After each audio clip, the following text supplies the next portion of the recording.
How's it going? Yo, what up, broski? Not too much, not too much. Had a decently long morning, afternoon, and kind of settling in for the night. One of those days, cracking a few beers, so Nothing wrong with that. back No, and chill. Watch no. some League. Even play some later tonight. We'll see. Mm, that's right. You are PST. Yeah. That's not too late for me. I don't know how long. I don't know if I'll be able to like stick for the whole thing. I may have to dip for some potential dinner plans, but either way, I can definitely jump in for this first game, probably second game, and then if it goes late, fill in there as well. All good. All good. I have a feeling this is. Are we live? Yes, we are Just making live. sure before. Oh, like my words are being telecommed out to the YouTube. Is that a yes? Yes, yeah, we are live. We're Okay, 100% live. Yeah. perfect. I know the Hidden Leaf game's going on right now. I was. Do you know why Rexy isn't He is on available? vacation. Oh, okay. He That's a and big. in traditional Leshe fashion, he actually video called Rexy on vacation and That's had crazy. homie watching part of the game in game two. Oh my God. I mean, sure. Why not? Yeah, Rexy Uh, Rexy was showing off the tan and then flipped the camera around and showed off the paradise he's in. there you go. Okay, that's cool. Yeah, and we got what series are we doing? The We are doing Femboys versus Incarnate Incarnate. Femboys? Okay, Yes. sweet.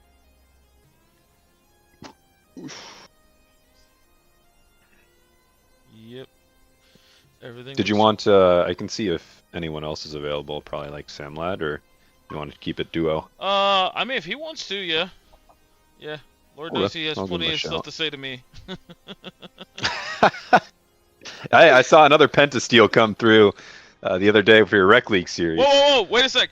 The moment he took aggro second, Oh, I'm like, okay, oh, okay, wait a like sec. he's dead, bro. He fucking jumped the gun. He took it. Yeah, he was a little too excited. No, that was a good series though. I was able to. I just kind of sped through Hmm. some of the highlights from that one, but Oh props to you guys. Good debut. yeah, yeah. The game one highlights you could have skipped anything Casio related. Nah, it's a team game. You guys still Yeah, delivered where it counted. yeah. Are you inclined, good sir? No, are you game to stream it? I find Uh, that works a little better, okay, yeah. but if I you don't want can to, definitely do that's fine. that. I should be able to handle that. Actually, yeah. I will stream the game. Let me hand you the draft thing. There she be. And I think we are good to go. Let me lower the music just a touch here. So, barbecue, of course, getting the bard treatment that you and him share. You guys are just not allowed to play it. I think I give the nod to him a little bit more as well, just because that is in the name. It's true, but I mean, don't sell yourself short. You're pretty good at it. That's fair. That's fair. Let's see, spectator, and then So, what else do we got? Band lines. We got a couple of mids. Vi, Syndra, Oh, Mel. Okay. no Mel means Top, Ash Seraphine is alive and kicking. Is there most any definitely. is there any like 2v2 duo lane that actually stands up to this lane? It's okay. So it's like one of those things where I know I talked about it a little bit on the Midwest Weekly. The reason the lane is so good is not because of like inherent power per se, like if you think of like a Draven lane where it does all this crazy damage. It's more so just because of the range.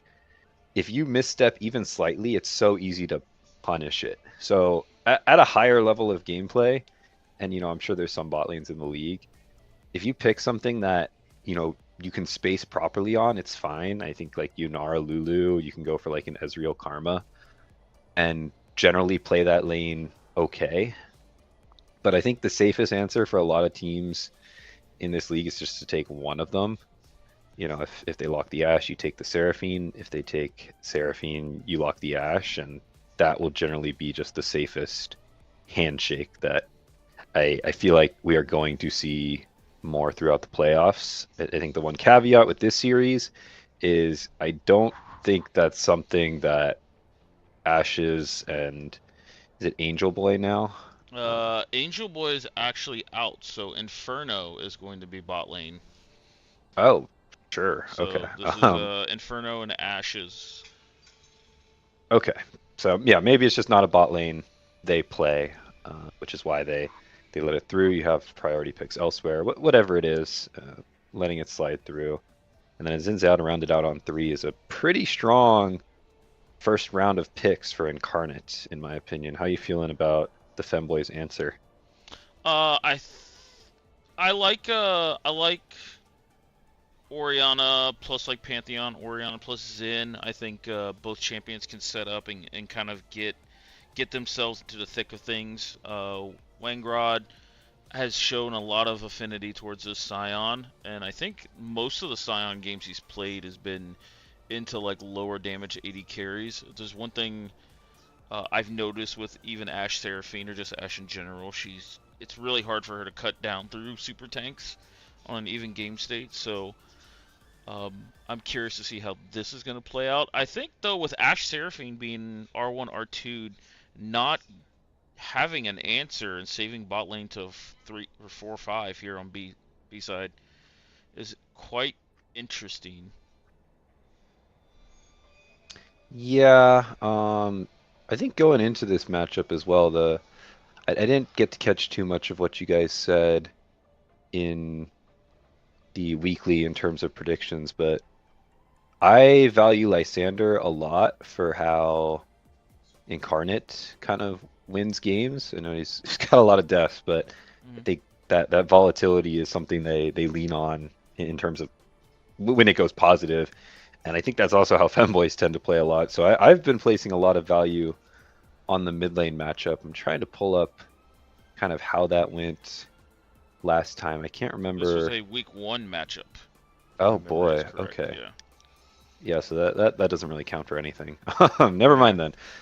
I know Rirka had one game or one series where he really got rocked, and I can't. That may have been against Mythos. I want to say it was one of the stun teams. But either way, I think he's definitely been in better form, kind of form that we maybe come to expect from him through various splits played. R5 counter pick being saved for Lysander. It's going to be the Ari, so a pretty standard thing there. And then the Ezreal Karma is going to be the answer from Ashes Ashes and Inferno.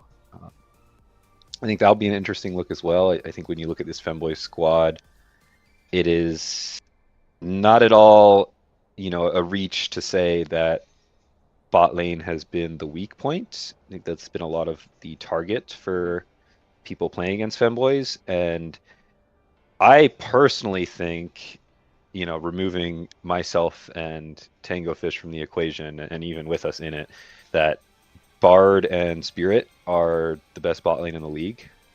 They are really good at playing these range style champions that have crept into the meta, and I'm expecting them to kind of execute well throughout the series. But it is going to be maybe a different look with Inferno. What is it, 1200 LP? It's got quite a few games on the Rift, so maybe Yeah. that can change things around. Yeah. Unfortunately, this is his last split. He is definitely capped out of what we want this league to be um, in that regard. But this will now be actually Inferno. No, this is 4 out of 5 positions Inferno's played throughout the splits. Um, I know he played mid because that was the series I subbed with you guys. He's been top the last few weeks. He played jungle. Um, so yeah, now this is Inferno on 4 different roles here in a split. So that is actually quite impressive. And has looked Yeah, prominent on all of the roles, I must say. yeah, good for him. I don't think it's at all like you know, sometimes when you have subs, it's like maybe a bit of a question mark. I feel like this is the smallest question mark you can have for the side of Femboys with, okay, we have Inferno in, and then you have Terraris, who, right, a little bit of background, has a lot of games with Rurica, so that mid jungle is probably not too out of sorts in terms of any synergy there. And then the rest of the squad is right where you want it. I'm a big fan of the draft as well. I think it's, you know, strong early game, kind of clear cohesiveness. You're maybe going to lean on Inferno more than you would like in this late game, but I think Ezreal's in a good spot to carry it. Oriana as well, if she can keep herself alive through a lot of CC, can be a good spot. I do favor the red side draft just a little bit more here, though. I think Ashe Seraphine's super strong, and then the top side is just so explosive. I don't know if Femboys, you know, if this Pantheon doesn't really get off the ground early, if they're going to have the survivability to really counteract an explosive Incarnate draft. Yeah, I do agree 100% on that. Though I think it's really hard for Incarnate to like really accurately land these first couple punches. Like I think it's going to come down to a lot of Ari picks or Ashe arrows into then chain CCing from there. Like they do have some long range engage in that regard, but if Scion and Pantheon are around and covering this back line, Karma shields go way harder than I thought they did before. I've ran into a few Karmas recently where they Mm-hmm. just RE and then the shields are just like massive across the board. But I can see this game potentially going Femboy's way if it's in a much slower pace and they're just allowed to scale and just kind of wave clear and sit back, let the game come to them. But there is some explosiveness for sure on the side of Incarnate. So you've got Yeah, two different Xin Zhaos on that team. So, right. All poking with their spear. I yeah. just feel like the scaling is also in favor of Incarnate. A lot of heavy lifting is going to need to be done by this Ezreal in the late game, and you know, until Inferno shows that he can do this in the AD carry role, which I don't doubt that he has the capabilities of. But you know, just comparatively across the board, you know, need to see it first before I fully back myself in it with my caster seal of approval slash curse of approval that, you know, Femboys are going to be in a good spot, all things considered. I am also watching kind of this Hidden Leaf Stun Giving Mythos banger on second monitor while we're in spectator delay. I'll switch it back soon enough. But man, that's it's looking like another close game. Yeah, those two were going at it. I watched most of game two. I caught some of game one. Um, I thought the game two draft, honestly, by then was really nice. And I think just to kind of soak up a little bit of time here, I think Vagar is kind of slept on in the mid lane. Because the zone control that the E gives you into stuff like Zinzal, Ari, and even like Zaheen, if you're going to go bruiser-ish, like there's not a lot of bruisers with like instant gap closers. I mean, Mhm. even Camille can sometimes have an issue getting on the Vagar. But yeah, I think Vagar's low-key a little slept on. I might actually look at that pick again. It's like, I mean, yeah, with the way kind of mid lane feels like it's playing out with these more sit back style control mages, you can lock the Vagar, you can scale up, and I think with the junglers you're playing against too, right? The type of dive you tend to see on the other side of the board. It does make sense. You throw down a cage, that event horizon, and boom, there's half of the map you just can't walk over. It's part of the reason Anivia is so good right now. So I can see that, yeah. And I guess a Vagar pick did come out in game two and was probably a crucial part of a, I'm assuming, hidden leaf victory there. It was spoiler alert, but it was a um. Actually, no, Vagar was game one. My apologies. Okay. Vagar was game one because it was a pretty good early game by Mythos, and then there was a little bit of comp diff for the mid to late game here. But everything looked good on your end, sir. Yes, it does. I am in. Thank you for Right. streaming. Just make sure, you know, we're looking at the same spot at the same time and trust Yeah. you to man the cameras plenty fine as well. Had a couple of Does practice doing that, so let's see. and it does look like the Hidden Leaf series is ending. Perfect timing. Ooh, we're gonna get a bunch of people coming over here. Yeah, probably have a bit of an influx. Exciting stuff. So yeah, and in terms of action, focusing, shifting gears now, we are in game. Minions have officially spawned. Expecting a lot of heavy trading in the mid lane. That's just how I know Ririka and Lysander to both play. You can see it on display already. Lysander taking maybe a little too much damage within the minion wave there, but you could honestly keep camera on mid lane the way I'm expecting this one to go. And bot lane as well, Spirit Tracks and Barbecue. Just off nameplate value, I'm expecting that bot lane to garner themselves a bit of a lead. Junglers should be full clearing in top lane. Jacob and Rengrod on the Scion specifically. Not too much action there. Nice little sidestep there from Spirit. Oh yeah, heal being popped early as well. And barrier. Gonna be traded back. And barrier, yeah. So already this Ashe Seraphine doing wonders. Level 1 Ashe is one of the strongest champions in the game. Flash forward from Spirit Tracks. Hunting his prey down, and that's gonna be first blood over to the side of Incarnate less than 2 minutes in. Ooh, we were talking about the Ashe Seraphine being prominent. I actually didn't know Ashe was that strong, level 1. Not gonna lie. So that's kind of crazy. Just the power of that range, and then getting the slows down. Ririka trading heavily in the mid lane, but Lysander holding steady, leveling up to 3, gonna get a bit of health back, so it should be okay. Wintech is in the area, and I know I've talked about this before. Is it Wintech, Winteek? Do we have official confirmation on that? I believe it's Wintech, but I wouldn't be surprised if the stun guys are moving over after the Mythos series and will correct us. Okay, works for me. So my answer is I'm not 100% sure, but I'm going with Wintech. Gotcha. So yeah, this Ashe Seraphine already off to a phenomenal start. Boots, double dagger, that's going to be nice. And Ezreal, just not able to buy anything. So yeah, expect more action in the bottom lane. It's going to be really tough for Inferno to walk up smoothly. You do have Pantheon full clearing down, but can't imagine he's going to go for this bot lane scuttle. You see pings towards the top side already, so maybe things stable out a little in terms of the bot lane, but if I'm Inferno and Ashes, I don't want to be fighting at all down there. Yeah, for sure. So we've been looking at this top lane for a bit. Wengrod doing a really good job keeping this wave on his side here.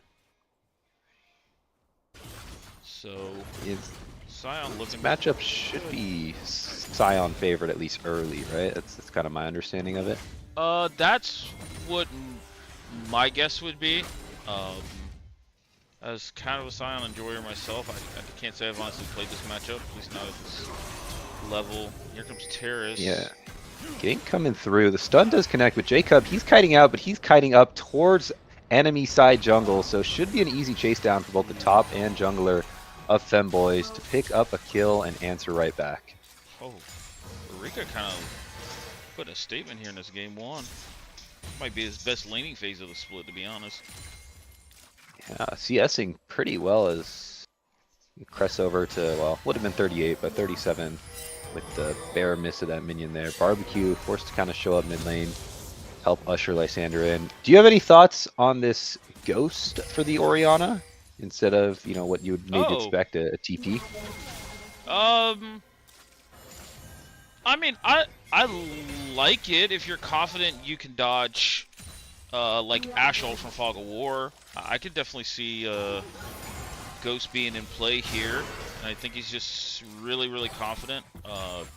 Ghost, as you can see there, does get him away from the rest of the front line, so yeah, I mean, that's a pretty good adaptation. I don't think TP would have been wrong either, but I do like Ghost. That fits Ririka's style quite heavily.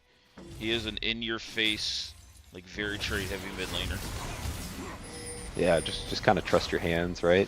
Because I was going to comment on the fact that he's burned Lysander's TP already, but then I looked across the board, and not exactly a TP advantage, but still a good burn regardless. So we'll see how that plays out, especially in the late game, because side lane advantage, heavily in the favor of stun gaming Incarnate. You got to think with this Zehen versus the Scion. Pantheon ult may be able to turn things around. Maybe that's the argument for no TP when you already have this global. But yeah, I'd say I'm also a fan, as first dragon being started up. Femboys, they are collapsing in onto the squad as flash stun onto Spirit Tracks into a two-man shockwave from Murica. Bot lane is wiped off the map for the side of Incarnate, and the chase continues for the rest of the Femboys. Inferno flashing forward, a few more autos, one more Mystic Shot will do it. Wintech playing the fancy feet, but he's just dancing to his death. Inferno picking up 2 kills off that play. Treris setting up a beautiful stun play combo. Mid-jungle of Femboys really showing off that fight. Yeah, well played by the Pantheon setup with the Orianna ult here. Rika low on mana here. Not stopping. Lysander's ulting forward. One more Spirit Rush will do it. Flash forward, and the auto is enough. Terraris is in the area, but no flash on the Pantheon means Ahri in that last Spirit Rush charge is going to be able to get up. Not enough mana for the E on Rika's side, and that was the difference. Another kill going back, as we have yet another bloody early game as to be expected between these two teams. 4-2 already at 6.5. This is yeah, I can see how this series is gonna go already. Especially with the like you mentioned, the tempo these two mid laners want to play at. There's the root barrier popped from Inferno. So I think crucially Drake going over to the side of Femboys. You know, despite what was a losing bottom lane, Inferno getting the double as well is going to help stabilize that. All off the back of a very nice kind of mid-jungle combo. Yeah, the feels bad thing though I'm looking at now is no TP on Orianna. You're kind of stuck in this elongated laning phase with no lost chapter here. So I'm looking for him to like really play aggressive up in the lane. No flash as well. With level 6 coming out of Zen here, there could be a point where there's another mid 2v2. And the Pantheon Grand Starfall is up. Early Shockwave. Going to help with the trading there from Murica. Lysander hitting the charm is going to be able to just walk out of that one. Not without taking another decent chunk of damage. As blow for blow, both mid lane and bot lane as expected. Trading aggressively. I will say top lane, this Scion is doing pretty well for the time being as well. Yeah, got himself an early Bramble Vest, and it parlayed into the kill off Terraris' gank. So would be able to do quite a bit, push away Jacob on that Zaheen. Though the call here, I do like that adaptation for Jacob, like just kind of play the farming game. Oh, nice turnaround. Yeah, Spirit Tracks walking up a bit far. Charm does hit, but Spirit Tracks falling dangerously low, forced to flash out. And now Barbecue left out to dry. The arrow comes through, but not in time for the auto to connect. And so Inferno and Ash is answering right back as Bard and Spirit with a gross overstep in the bottom lane there. Bard kind of suffering for Spirit's sins. Wintech is in the area. Maybe that's the play they were looking for, but burning flashes and still dying in the 2v2. That's gotta hurt. Yeah, this oh my gosh, Mystic Shot. Hey, I'll silence my doubts about the Inferno Ezreal here. So far, doing wonders. Laning phase maybe a little bit rough, especially early on, but after picking up that double kill in the dragon fight, really spacing well, and that Mystic Shot over top, or sorry, True Shot Barrage, really sealing the fate of Spirit Tracks. And now this Ezreal, it's actually going to be favored in this lane now. Yeah, you hinted at like Karma Ezreal, Karma Caitlyn is a way to approach this Ashe Seraphine bot lane here. And yeah, the 2 kills in the river fight, getting him to Sheen, getting him the cooldown boots. Like he's sitting so good. Decent stacks on tier. Oh, we got a dive here in the top lane. In comes the Grand Starfall. Chain of ultis there is going to be an easy kill for the top side of Femboys. And now Wintech going in, but doesn't get the knockback under tower. Zerera is still flashing out. It's 2 versus 1, but with no mana on Rengod. Doesn't look like there'll be a play for more. Scion passive coming through. One more slap will do it. And that's 2 for 1 in the top side for Femboys. They're winning all over the map, CLT. Yeah. Oh my lord. This is just an all-out blitz and during the laning phase here for Femboys. This is kind of the Femboys I was expecting to see Oh, Inferno looking for True the shot true barrage. shot barrage. Does he do it again? No. Okay, the recall happens in time. Oh. That would have been, like, the ultimate momentum killer. Like, what little you think you have. There. Heal forced out of the bot lane. Trade of heals back. They're going to have to kite out this Ashe Q and then maybe look for an angle to fight. I want to see Triforce on this Ezreal before these prolonged fights. You know, any prolonged fight is really going to be in favor of Ashe Seraphine, but if you can get the poke out ahead of time from Ashes from Inferno, that's when Ezreal Karma really shines, especially into Seraphine Ashe, and they will have summoner advantage for the next little bit. We see both flashes up. Dragon is spawning as well, as we'll see how both teams decide to approach that, because it is currently a 3k gold lead for the Femboys. Arrow does connect. Seraphine ulti onto Inferno, who eased forward, and he's looking for more Ashes, flashing towards the top side. The root stays connected, but Inferno now getting collapsed on by the mid jungle of Incarnate means that is a 2-for-1, 2 going towards Lysander as they make the roam down around the dragon area. Now they're turning towards the Drake. Lysander, a flash forward, followed by a flash from Wintek. Shockwave only hits one, and Rirka trying to ghost out of there, but the Spirit Rushes find the mark. Foxfire Charms out of Ahri. Been doing wonders there, and Lysander is showing up. Yeah, I don't, I think they were a little bit surprised that Femboys, the rest of them walked into that river after the collapse on the bot lane, though Jacob looking all in. Wengrod here. Burn the ult, burn the flash. Wengrod, though, has just a massive amount of armor. So, I don't think this is going to go too well for Jacob.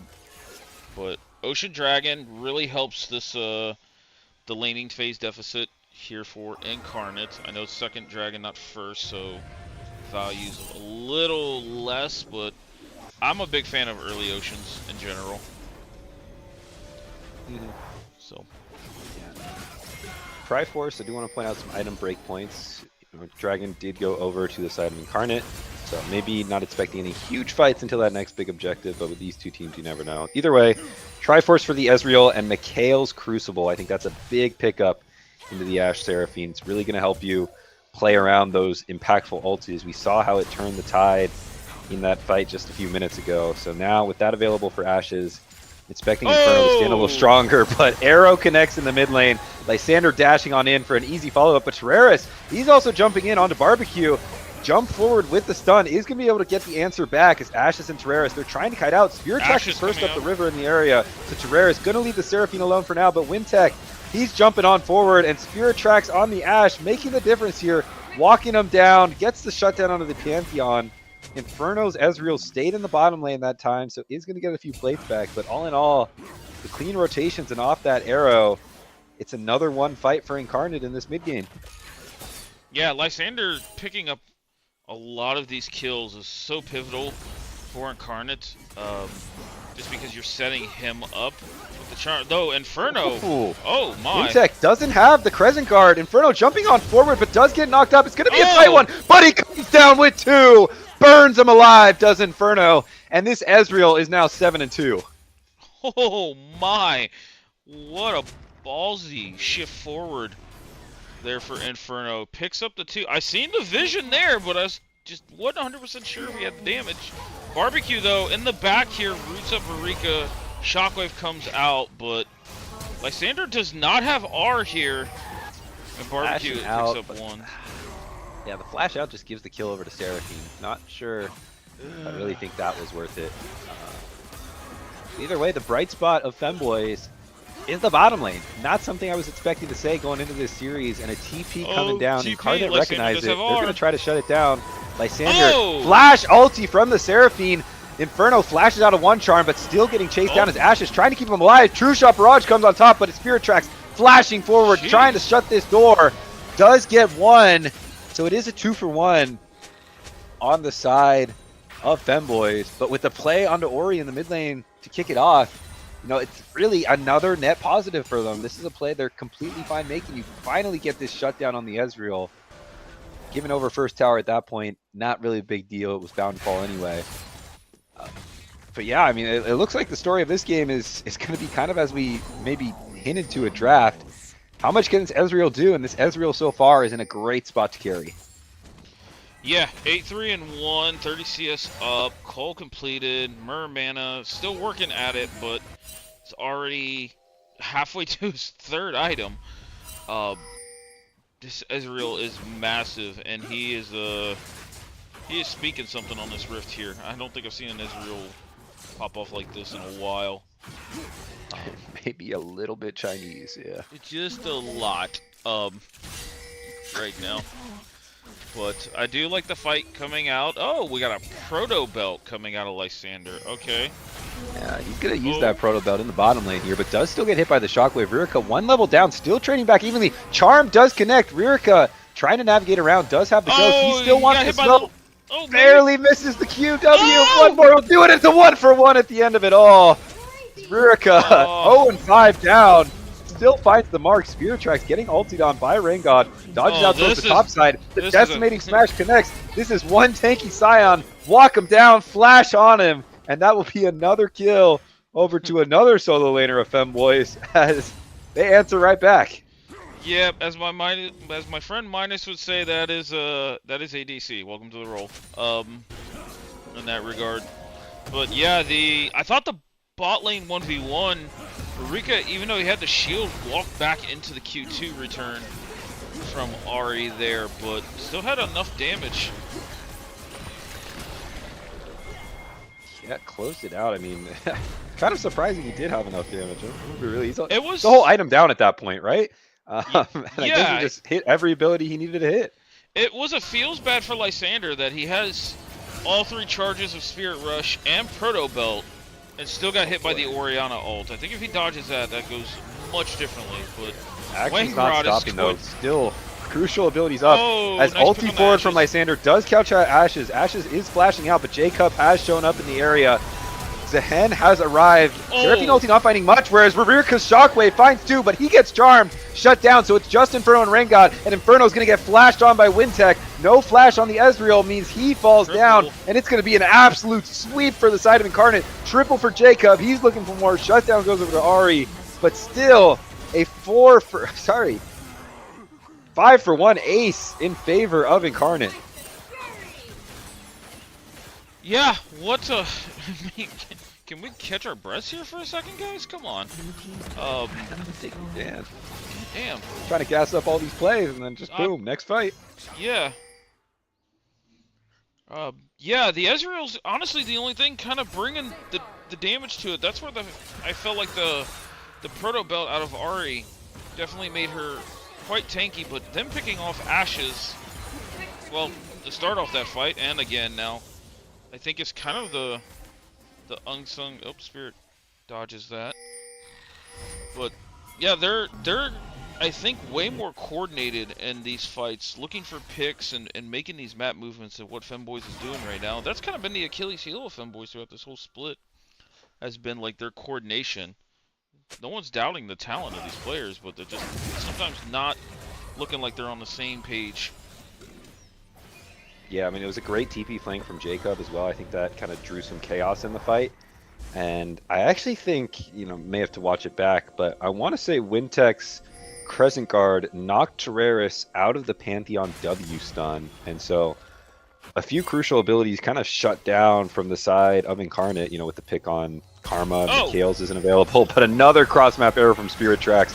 This time, it's an easy kill for Lysander, with enemy mid laner just kind of stunned across the map. Great arrow coming through from the Ashe, and yeah, we can't catch our breath. I can't even gas people up for that dragon play and for how well Incarnate kind of navigated that, because they keep pushing the pace. Yeah, they're meeting this pace that Femboys kind of started from the word go, the 2v2 kill in the bot lane, and then everything else going on. Just barely misses that. But this Ashe, now they're in the point where this Ashe doesn't really need to front to back. She's just there to start these fights and go with it. And the Spirit Tracks has hit some really, really good arrows. So, E forward here jumping from in Infernal. aggressively. Mikhail's is up, very well used there, and Terraris, he's jumping in deep, stuns the minion, but the spear connects onto the champion. TP's coming in, so the collapse is here. Inferno trying to kite it back. Terraris on the top side of the map is going to flash over the wall, try to get out. Ashes falls for 1 kill. Rurica trying to back up the nice rest of the squad. Shockwave only hit one. In comes Lysander, finds the charm on Orianna as Rirka trying to navigate back with the Ghost. Inferno kiting back as well. Rangod, he can take a lot, but he can't take enough. As Charm connects yet again on Rirka, but Inferno jumping forward finds a return kill. Rangod with the passive almost cleans up a GA. Doesn't quite find the mark. Orianna falls, Scion falls, Karma falls in favor of just the Ahri and Seraphine from Incarnate. You know, these team fights have been going Incarnate's way so far. Yeah, this Orianna's just having a really hard time getting like really valuable shockwaves on the backside. I think Wintech has been the unsung hero for these fights. Xin Zhao just known for creating so much space in these fights, and Femboys are having a hard time working around this. Alongside of that, he can just tank everything Infernal throws at him. So it's God damn, this is a hell of a banger. We're 18 to 22 at 21 minutes. Yeah, we are. Now we do see a gold lead coming out of Incarnate. I believe this is the first gold lead of the game. It's not by much. It's only 600 gold, but double dragon stacks. I didn't see what the soul dragon's going to be. It's going to be mountain. Okay. That's going to feel really good for either side, to be perfectly honest. Yeah. Do you mind putting up objective timers? That I can. So that bottom one. Perfect. And Endless Hunger ticking over for the Ezreal. That's a big spike. I think 3 items on Ezreal is when he really starts frying.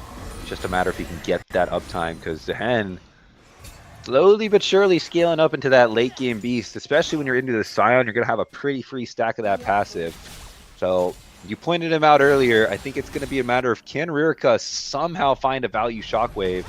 It's what turned that one fight for them at that first Drake, you know, towards their favor, was somehow catching Spirit and Bard in that river. And I think you're going to need something similar from your Orianna to carry this fight, because Ezreal can't do it all. Oh, Infernal gets tapped there, but Mikhail's burned by Ashes. What is the timer on Mikhail's? It's pretty short, but it is going to be down for that dragon fight. So that's going to be pretty crucial. The Ashe ult's going to be up before then. Something for Femboys to try and navigate around. Dragon is spawning in 20. They're pushing for mid right now, as the rest of Incarnate, they kind of gave up this mid lane prio to get some early wards down. So 5v5 brawl is incoming. Rangod holding the front line. Super tanky on the Scion. All the shields coming through as well. You know, no Serpents on the side of Incarnate. I don't really know who would build it. A little bit of mid pushing right now. We'll see if it transitions into the Drake soon. Yeah, this is going to be a very interesting start to the fight. Because both teams are... Oh, the Shockwave misses! Big cooldown. Yeah, Lysander does get chunked a little bit, but Lysander says go. Seraphine ult over top, does hit 3, and in comes Jacob into the backline. Inferno trying to kite back, but he's not currently the target. Standing around the red buff wall, the carries are separated, and it's working out for the Femboys so far. Rirka stepping forward into Spirit Tracks, who is gliding his way to 1 kill, trying to kite back to a second, but Rangod finds the knockup. Inferno follows up there. It's going to be a sweep. Jacob on the other side of the map is cleaning up the fight, but is it going to be enough as Tereris is stalling it out? Does get the kill through the Q. No passive up further ahead, and ultimately it's an ace for the Femboys. Yeah, I liked what Incarnate did. They seen the Shockwave was down and just kind of sent it without the big major cooldowns, but Wangrod had such a massive presence. Once Wintech fell and Jacob was in the back, Wangrod could just continue to go into Incarnate's backline, and there's just not much stopping this Scion if he's allowed access there. I think that was one of the first fights we saw where Lysander really didn't have, you know, a clutch charm or was really wreaking havoc in the backline, and I think that's what made the difference, because yes, Wintech was in the backline, Jacob was in the backline, but they couldn't do enough damage without their Ahri there, and Spirit at this point on the Ashes doesn't really do anything to the Scion. Inferno navigating all that space very nicely for, you know, what to my understanding is not a ADC main, and that was enough from all sides of Femboys. I think played well, you know, despite a great ulti from Barbecue to turn their fight in their favor. It's now 2-2 on Drakes, but you know, gold is still pretty darn even. We're within 3K and 25 minutes in. That doesn't mean too much. Yeah, looking at the items, we see Wangrod on 3, Terrace on 3. I do like the Serpent's Fang pickup there. Still 2 items from Marika. He is behind the pace to Lysander, but this Ezreal makes up for it. 4 items here. Oh, Terraris looking. Action's not stopping. In comes the Decimating Smash. It's just the top laner and jungler. Ulti on Seraphine only hits 1. Barbecue is first in this area. It is these 2 tanky members and Jacob on one side too. Fight on multiple fronts. 3 versus 1 here for Jacob. Can he get the passive? Can't quite get it. On the other side, I mean, this Scion didn't even lose any health. So it's going to be another quick pick for Femboys. We'll see if they turn this towards a Baron. What are your thoughts here, CLT, for what Femboys should do? I think if they can get a clutch charm on the side. Oh, Ashes might fall to Baron here. Without the shield. Oh, Inferno has so much zoning power here. Yeah, it's a risky Baron for Femboys, but I mean, it just comes down to how how Inferno plays out a lot of these fights. That is one thing you pointed out in the previous river fight there for that 4th dragon of the game. It doesn't feel like Incarnate has been able to land that first punch that they've had the last couple fights earlier in this game. You know, and either in the case of a charm or like the Ashe ult looking for a pick to then set up the map tempo and everything. So we'll see. LDR getting close to completed here. This is a tanky Scion. I don't know. Yeah. They're going to collapse on the bottom lane. You know, surely the Femboys' answer has to be Baron on the other side. As he ran into the does wall. Come on through. Rangod trying to navigate out. The healing coming through from Unending Despair as well. He is going to get slowly whittled down. Ping's now coming down onto the Baron, but a little bit late. I don't think they'll have the damage to really close it out. So heads up pick as Inferno dashes forward, gets caught by the charm. Shockwave to answer back onto Lysander, does get 1. And Terraris trying to kite out his Spirit Tracks. Ashe is falling low, falls down. Spirit Tracks flashing to the side and giving more chases. Jacob TP's in, looking to clean up the fight. Rurikas goes into Zanya's, but it's only to delay the inevitable as the slam comes on down from Sehen. And it is an ace for the side of Incarnate. Oh my, the Spirit is Sven. CLG? I don't remember what team he's on, but yeah, the Sven E forward. We haven't seen that in a bit. But just a quick snap reaction from Lysander. The moment he's seen the E animation go forward, just charming and just going from there. But I've really been impressed in a lot of these team fights. The Spirit Tracks is like target selection. You know, in that time he's kind of flashed upward and to the side to make sure he slowed Rurika and could gun him down, bypassing what Terraris could do. Yeah, I mean, we're right back to 25-29, 2 dragons. Baron is very helpful for Incarnate. Yeah, I can't really imagine either team is pleased with the action that has been displayed in this game. I mean, I think there's a lot you could have cleaned up in side lane and trying to minimize these deaths. Rangod on the Scion, you know, starting that particular sequence off just a little bit overextended with his team really not in a spot to threaten that cross map. And when they tried to do it, you know, we saw it there. The Baron just was pretty much full health, and Inferno with a bit of an overambitious misstep means that was a great punish from Lysander, who does find the charm there. That's what they have to do to win these fights, is somehow get around this Scion and get onto the carries. I think that's really the story of both sides, is who can get onto these carries, because other than that, it's just going to be an absolute slugfest. Both sides slapping each other with their top sides. Incarnate's kind of split up here. Wengrod not letting them. Okay, nice blast cone here. Lysander is coming around this bottom side of the Dragon Wall, looking for a potential flank. Flashes up for the carries of Femboys. See if they're able to use them here. No flash for Spirit Tracks. Arrow comes on through it, hits on Inferno, but the Chaos is used there. Ulti from Seraphine only hits 2, and it's no one crucial as Rurica flashes out over the wall, and all of a sudden Femboys, they're trying to kite back. Drake goes over to Lysander, Jacob into the back line as Inferno jumps onto Lysander, looking for a few more autos to get the kill, doesn't quite find it as Rangod falls first. Jacob flashing on in, but does get the GA through the passive. This Scion still holding space with his own passive. Stun from Terraris is going to be enough to trade it back, just barely, as Rurica goes forward, finds the Shockwave. Inferno with another ambitious knee. He's looking for more, he jumps on in, finds the kill on his Spirit Windtech, trying to trade it back. Rage true, finds the damage, the Endless Hunger healing comes on in. It's a triple for the Femboys Ezreal. Oh my lord! There was some freaking Mandarin spoken there and all that. Holy shit. He keeps eating forward and you're just like, there's no way he can get away with this, and he keeps doing it outside of like certain situations where it's in front of everybody. But Lysander does pick up this tier 2, which helps open up the map. Drake did go over to Incarnate, so that is a big positive there. And let me see, we got 3 items now on Zaheen. That was just a crazy fight, you know. Because Ezreal is eating aggressively, but he's doing it at the right timings. You know, at the very onset of that fight, it was forward onto the Ahri where, you know, no one else was really in the area to punish. And then towards the end of that fight, you know, yes, it was a little ambitious. I think one of those oopsie moments where eat forward and then flash right out. Ririka's Shockwave kind of covering a little bit of space there.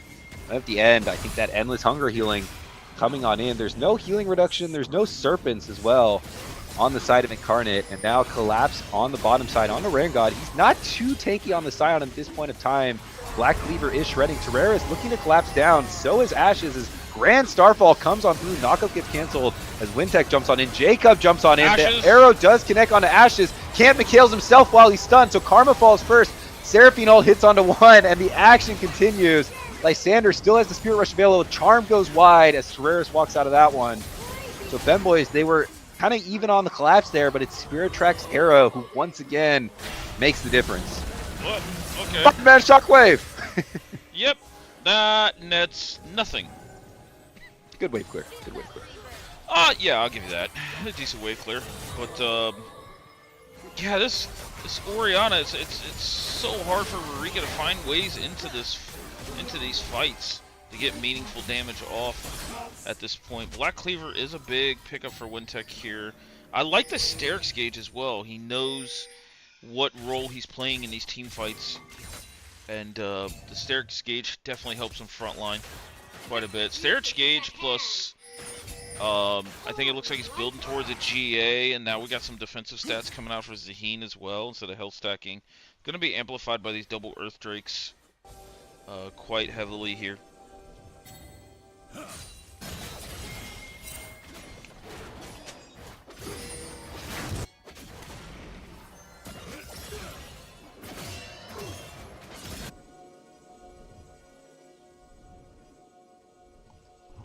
So yeah, looking at the status of this game, we're looking at about a 1k gold lead for Incarnate here. 3 Dragons to 2, 29 to 34 on the kills at the 33-minute mark. So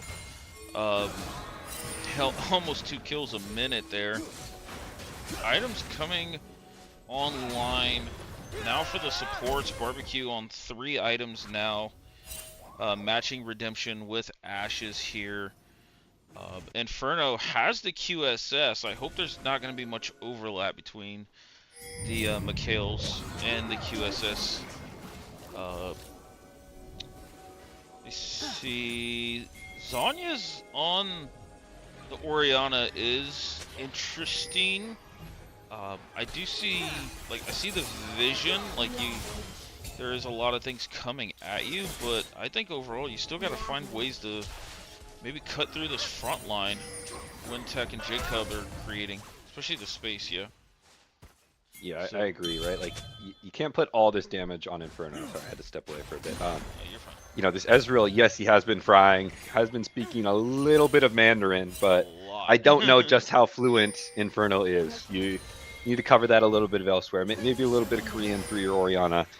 Something else to help spread the damage, because Ezreal can't do it all. Eventually, he's going to be caught out by some of these potent pick tools. Dragon spawning in 10 seconds looks like it's going to be the next avenue of fight, and once again, these two teams shaping up for a full 5v5. Rangod holding the front line, going to be okay tanking that charm as the rest of the team makes forward. True Shot Barrage, not going to find anything. No flanks for either side right now as Rangod is getting chunked a little bit. Early use of the McHale's. That's 1 cooldown down. Flashes all up for crucial members of both sides. Dragon going to be leashed here. Setting up for a 50-50 as Lysander loops around, is unspotted, but the Spirit Orb does come in. Charm hits Inferno.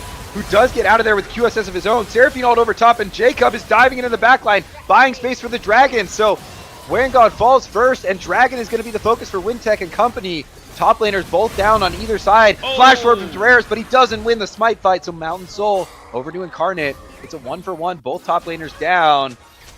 And Femboys, they're going to call off anything further, and they're going to turn their eyes towards the Baron. Yeah, I think they have tempo for this. With the mid lane getting pushed here. Now the Spirit Tracks is on 5 items here. Full crit, LDR, IE, everything working. He is cutting through Wengrod like quite good pace here. Wintech though got the smite on the soul here. 5K on the Baron. He still has the flash up. He goes in, but it doesn't go over. This time Terreras wins the 50-50. Inferno trying to kite back, does get slowed. Looks like the Pantheon is going to be the sacrificial gladiator here. Recall's coming on through with the empowerment. They should be able to make it out of there. So that's an okay trade for the Femboys side. All things considered, they do get the Baron, and this game continues. Yeah, but everything, this is starting to really grind out into Incarnate's favor. Arrow does connect onto Inferno, but he does have the QSS up. Uses it to get out of there. But Wintech going on forward. Ashes falls first. Lysander gets caught out by the Scion ult, but he doesn't get hit by the Decimating Smash. So he Spirit Tracks on over for the other side. Inferno jumping forward, but he gets caught out this time. No McHale's, no QSS, and that should do it. Femboys, their 80 carry finally overstepping a bit, and this time Incarnate are able to punish. They pounce on their prey. And after a back and forth, bloody game, close to 2 kills a minute, it's just Rirka left standing. Cannon Minion alive. He doesn't have the wave clear as the minions come on in. Spear Tracks hitting tower. Terreras respawning, but he's not going to be able to do anything. And Incarnate, back and forth, 40 kills in less than 40 minutes. They take game 1. Ooh, my friend, have a breather. Yeah, what a duel, specifically, like, they're in the mid to late game between these two 80 carries. I thought Incarnate just had a better supporting staff. Obviously, Lysander having himself a very nice game as well. But this Orianna pick just really got outranged, and it was hard for Rirka to find really good quality ults onto the backline of Incarnate here. So, see, I can't look at the damage graphs. I normally like to show that off, but because it's blind pick, rip. But yeah, well played. I thought Femboys showed themselves a lot of really good things, especially in the laning phase. But again, we kind of, I brought up in the game that it's just their coordination here. It felt like they just weren't, again, on the same page when they needed to be.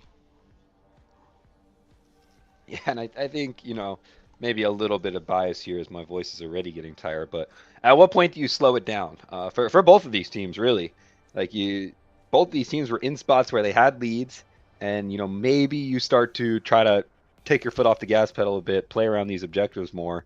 Because I think that's what kept the tide turning, and hey, as a viewer, fantastic stuff, right? Like, more back and forth action, these crazy fights that, I'm getting tongue twisted on because I can't follow. We can't even go to any replays because the next fight's starting. But, looking towards the game 2 and the rest of the series, I think I'm looking for these teams to maybe reel it in a little bit, play a more collected style League of Legends where they can, rely on these objectives, rely on more macro play. And I think that will be kind of a bigger tell for who comes away with this series. Yeah, I 100% agree. I just don't know where. I don't know who's going to slow this game down. I mean, we already seen how the mid lane's going to go. There's just going to be just haymakers thrown there. And these bot lanes, I mean, there was a kill at level 1. So, I'm not 100% sure if either team has a slowdown button. But we will see. I know Lysander has a couple of champs. Like Silas, like the Azir, that do end up playing laning phases a lot slower. And Rurika hasn't. I don't think he has any chill. It's all gas, no break for him in the laning phase. Even when he plays stuff like TF, he's always looking to just push the wave and then try to go and influence somewhere else on the map. Agreed. Yeah, I think Lysander. Who was your MVP for game one? If there was one, I mean, it's just all over the place. Wow. Boy, how do I even want to approach this?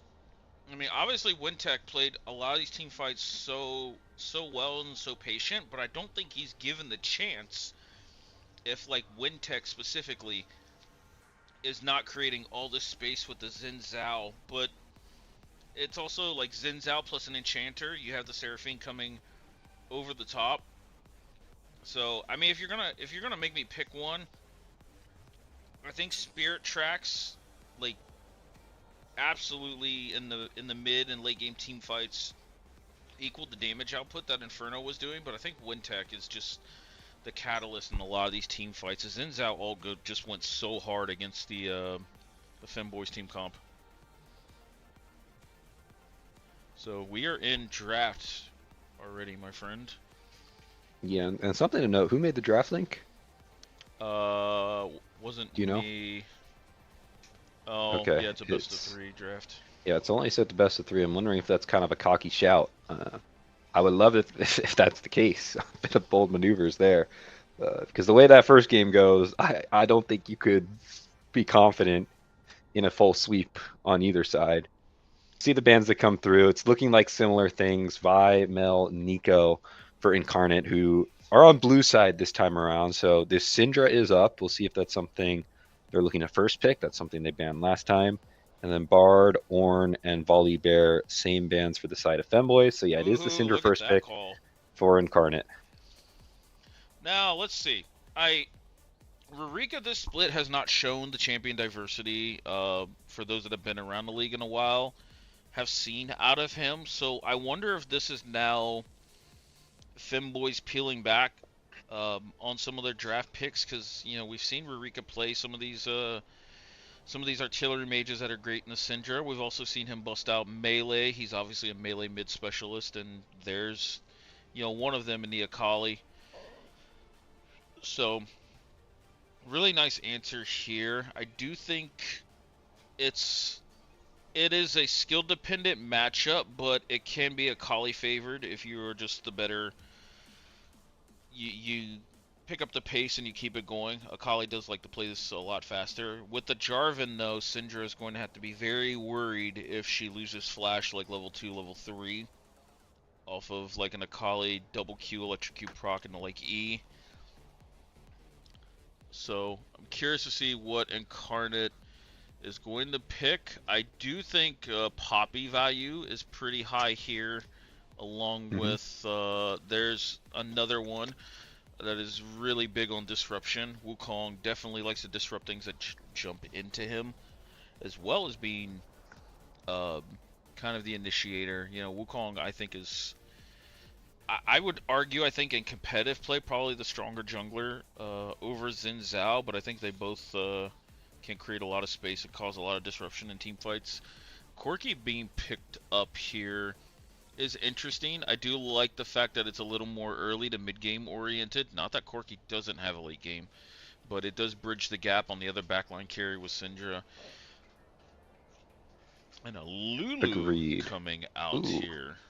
Okay. that's an early Lulu. I think that's just an Ash's comfort pick. Is kind of what you're maybe looking at there, because I I think most of the time you would prefer to take AD there to just match the side of ADC and then ban out supports, which is what they're gonna do anyways. I like the Nami ban, get rid of that from Corki, and with the Lulu lock in, maybe something more aggressive, ban something like a Nautilus, uh, a hook champ.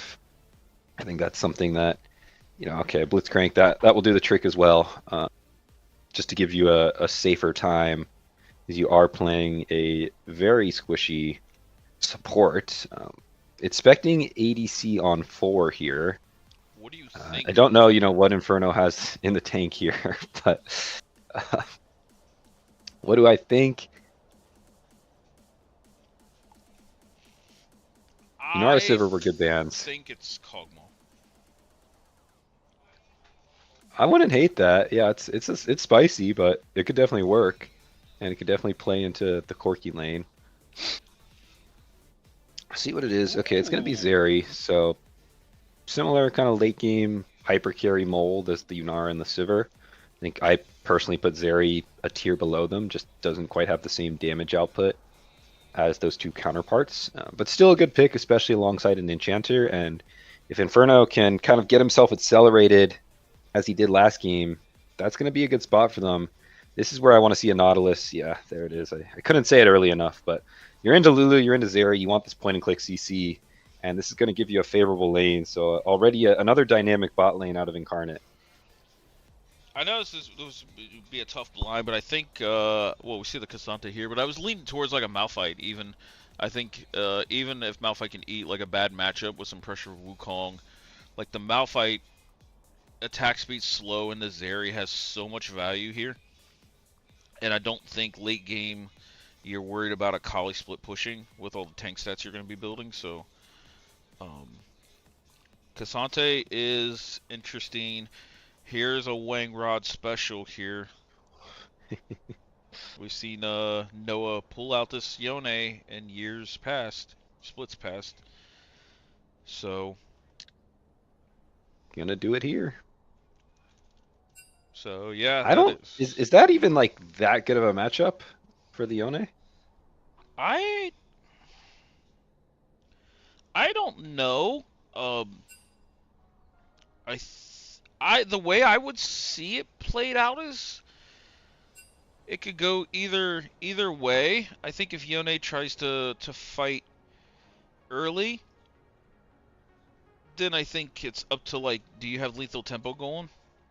Because if you Q3 into Cassante, he's just gonna ignore it, push you back, get a free Q auto off, and then just kind of walk away from that trade a little bit as well. So I don't know. Part of me thinks Cassante is pretty fine with this matchup, but I just don't know enough to say it for certain. Maybe we got a top laner in the chat that can kind of chime in here. You got Buffa on call? Saturday night, Buffa could be anywhere, man. It could be out on And vacation with Rexy. he is not at his PC. I can tell you that much.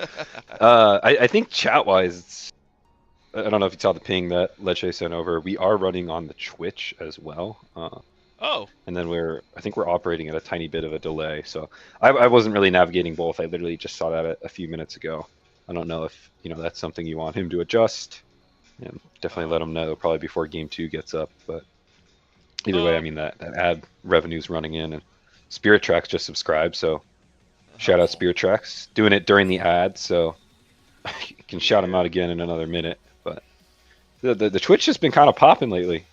Yeah, I'm actually I'm gonna pull up the Twitch because I did not know that. So, hey, look at this. Yeah, Twitch is popping off. So let me pull that up and get that on my other monitor as well. Can have both chats going here, and this does mean when I when I export this, I gotta crop the video, but that's okay. Yeah, it'll be simple enough. Yeah. And then we get to see just how long the Midwest League action went for today. True. Placing the over/under at, I don't know, 6.5 hours. Actually, no, Uh, that's too long. We're already at 3. Never mind. First game was 3-0, so yeah. I'd probably place it at like maybe 2 hours from now, like 5:15. There we go. We got that chat up now. What up, Twitch? Shout out Spirit Tracks. Mm-hmm. Subscribing mid-draft. Got his priorities straight. That He needs to he listen to caster does. draft analysis. Uh-huh. So Spirit Tracks, the way you're gonna want to play this game, just somehow stay alive through the Jarvan Yone Akali dive and hope your team wins it from there. I mean, Hope that helps. I think I think having a very rough start to the laning phase last game. He pulled it back quite well, so I have faith in the Spirit Treks there. As you called him in Barbecue the best bot lane. Yeah, that's a take I'll stand by. I know. What is it? All Stars are coming out. Yeah. Is it tomorrow? 2 days from now? Whenever? I'm that not will reveal a sure. little more. Yeah, I'm not sure the time frame on that. That is a Rusty special there. So he has a lot of he has all that information and is working with the announcements here. Gotcha. So, Any updates on? I know I kind of dropped that in the chat, and it was a bit of a read, but on the potential 3 teams of All Stars. I'm in favor for it, and it sounds like Herwick was as well. I think, in my opinion, I think either way you look at it, you're going to have a third because there's always going to have to be an alternate, and that's traditionally what we've done in the past. So I think that's a very easy thing that Rusty can modify and do. I don't want to speak for him. I don't know how he's got it exactly set up. He's done a lot with the documents and the all-star settings and stuff like that. So we had a mod meeting earlier today. Unfortunately, I could not meet. I don't know if they talked all-star format there, but I will definitely make sure that that gets out there. I think we're planning all-stars week of the finals. As far as what the format of it is, I'm not sure. I can speak for the Herald League when I ran it last split. We did 2 games of Fearless Draft and then just a 3rd game blind pick, have fun, and that that was received very well. Uh, so yeah, I think I want to keep it for fun, something in that regard. So we got some time, but we definitely can expedite those talks and see where we go from there. Yeah, no, don't worry. And like I Yeah, said, I know it was something to drop on, but I think it's a great either idea. way, kind of excited because there's a lot of good teams, right? Just look at these 2 teams here. I think a lot of names pop out, and then you look at the series earlier today, a lot of names pop out there as well, and you're like, oh my goodness, only 2 teams? Like, someone's gonna get snubbed no matter where you draw the threshold, but to put it at 2 teams just to me seemed a little tight. Either way, I would though, agree. we're counting down on spectator delay. This Yep. game, it's just looking like another bloody one. I don't see any other way around it. I think a lot of action is going to come through Barbecue in the early game on this Nautilus. Can he find any angle onto maybe an overstepping Ashes and overstepping Inferno? And then for Femboys, their top side of the map should be very explosive. I wouldn't be surprised if Terraris skips some camps, tries to get some early ganks on the map, just because you're Jarvan. That's what you have the potential to do. And if you can get either of your solo laners snowballing earlier, that is going to be a very good look for you. I don't think Akali or the Yone are favored in the early stages of the lane, but once they crest over to 1, 2 items, they have this all-in kill pressure, and that's when things really start to go their favor in terms of the counter pick, quote unquote, that I at least expect from the Femboys to play.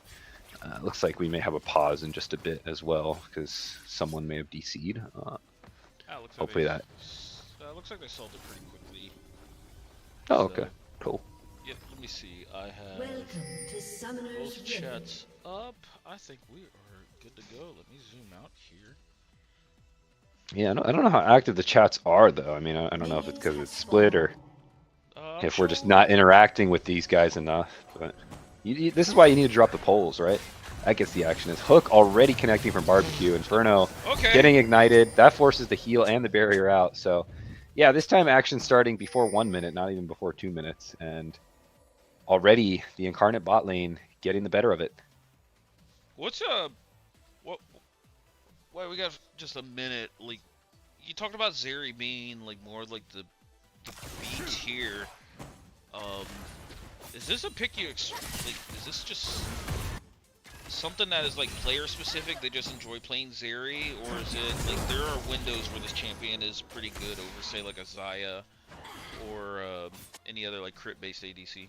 I think there's windows, but I just think a Jinx maybe would have been better if you're looking to play that type of style where you can, you know, scale up and be this late game menace. Jacob and Rangod trading pretty heavily, but I guess it's just a bunch of slaps back and forth. Grasp on Yone as well, that's something to note. Level 2 is going to be ticked over to this bottom lane first. They recognize it. Barbecue going for it on the Ashes, not respecting the level 2. Flash is up, but he's not going to use it, and Ashes falls down. Her first blood. The Femboys bottom lane, once again, kind of getting owned, at least early on, by Spirit Tracks and Barbecue. Yeah.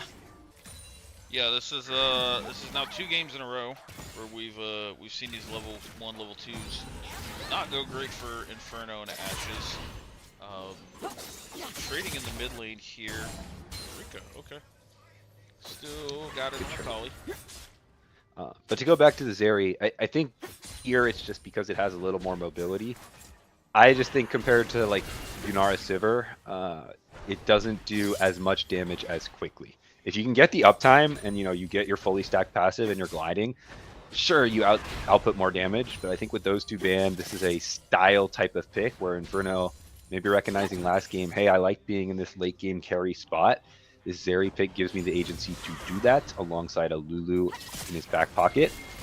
And then in this case, you know, sure, maybe it's a little weaker in terms of damage output, but that's a sacrifice he's fine with. His Ririka taking a lot of damage here. Lysander looking for more, but okay, tick up to level 4. It's just going to make me look a little silly as I was getting maybe excited for nothing. Level 4 plus D shield. All my mid laners. Yeah, both junglers did full clear, and Jarvan's going to be first in the mid lane. Lysander does recognize it, is going to back off pretty safely. Wukong's in the area as well. Stun doesn't connect, there's no mana for an orb. Ashes walking into Corki, tanking a bit of damage here. Hook falling short from Barbecue. Zeri W does so much. A little bit of trade health. Yeah, funnily enough, most of the Zeri damage is in the W. And that holds true kind of for late game as well. You got to hit that to have a lot of damage output, as Terraris, looking in the top side, does walk over the ward, so Cassante going to be able to walk out of that one. I love these mid laners first backs. Like both of them buying Dark Seal. Live and die by the snowball here. Yeah, they're just sending it. I want to see a lot of jungler attention around mid lane as well. I think both mid laners play a similar style, where, like you mentioned, they are sending it on the snowball. But you want to have a little bit of help to actually get that ball rolling, as Hook does connect onto Inferno. Root connect following up as Barbecue getting a little bit chunked low, as Inferno and Ashes, they're trading back. Ashes no mana, and Inferno on dangerously low health means they're backing up. Hook coming up soon. Flash forward. Let's connect onto Inferno as Ashes flashes out, kills his AD carry. Barbecue slamming down the anchor for 2. And that is another bot lane 2v2 domination for the side of Incarnate. Oh yeah, that's one where you just hear the AD and comms, like my support's just built different. Like flash forward, get the lollipop onto the Zeri for the burst. Hell of a hook. I mean, it's that easy, huh? I will say this Yone on the top side, though, gonna be scary. Decent bit of CS up. I didn't think this matchup would go as well as Rangod has kind of piloted it early. And he is already 15 CS. He has the coal. So, sitting pretty there. Yeah, first back on the tier the goddess here. So, Winter's Approach coming out for Jacob. I wonder if he just felt like it was the only thing he could get on the early back. Vamp Scepter coming out. So now I think on Gotta this be back... Bork, right? Yeah, it's got to be Bork. I think without Tear the Goddess here, you could get pretty close to a Bramble Vest here. Barbecue, though, looking Roaming at in this the mid lane. lane. Rurika does have flash, but just going to ulti in and get whacked down by the Wukong. Yeah. Cleanly executed gank from the side of Incarnate. Yeah, I think Rurika just wanted to give it over to Wukong instead of Lysindra there. That's the only logic I can think of. He's got flash up too, maybe. I was thinking about doing something. But, yeah, kill onto Wukong here. Ari has a decent back on the Trinity Force. Jacob going for the chain vest here. So, it kind of makes me think that Wingrod will continue to run this lane a little bit. with the Vamp Scepter. Vamp Scepter plus Call is going to have a lot of on-hit healing.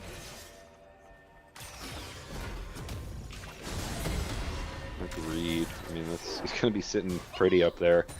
He's navigating kind of that use of the Cassante W pretty well with his own Soul Unbound. As potentially a dive shaken up here as Wintek is level 6 in the bottom lane. Hook connects onto Zeri. The bounce house is live. Barbecue going to drop aggro. Spirit falls a little bit low. Wintek going to clean that one out. Flash out not going to be enough with the Triumph. So at least Femboys get one back. They're on the board. But I mean, this bot lane is hurting for the side of Inferno and Femboys.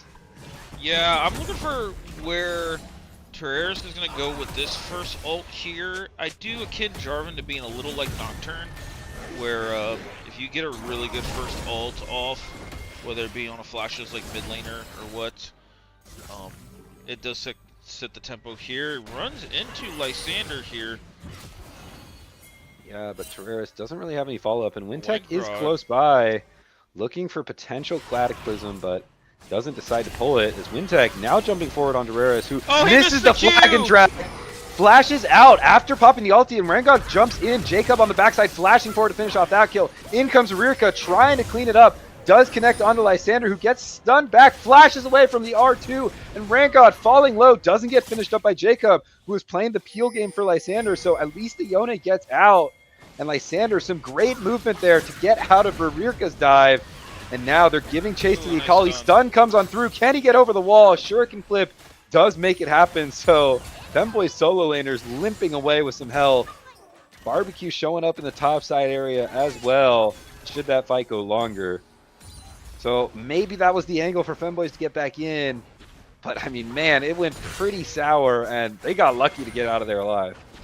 Yeah, I couldn't tell if Lysander got the flash off on Rurika's R2 there to dodge the damage, because I felt like Akali could have definitely at least gotten one there, but ends up not getting it. Does, like you said, limp away. Wangrod having to burn the TP to get to the top lane turret.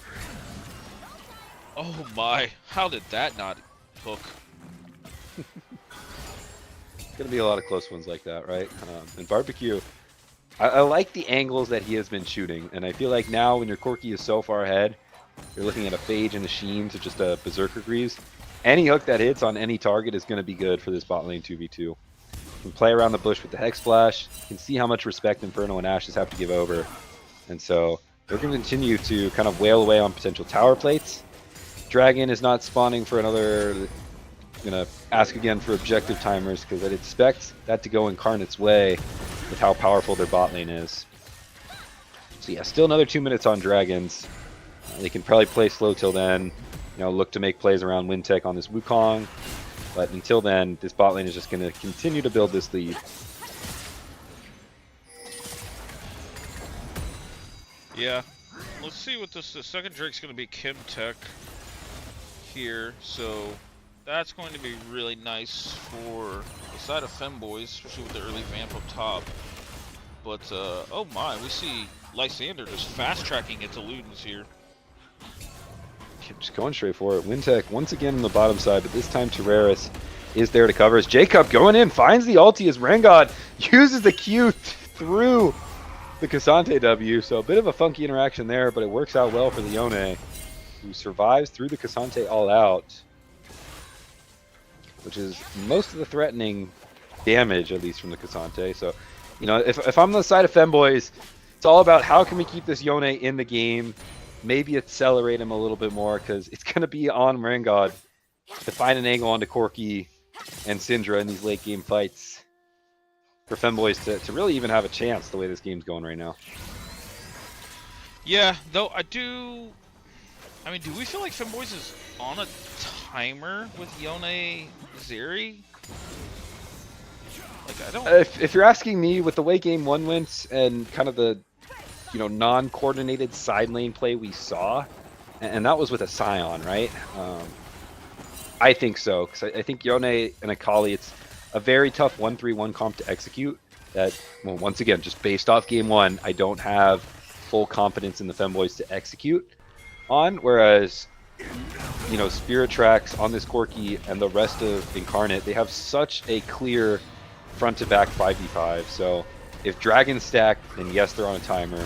And, you know, if they can't get a clean side lane plays and you know, split plays off, then yes, they're on a timer. And so with those two factors, I'm saying they need to make something happen, you know, in this mid game soon, maybe around the 15 to 20 minute mark. Yeah, I mean, Terraris is doing pretty good at invading when they know they're on objectives, but it's just not enough here. You got 2 dragons here by, you know, 12 minutes against the Zeri Yone. Like, I don't know what they can do to like stall it out. They're triple melee topside, and it looks like Zeri's going Yuntal. I don't think Static Shiv is that great of an item, as I don't see it enough. So, like, where does your wave clear come in if this tempo keeps up and you can't get an objective?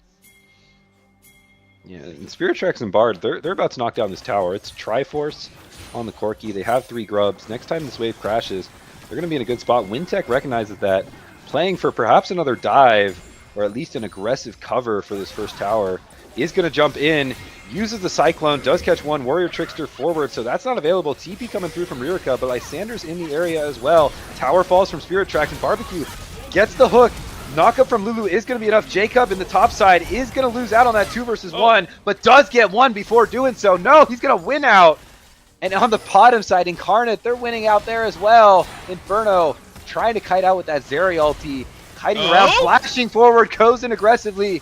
Looking for one last cubit of damage. Bard trying to block it, but doesn't quite have the angle. Spirit was recalling just on low health this entire time, so it's something back for the side of Femboys as Barbecue kind of wasting the flash there, trying to get out. So Femboys, they're striking back on the bot side, and Jacob striking on the top side.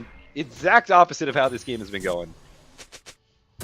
Yeah, I think, break that one down for me, CLT. Oh, okay. Well, that's an impossible task. I sure can't. That's I do think, I mean, outside of Inferno playing it well and being able to glide on this Zeri quite a bit, Jacob and his top side, like, now he's at this point where, what do you talked about a 131 earlier, who do you send at this Cassante? Because, you know, once he gets, like, another item, or even just a little bit of HP, does he really care about this Akali? I'm going to lean on the side of no. You know, he's beating Wangrod when Wangrod has the Vamp Scepter, and he's no anti-healing. Winter's Approach is a pretty cheap item, so that's going to be coming up here soon. But the kills going on to Akali and the Zeri off the bot lane fight are really nice. So again, it's going to come down to coordination here, and I'm kind of inclined to believe with what we talked about earlier. I don't know if Femboys have the coordination to pull this comp off, but they have resources in the right spot. Let's see what happens. Secret Agent Terrar is here. Sneaking in, he maybe has an angle there, but I think with Wintech in the area, that's gonna just fade off anything further. I will say, I do think once Yone gets Bork, that looks a lot better in terms of side lane play, as Ashes maybe a bit caught out here, trying to waddle away, forced to flash out, so good pounce onto the mid lane from the side of Incarnate, looking to carry that momentum towards the top side and towards a Rift Herald.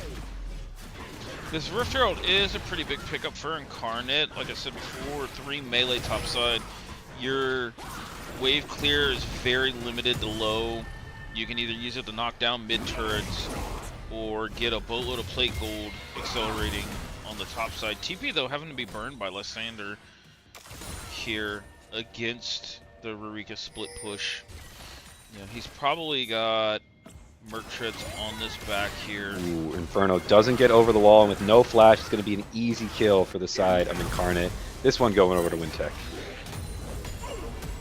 Yeah, it's a pretty good one to give the resources into. Lysander's just kind of there for late game insurance and burst damage. Oh, Wangrod going with the ult. Nice flash here from Jacob. So, yeah, that was all. I think we lost Mr. Nexus here. So, Merc Treads completed. by the Akali. I think it's going to help her side lane quite a bit into Lysander. Let's see, what do we got? What looks like PD second for the Zeri. Should be a nice pickup. Yeah, dragon spawning is up right now. Barbecue in the area, but it's both solo laners jumping onto Lysander. The stun comes on through, but it's not enough as Ririka jumps forward. He's going to claim that as a solo kill. Rangod still in the area, but no Fate Unsealed from the Yone. No ulti means Wintech is going to be able to sweep over this fight. He's cycloning forward. Terraris trying to peel off Jacob, and Spirit tracks his Inferno. He's gliding around, catches Jacob in the Cataclysm, means this Zeri finally melts down one. Rangod still staying alive, but eventually the Wukong knocks him down. Spirit tracks trying to kite out, as now it's just Wintech. So Femboys finding an angle in the fight off that initial pick from Lysander, and Wintech can't do anything but run away. Great space building from the side of Terraris, buying space for Inferno, but I think it was really Ririka's pick on Lysander that made the difference. Yeah, I mean, Akali's still going to have quite a bit of side lane pressure here until Lysander can get to like 2-3 items, maybe get one of them as a pen here, but yeah, that all in there. And this was all without Wangrod's. Oh, Wintech going in for the drag. He does get it, so good steal out of the jungler for Incarnate. Smites that one away, and all of a sudden, despite the fact that fight went incredible for Femboys, Incarnate's on soul point. That was a massive steal in the grand scheme of things, just for how the tempo of this game is going to go. Because that puts everything now on this fourth dragon. They can't wait for Yone to get to 2 items, or even Jarvan to get the 2 items for the soul fight. If they got that dragon, then you're talking about another item and a half on Zeri, another item, the item and a half on Wangrod here. So it's a really good tempo. Yeah. Both side laners fighting. Ririka finds Lysander caught out, and with the perfect execution should be able to sweep that one up. Lysander flashes out and still dies to the auto. This is that side lane Akali. They can get this 1-3-1 online.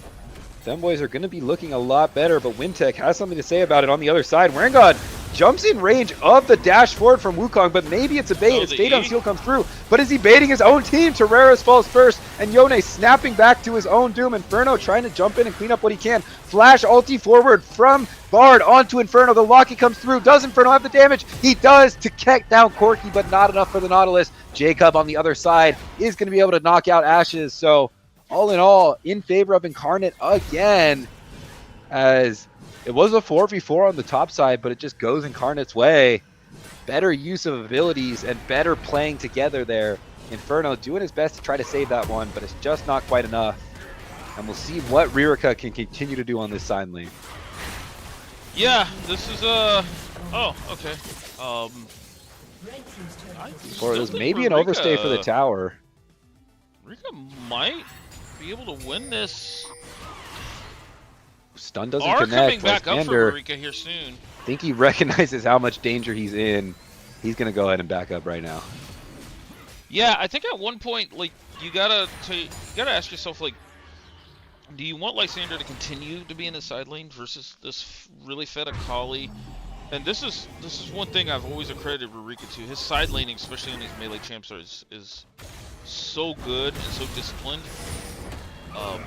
But at what point do you like want to consider throwing the Sante down there and just having a lot of the pressure around Lysander? Like, I think you got to start investing into the Syndra a little bit before she just starts to become cannon fodder for the rest of the Femboy squad. We see that Inferno all of a sudden had a boatload of income. Now he's on 3 items here.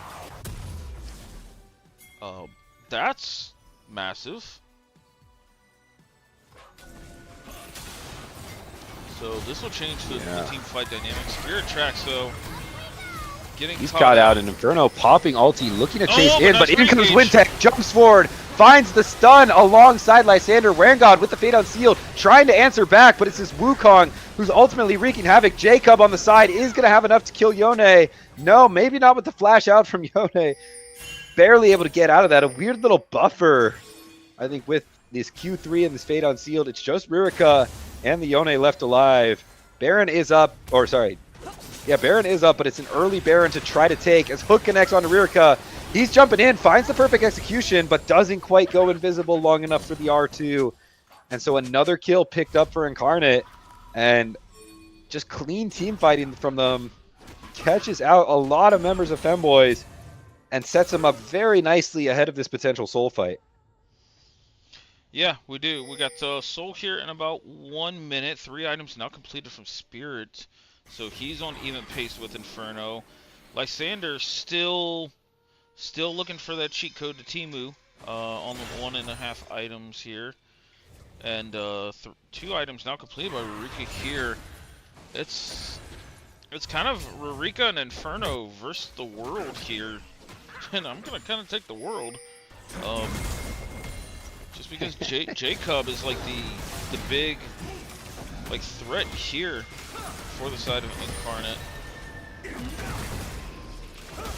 Yeah, I wasn't expecting this Chisante to do that well early. This is kind of what I expected the Yone matchup to look like later on, where, you know, with the Bork you can just kind of shred through. But by now you kind of wonder, maybe is it too late? That timer we talked about, Chisante probably looking to just recall and join the rest of his team in this ensuing dragon fight. 8 seconds, 5 seconds on the soul. Taking a look at Sums, Inferno doesn't have his flash up. That's a crucial summoner on the Zeri. Barbecue ulti is up and available. Going to be looking to use that to punish. And they're holding these chokes very nicely. Lysander and Barbecue, they're going to continue to fish. Rennie picks on the carry as Wintech stops the fishing and goes in now. Inferno pops the ulti to try to kite back. And Wintech flashing forward for the knockup with the Cyclone, but not going to be able to do much more than that. Spirit Tracks trying to trade it back, as Rangod did back up, put himself in a spot to TP, but so did Jacob. Lysander very caught out, forced to flash towards the rest of his team, but it's towards Rirka, who goes in and flashes out. Ooh. Hook goes short from Barbecue. It's just Spirit Jacob. Tracks as the main damage left alive, and he gets caught by the Yone ult. Tries to Valkyrie forward, flashes forward to pick up the kill. Wintech jumping in now. Terraris alone in a 1 versus 4. Not going to be able to do anything, so action once again all over the place. Flashes blown both forward and backwards. But it's Incarnate who reign out on top. And now they're going to look to claim this Hextech Soul and put themselves in a great spot towards a Game 2 victory. Yeah, this is, I mean, Femboys are doing their best here. I just don't know, like, they're just picking on Ashes this game quite a bit. 167, Wangrod trying to do the Yone thing, but unfortunately cannot here. And who would have thunk that, looking at the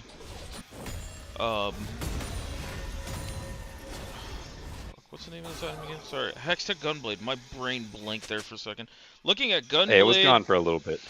Yeah, it has been a minute. Looking at the Gunblade, looking at the Blade of the Rune King, and Femboys is the one actually prioritizing the Grievous Wounds here. Yeah, no Thornmail or at least Bramble Vest onto Jacob yet. I would want to see maybe Randuin's come out, but maybe it feels like he's just got enough armor and he can cycle in between shields. That's not really needed. And as much as they're picking on Ashes, likewise Femboys is picking on Lysander. TP coming out here in the mid lane here. Oh, flash forward from Barbecue. Okay. He gets the wall, but the ulti connects onto Lulu. Right. Yeah, they're picking on Ashes, all right. Lot blown for just the Lulu.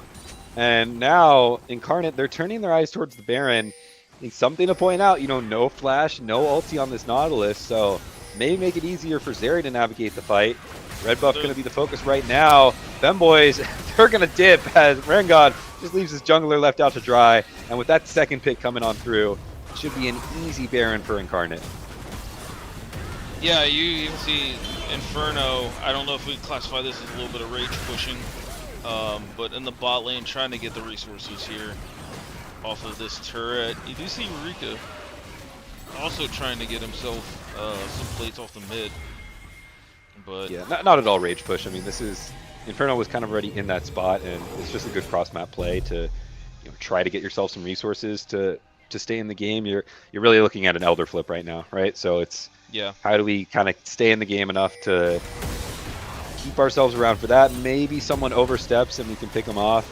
Jacob on 3 items now is actually sitting pretty comfortably into the Yone matchups, even against the Bork. just jumping on forward. In comes the all out. Gonna use a final few abilities to close that one out. Rangod trying to zip zap his way to victory, but it's not gonna be enough. Q3 connects. Jacob is dominating on the Cassante, and this Yone counterpick just has not yet panned out. And now, rest of Femboy's squad staring down a Baron up siege from the side of Incarnate. I mean, they're going to be scared to even hug their towers here. Yeah, IE completed by the Corki after the last fight. Spirit Track's having himself a wonderful series right now. 6-2 and 11 after that dual game 1 with Inferno. But, yeah, who stops Jacob? Lysander at this point, he doesn't really... His scaling is starting to come online. Probably full passive stacks, if I gotta think, yeah. And it's just, what do you do if you're Femboys here? You're triple melee into Cassante Wukong. Yeah, Rurika is able to get himself out of that initial engage, and in comes Terraris looking for the engage onto Lysander. Rangod jumping in, finds a two-man fade on Seal, but it's not going to be enough. Lysander stays alive through it all. Barbecue finds the hook onto Inferno. It's going to be an Incarnate wipe. Nice kill back from Terraris. That flag and drag flash, but still, this squad has the Baron. They're pushing for more.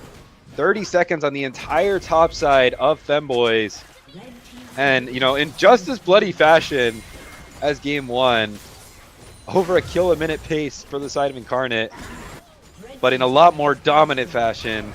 They're going to be able to take game 2, go up here. Inferno trying to do some heroics. It's not going to be enough. And Incarnate goes up 2-0. Yeah, as you mentioned, 2-0 lead here for Incarnate. Again, Wintech having himself a fantastic scoreline, 11-3 and 11. But Jacob in this top lane being an immovable object against this Yone counterpick was key, I think, in this game to really bridge and absorb a lot of pressure. But yeah, Spirit Tracks and Barbecue looking like the best bot lane in the league. I can't. They really got nowhere to refute what you said there. Yeah, and I mean, you know, in Inferno and Ashes, you're looking at a substitute AD carry, and what I have kind of said is maybe one of the weaker supports left in the tournament here. But even still, they're showing up. They're doing what they need to do. And if you're Femboys, you maybe need to see a much safer bot lane pick, whatever that looks like, whether that's more bans coming through or, you know, a lot more stability in whatever you lock in there. Because topside has been going, you know, relatively well. I think Rurika had a nice game too there. Rangod with counter picks has been showing up, and Terraris has been making stuff happen on the map, but hasn't been enough.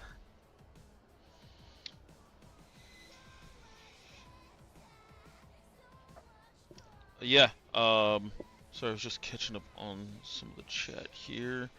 Ooh, got an ad break there near the end of that game. I'll try to get that back on the cycle in the spectator delay, but we'll see. Let me see. Draft.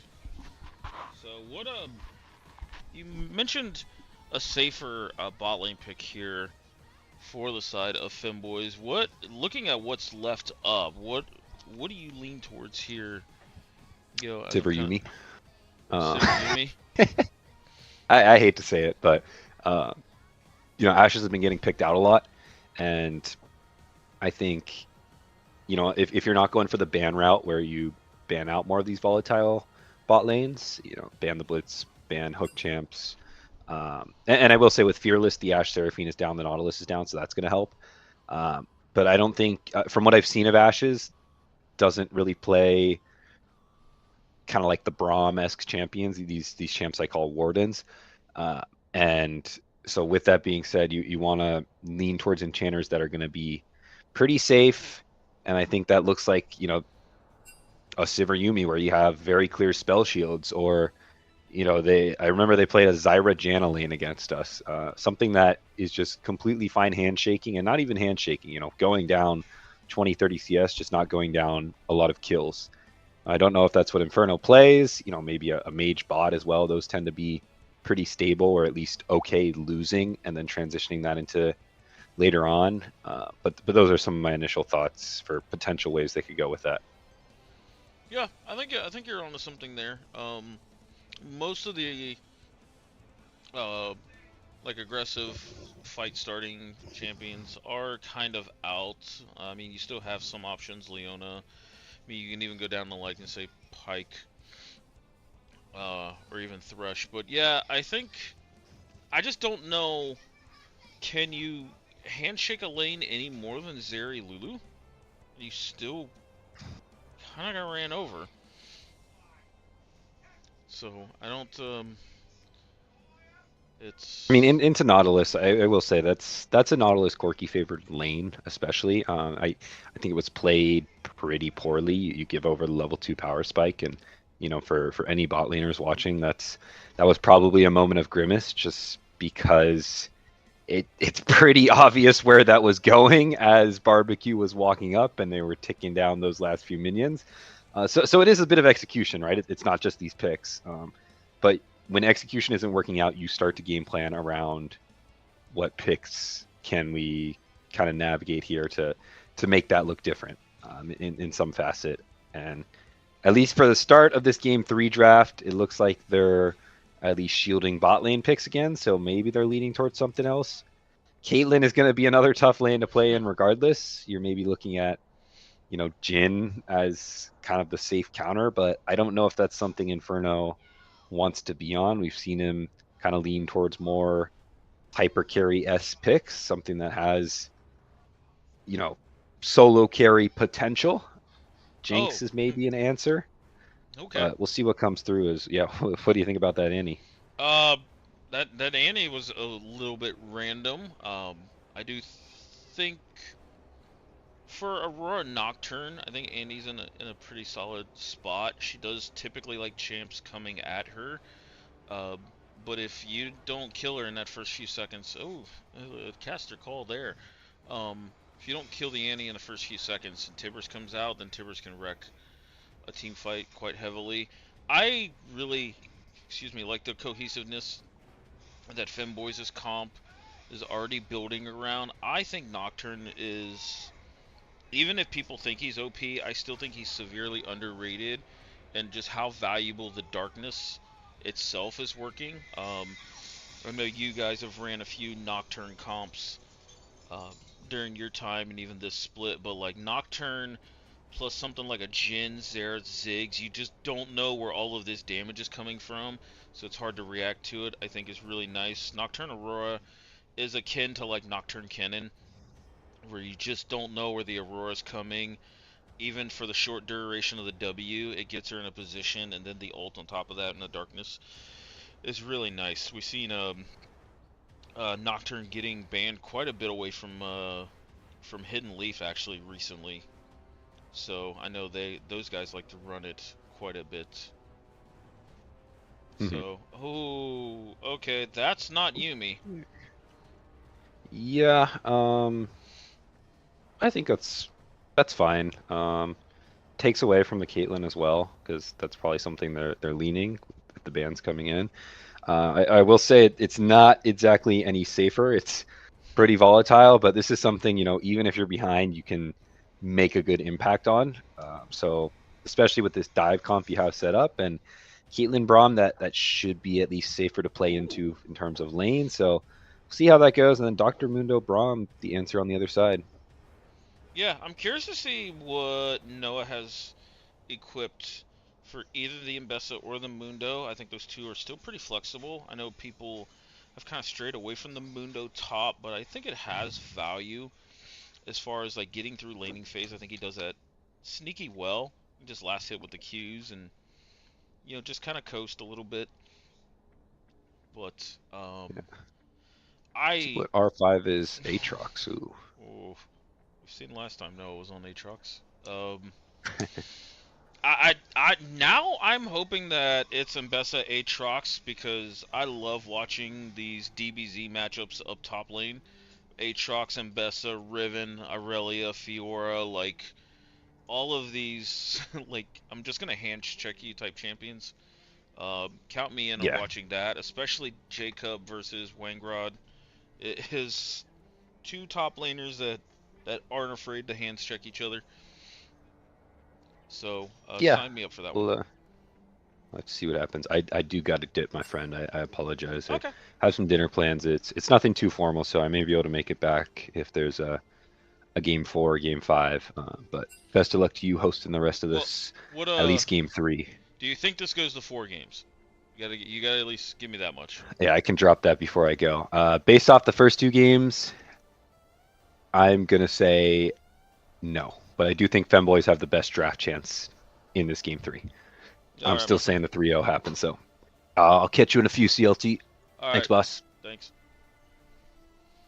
Anybody wants to join, please feel free to reach out. But yeah, I do tend to agree. I think this is Incarnate possibly going with the 3-0 here. I do like a lot of their reactions to this Nocturne Oriana Nico type of engage. The Aatrox definitely feels like it's a little off theme. Excuse me. So I think I would have preferred maybe something with a little more frontline prowess, like Shen kind of speaks to me a little bit here. Someone who can, alongside Nico, be able to enter in these zones where Caitlyn is, maybe, pop a W after soaking up a few traps and then eating the headshots, because the W will dodge that. Along with the Nico clone, I think it's much harder for Caitlyn to get space there. And I do like the synergy with the Nocturne. I think if you're going to go with like a Nocturne Oriana Jhin 1, 2, 3 and follow it up with a Nico, you might as well just all in on the engage and hope that that first punch lands on either Annie or Caitlyn. But the Aatrox potentially could disrupt things if he does get a lead in lane. My guess is going to be it's Mbessa versus Aatrox. I know Mundo is not a big fan of the Aatrox matchup just because he has a lot of multiple knockups, a lot of the W pullback.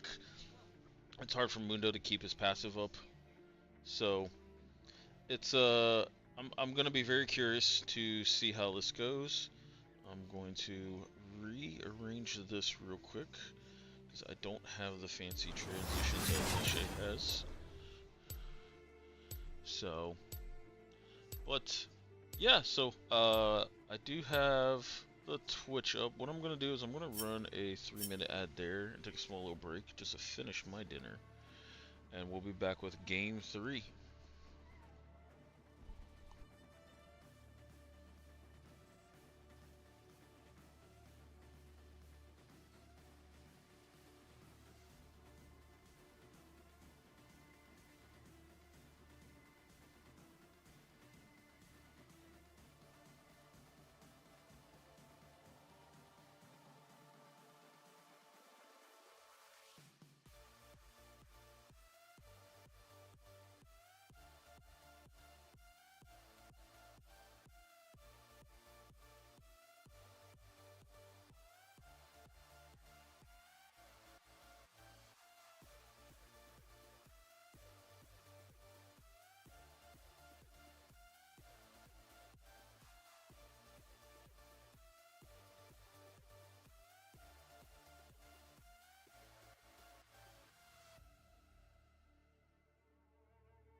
Alright, guys.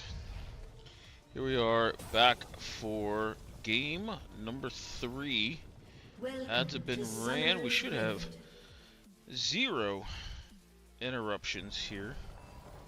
So you just got to listen to me. Minions have spawned. And I am not as goated as the other guy, so bear with me on this. It's been a minute. So, positioning taken by Spirit Tracks and Barbecue yet again. You know, I'll keep going back to Nexus saying this is the best bot lane in the league. I think him and Tango are on par, but when these bot lanes are clicking, it goes very well. Lysander and Rurika been trading back and forth the whole series. Electrocute being procced by both here. Though Rurika does have a better level 1 here.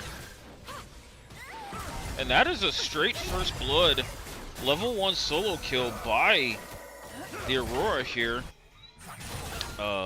Heal having to be burned from Ashes here. Barrier still up for Inferno. And Spirit and Bard did trade their combat summoners here.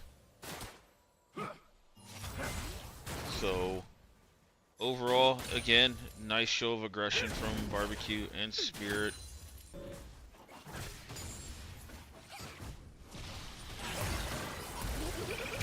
Oh, stun is up for Lysander. Oh, he canceled an auto, but the Q did come back up. So Lysander gets one back. So, low-key little 1-for-1 here for these mid laners. Though Annie does get the wave pushed in. Actually didn't get it pushed in quick enough here, so. But Spirits and Barbecue pushing in, getting the first shot onto the Crystalline Brace. Here, top lane, a little bit of a CS lead from Wangrod, but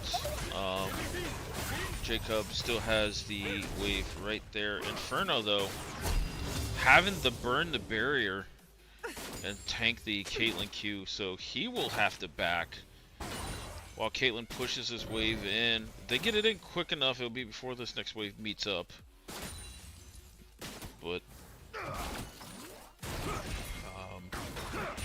overall, looks like they're gonna get most of this wave in. Boots first buy here by Inferno.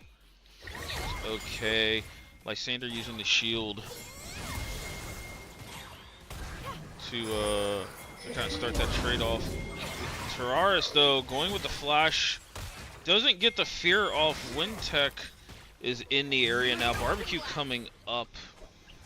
So he does have a minion to jump to here.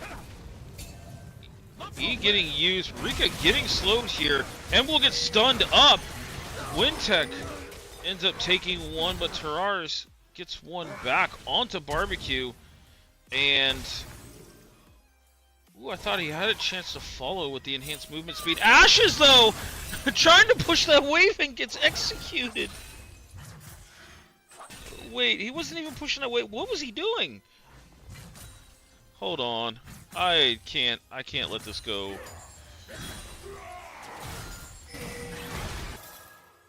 He came in as a minion. We see the rest of the fight up here, but what?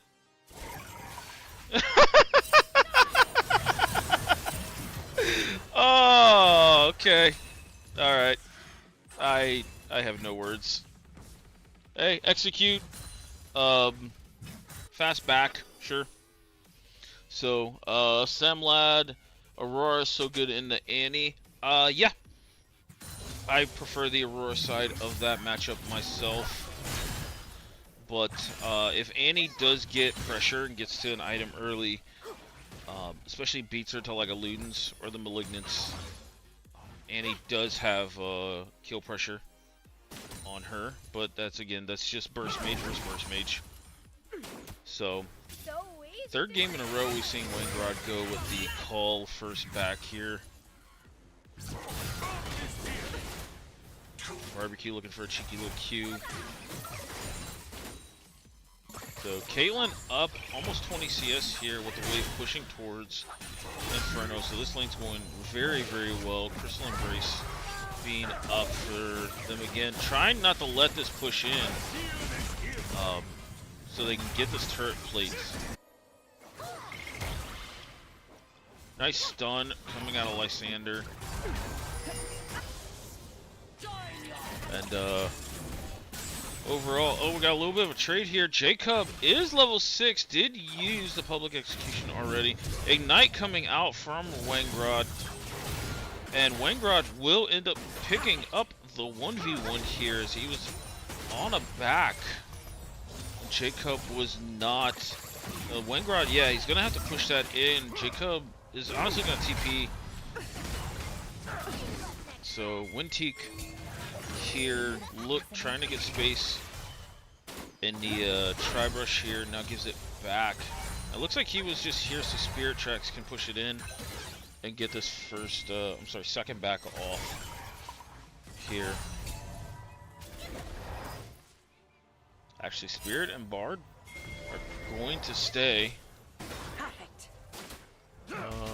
Yeah, I'm still talking. Get over it. So, mid lane CS is about even. Top lane CS, yeah, just a touch in favor of Wangrod, but nothing special. Bot lane is where a lot of this, a lot of the advantage is going to be at.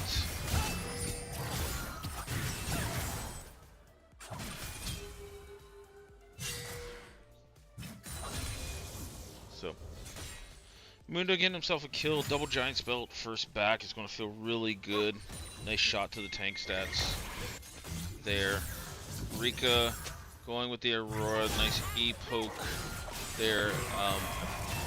All in coming out of Wangrod with Jacob also getting jumped on by Terraris. And that is 2 kills onto this Aatrox here. So really nice of him. Oh, stun coming out. Oh, and Lysander with the cheeky Q auto there. So flash used, but Lysander does pick up 1, 2, 1 and 0 now. And Barbecue still levels 5. See, they're looking at Inferno here. That is a TP coming out of the Aurora here. Aurora is level 6 with R up. Nice little trap onto the TP. Aurora still in this area here. There's a big Aurora ult coming out. Auto taking away Barbecue. Spirit Tracks sidestepping some of the Jhin ults, but ultimately gets hit by the third one. And so, nice little transition here for the side of Femboys. This is probably the first time their bot lane has had at least even to an advantage here. You know, I guess collectively they're still down gold, but yeah, this is the best start their bot lane's got all series. So, ult on Nocturne is already on a decently low cooldown if he has Ultimate Hunter.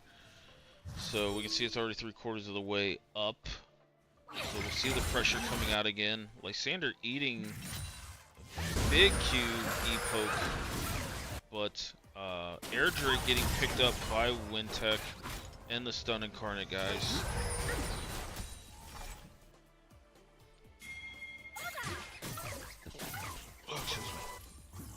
So, again, CS lead now kind of going in favor of topside, though Jacob does have a wave coming his way. It's going to be close to about 10 CS difference. Oh, nice trade by Wangrod overall. And the ult coming out here onto Spirit Tracks. Oh, flash there by Barbecue. I don't know if he was trying to get the E up to block the fourth shot, but does get rooted on the way out, so Nocturne paying a lot of attention bot lane here. So 3-7 on the kills, about 2k gold lead. Lysander kind of in no man's land here.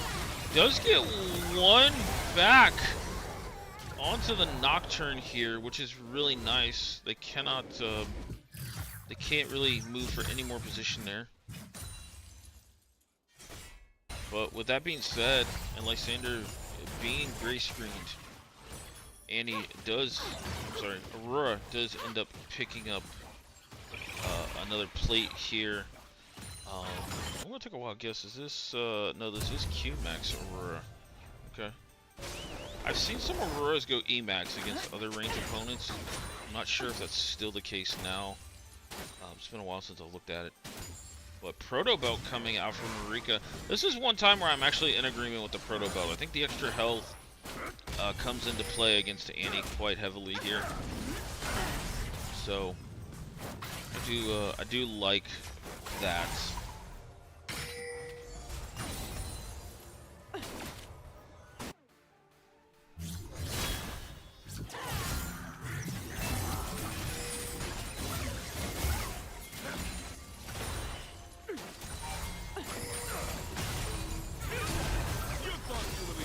So full item is completed up top. Oh, but we see Ashes with a big solid engaged barrier burn by Spirit Tracks here. They are trying to stun up Inferno here. He will get stunned. Trap does fall short. But here comes Inferno's ult. Barbecue is going to fall. Spirit Tracks is also going to fall. That is a double kill in the 2v2 for the side of Femboys. So, really well played, really well patiently played here for the side of Inferno and Ashes. Ashes with a nice engage overall Flash R.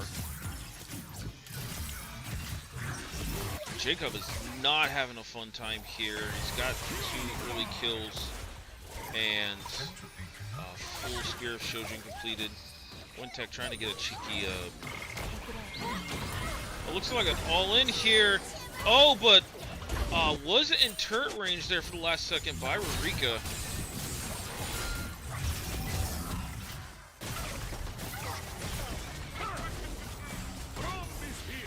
Inferno having himself some nice fancy feet work with these Swifties picked up. Experimental Hex plate completed by the Nocturne is really nice for this ult cooldown. Both junglers will be finishing their quest here real soon. And Jacob is just not having a great time up top, having the flash away here.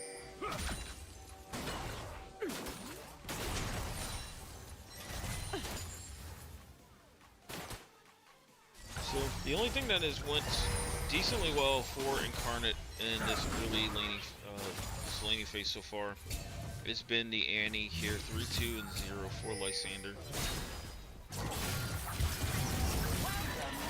Oh, that was a really nice attempt at the R there when he was tanking, but Wengrod having to flash out here. Nice cover on the dive here from Wintech. Want 5 games? I do not. It's East Coast and I have to work tomorrow, so come on guys, let's hurry this up. Samlad, be more than happy if you want to join me next game. If there is a next game.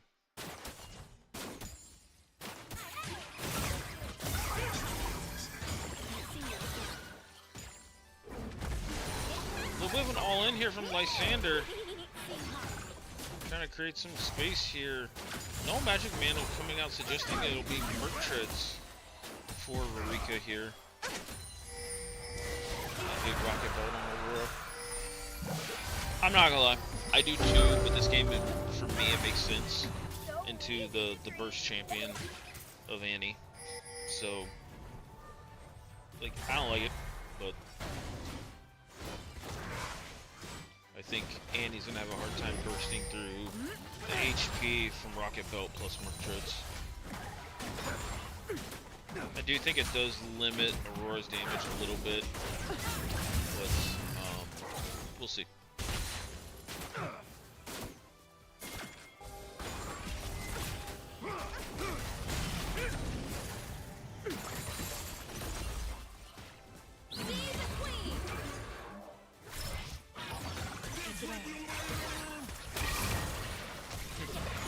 Steel Proc coming out.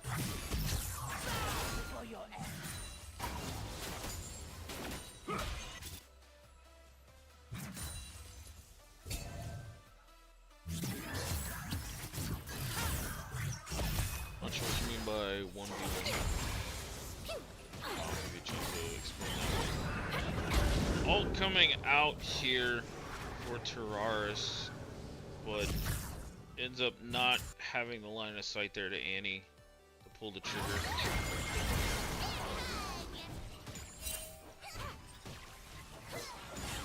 Beautiful, isn't it? One round.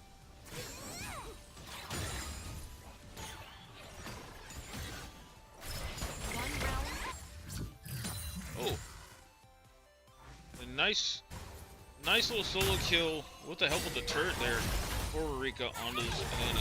Luden's perform search. Yeah, I mean, I'm a Luden's enjoyer on Aurora myself, but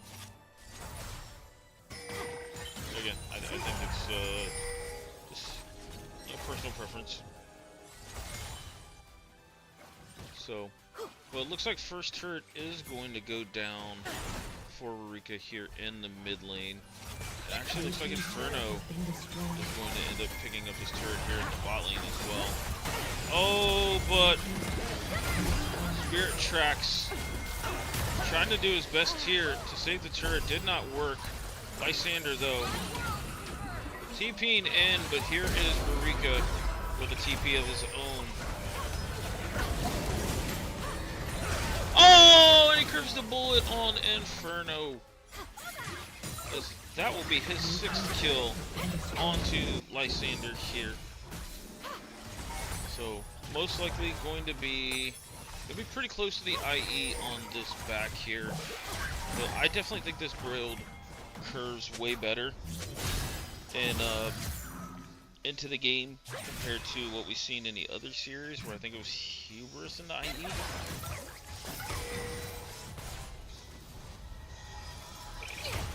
So yeah, all in all, this early game is just 100% in favor of Femboys here. I do think there was a decent amount of scaling though coming out of Incarnate, but overall, just not much they can do to try to withstand the assaults.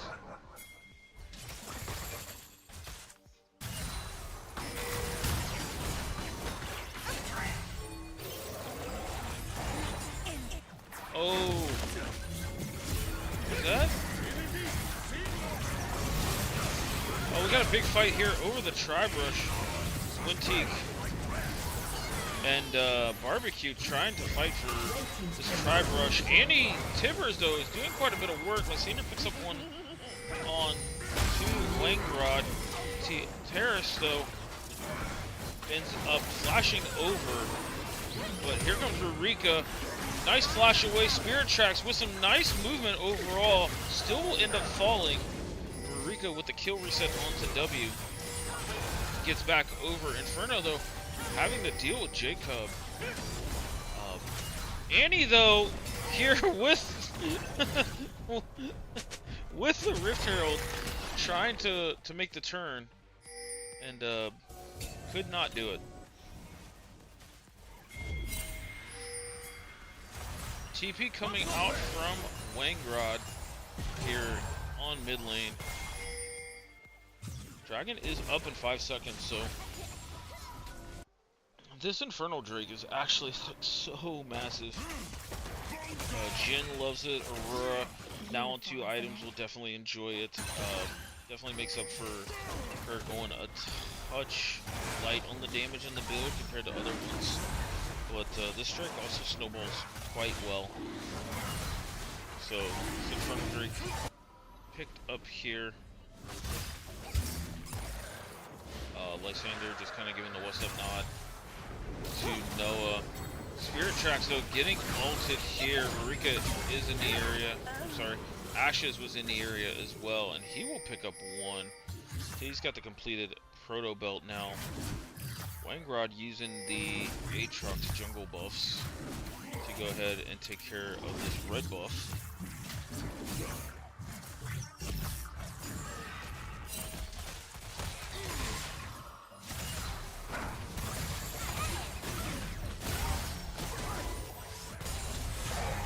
Ten stacks on the Magi's. Magi stacks amplified way more with the Inferno Drake as well. So that is nice to start stacking. So now everything just comes down to Terraris and Rurika. If they can put quite a bit of pressure on the map here with the Nocturne ult, with the Aurora being able to just kind of push and then roam into fog, and as I like to call it, headhunt a little bit. So we'll see how this goes. You know, it's a comp that takes a decent amount of coordination, but the coordination is between the two players that have played together for quite a while, and Rurika and Terraris. So that's dance completed by Jacob. Can't say I've seen that rushed.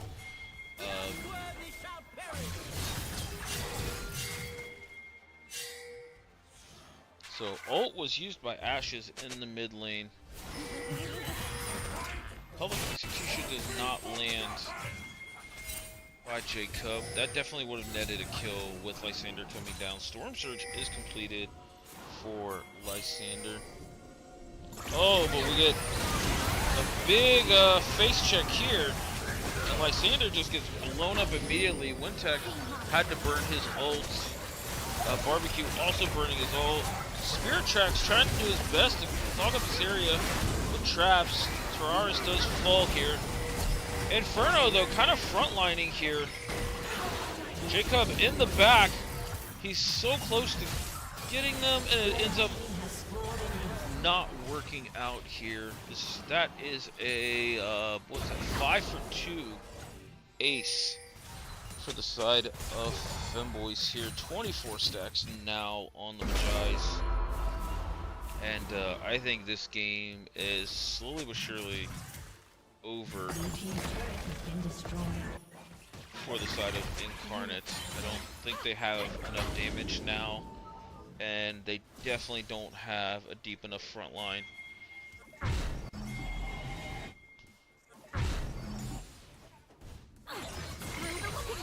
Oh, Rurika E's the wrong way! Gets away with it though.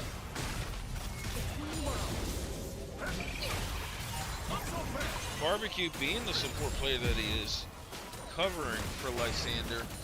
Almost a disaster here. Rika taking lessons from my Casio ults.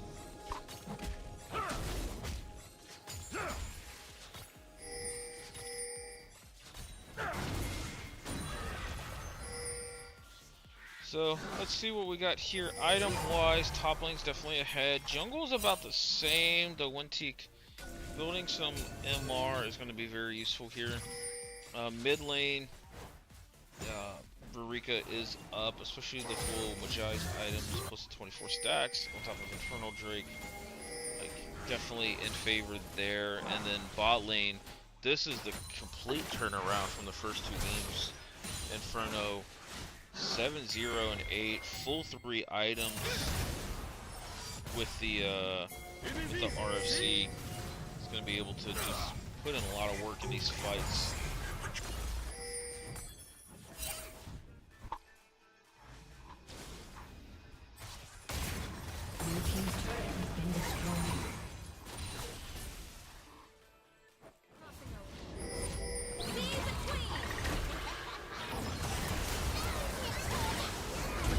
Rika getting himself the side lane 1v1 onto Lysander. And that is a full 25 stack on the Magi's.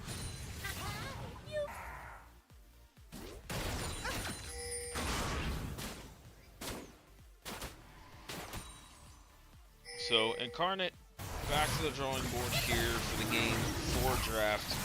Femboys trying to start up the reverse sweep here. We'll see how this goes.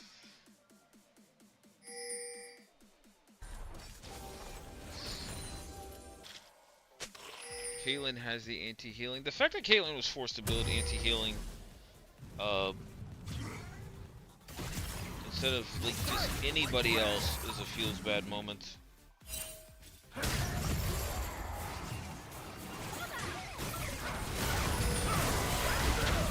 Ashes with the single man engage on the barbecue.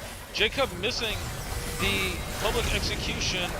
Wengrod ulting out and limping away there. Inferno having to force to cancel the ult before the shot. Ashes will end up falling to Winty here. Marika, though, in the back line, picking up kills on the Spirit Tracks and Lysander. And now he ends up getting a third kill onto Barbecue here. Mundo, though, on the other side, going absolutely nuts here. And Wengrod with the Q3 gets the dunk onto Winteek. So that was a 5-4-2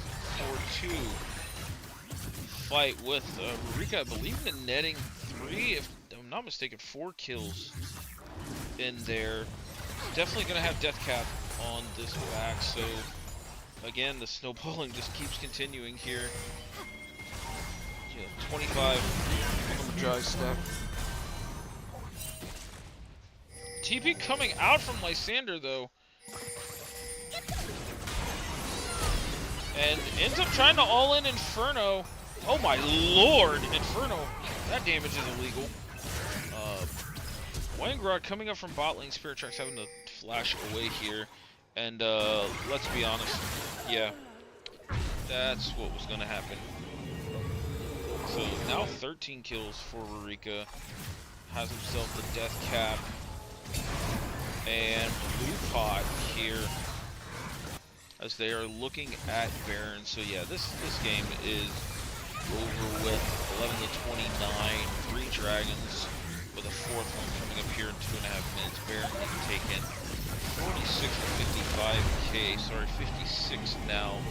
We're looking at a 10k gold lead by 27 minutes here for the Femboys.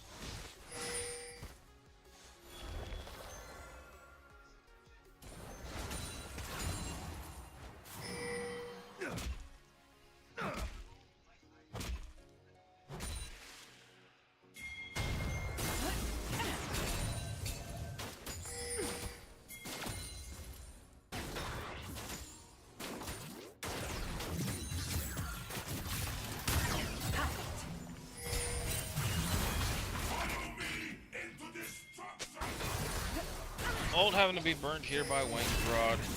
Inferno in the backside.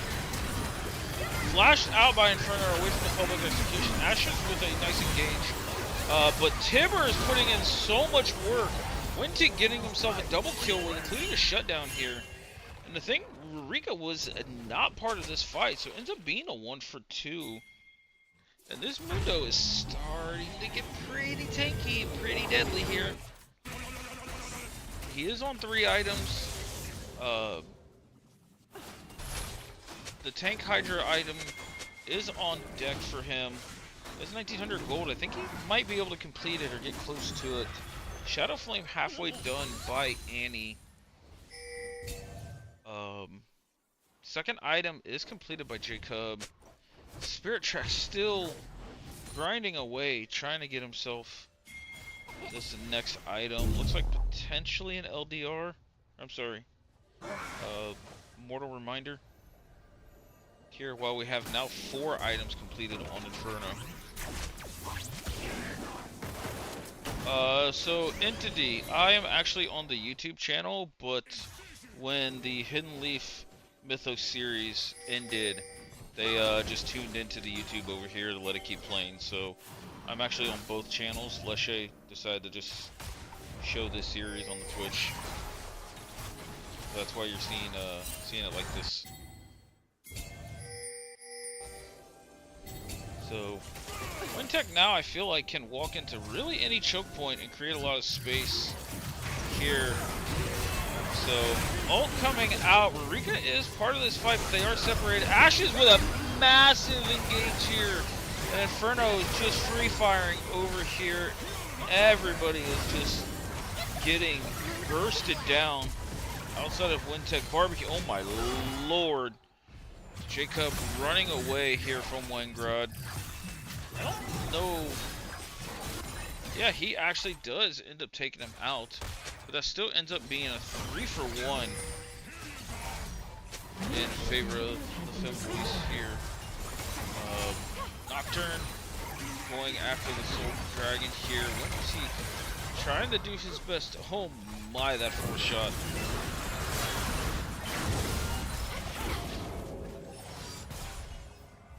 Jacob with a nice little sidestep here.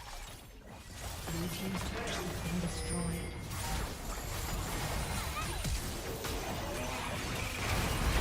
Ashes will fall to Spirit Tracks based on that ult here. Winteek does not fall here.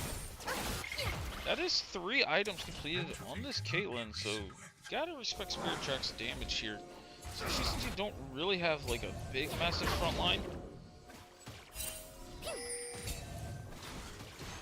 But Infernal Soul, in the midst of all of that, did go over to the side of Femboys, so this is going to be a lot of poke and a lot of damage overall. Jhin ult comes down, and Lysander, though, not getting away from the Nocturne ult. Trap does come out. Terrars takes a nice little headshot here from Caitlyn. Winteek, though, trying to run away. If he can get back with the Titanic Hydra. Oh, but Spirit Tracks with some nice moves here. Shutdown goes over to Winteek. You know, Spirit Tracks is in the back line. He's kind of free firing here. They're zoning out Terrars here, and he gets stunned up. Spirit Tracks picks up another one here. Now Inferno going after Jacob. Does not get him. Here, Winteek 2v1ing Ashes and Wengrod over here. Shut down for Spirit Tracks. Look out, here comes Incarnate. Ashes with a nice Zonya's here. Does not fall. Ult does come out. This Ashes does fall from the Caitlyn Heart. And now Lysander in this fight here, having to flash away from Wengrod. We do have 4 kills now on Caitlyn. Caitlyn on 4 items.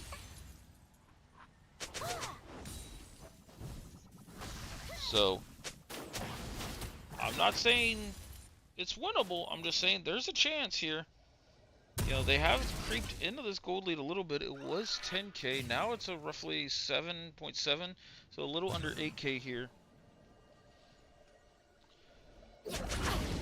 So we'll see how this goes. Sterak's gauge picked up by the Nocturne is pretty big if he's going to make the first move. More importantly, off of that, Spirit Tracks getting the shutdowns, but Rurika's Magi stacks will end up falling off here. So now only the 15. Winteek kind of in no man's land, but here's Lysander with a double stun along with a public execution. Terrars will end up falling. Rurika trying to play the old game. Does drop it, but can't get much done after that. Ashes in the middle here gets a 0-man knockup because you just got Caitlyn headshotted. Wow. I was not expecting that. I think I was expecting Ashes to set up another engage, but it does not happen. And this is Baron going over to Incarnate. Are we going to see a 10k gold comeback here? I mean, it's now 5 gold, 5k. TP coming out from Rurika. Jhin ult is delaying their backs. Rurika TPing to his death. 5 stacks on Magi's now. Ult coming out of Spirit Tracks.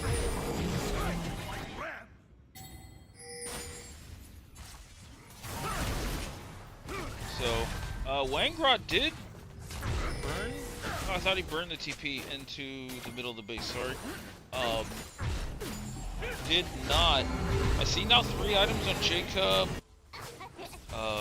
Is this GA for Caitlyn? No, it is not yet, but should be getting close. Warden's Mail for the side of Barbecue. Looks like he's going after Randuin's here. More AP coming out of Ashes. I think I might want to see a Frozen Heart or something here just to help with this. Oh, Spirit Tracks though. Getting jumped on. Oh, and we have the brush cheese here. And that's going to seal this game up. The Fnatic brush coming out of Femboys' team comp here. Let's see what happens. They don't have the biggest minion wave. Winteak does have a decent amount of wave clear with the Titanic. Lysander also as well. I think with them having Baron minions, they can stall this out. I think there's another fight for the bot lane of Incarnate coming up. GA is active on Inferno. He's got this 4-shot queued up here. Oh, but they all in onto Lysander here. And that's what they were waiting for, was something to all in with. Winteak, though, trying to go after that. Rurika and Inferno here on the top side, hitting this Nexus. And that will end up being Femboys taking game number 3. They were up by 10k and almost let Incarnate come back.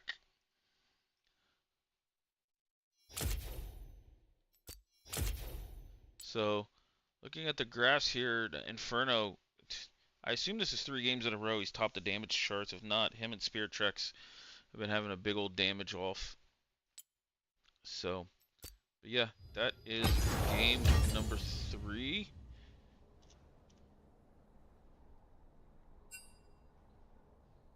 I never doubted them. Maybe. We'll go back and look at that.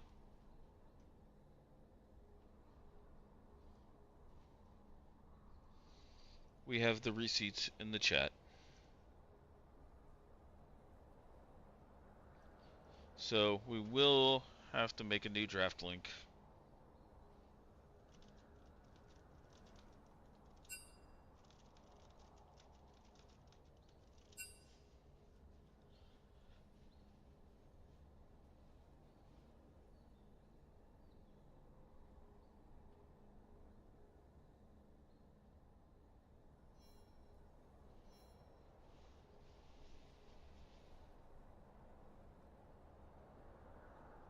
Alright.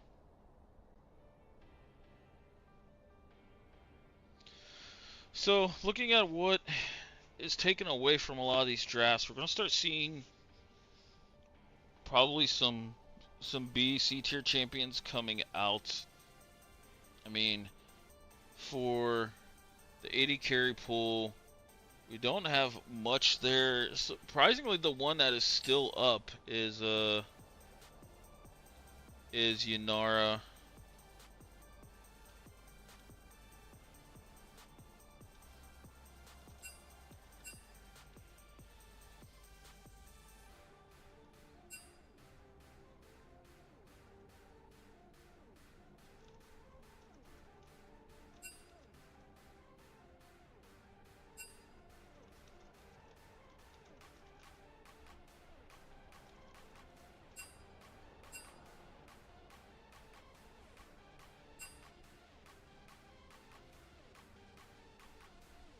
So, alright, let's go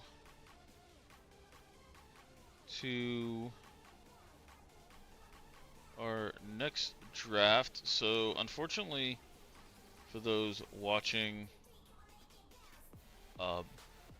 this draft will not show what's out due to Fearless, just because they set up the previous draft to 3 games.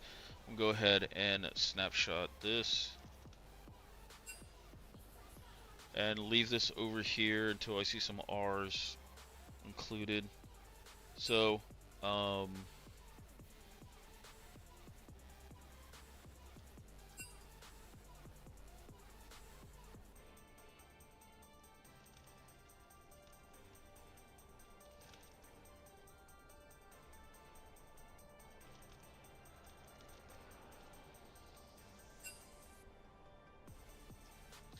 alright, so we do have some R's in draft. Oh, actually, we have... That's right. They did, they went through and actually manually disabled all the champions that were in Fearless. So this will be pretty accurate, actually. And, okay, it doesn't want to hide the used ones. So...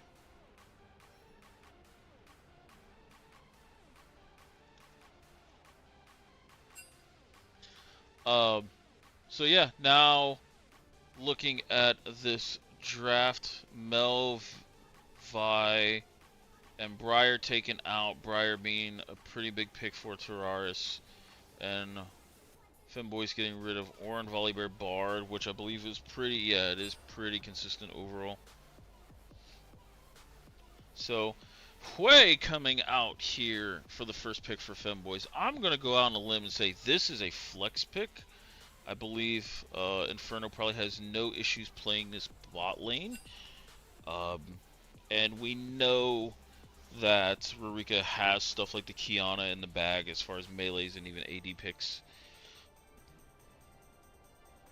coming out here. So, yeah, let's see where this one ends up going. Actually, let me go over to the draft and see how rusty I am as this shit.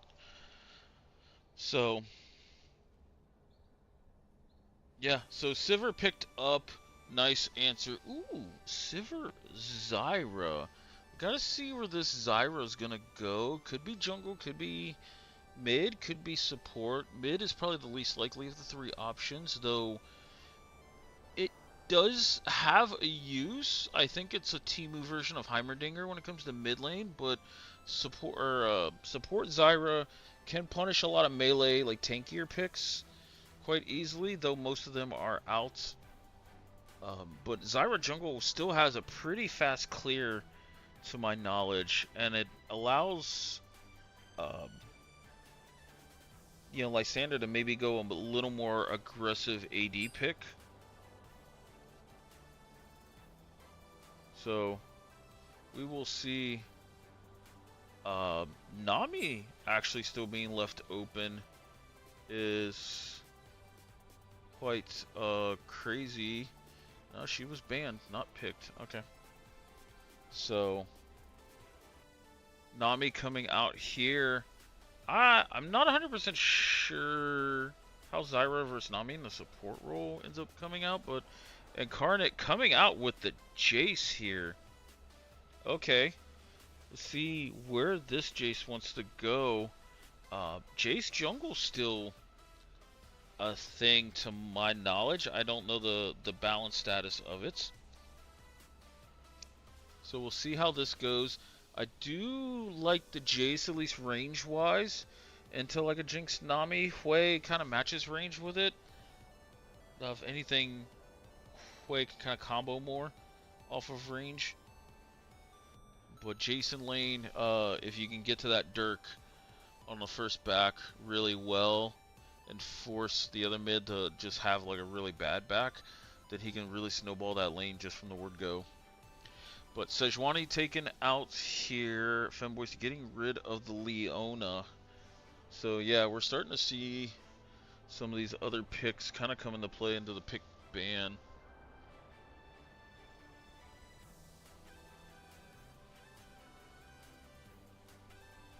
So Skarner taken away as well. So Terraris champion pool getting shrunk here a little bit. Volibear taken out from Femboys, but now Skarner, Sejuani, Briar, Vi. And with stuff like Jarvan being off the table here, I won't say we're running short on jungle picks, but there's definitely most of the big ones are out. Gray's still on the table and Mumu still on the table. Excuse me. Even stuff like Shyvana still available. Viego is a nice one. So we'll see where this draft wants to go from here.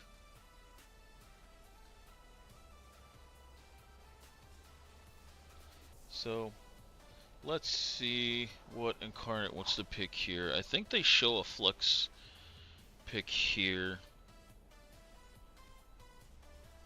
Rel. Okay, so this is now either a solo lane Zyra or Jace here with the Rel being shown, as Riot took Rel jungle out back and completely ended that pipe dream. I might have been one of the few that had no issues with Rel jungle, to be honest. So Yorick being hovered here for the side of Femboys.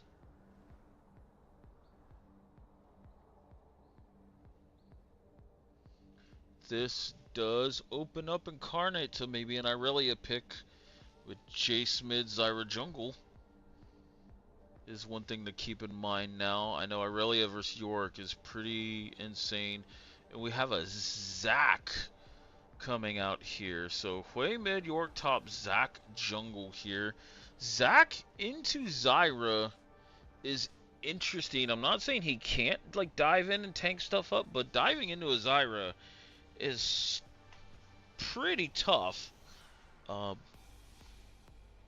And Sivir does have the spell shield, and a set comes out here for the side of Femboys.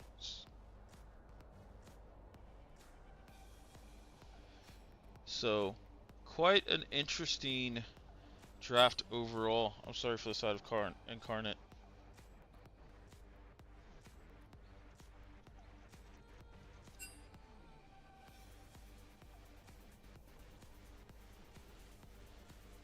So, yeah,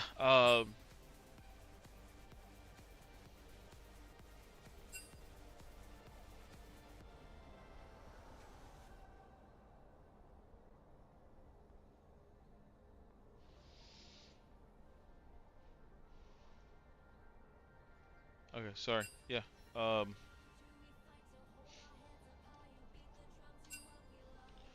alright, so sorry about that. Looks like we're gonna take just a few minutes. Oh, never mind, they're actually back here. Thought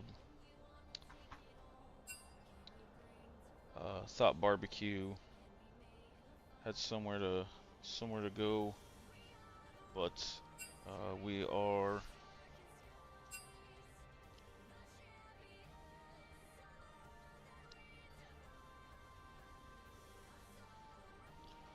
So yeah, looking at this, Femboys has themselves a nice, fairly standard draft. The York is definitely more inclined for the split pushing. You know, Nami Jinx is a fairly safe, fairly consistent lane, decent peel, decent protection. Uh, and um, yeah, I think it's a fairly, I don't want to say safe-ish lane. Like Nami's peel definitely increases at level 6, but um, the rocket poke along with Nami E can do quite a bit of work here. So I overall like that. I don't think there's much advancement onto them. I mean, there is Rel, but everything else is pretty stand your ground to more poke. And so the only thing they've got to worry about is maybe some tower dives from like an Aftershock Rel combined with Zyra being there. But Femboy's side, you know, the Hui, I think Hui in this situation, like game 4, I think he's probably just best in slot when it comes to the mid lane here. I mean, Ryze is open, Azir is open, Cassio's open, but as far as like an all-around mage, he's got just a little bit of everything going for him. And there's really not much unless you go like Fizz Zed into him. It's not too bad. Talia's still on the table as well. So a lot of options, but I think Hui is like the most versatile. If you're gonna early pick a mid in that spot, that's what you're gonna do. And the Zac is probably the one that's a little unique. I don't think there's really much playing off of the Zac in this draft. I don't know if Terraris ran out of champions, but I also like the protection that Incarnate has for, say, their backline, the Sivir Jace in the form of Zyra set. And Zac is just gonna kind of jump in there and see what happens. I do ultimately think the kind of the pivot for the kind of the linchpin here for the Femboys comp is going to be this York. I think if he can get himself going and have himself a very successful split push, he can start to break up this 5-man comp from Incarnate and kind of cause a lot of havoc here. So I don't know how the Set York matchup works, but he picked Set for a reason, R5, so I think he's pretty confident in this. I'm going to go ahead and run an ad and do a restroom break, and then we'll be right back.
Welcome to Summoner's Rift.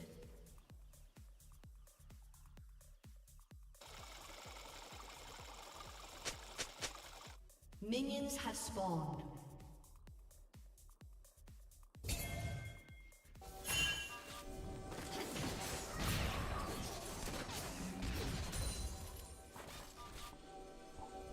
Okay. Here we go.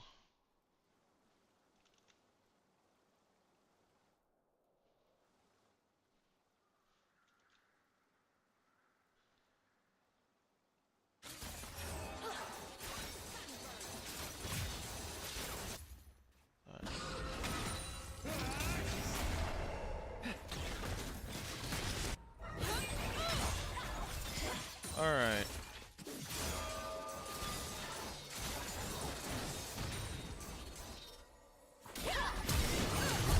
Oh, big fight here in the bot lane for the third time out of 4.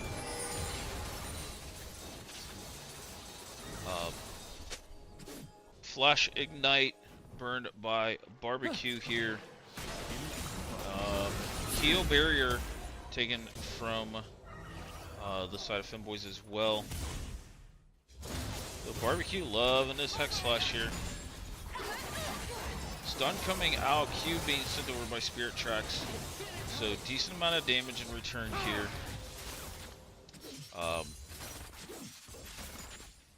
See, mid lane is going about what I expected it to be.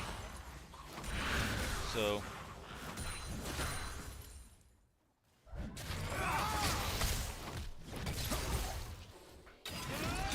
decent trade. Lysander with a nice little phase rush trade onto Eureka. Oh, Eureka, though, with a nice little trade back.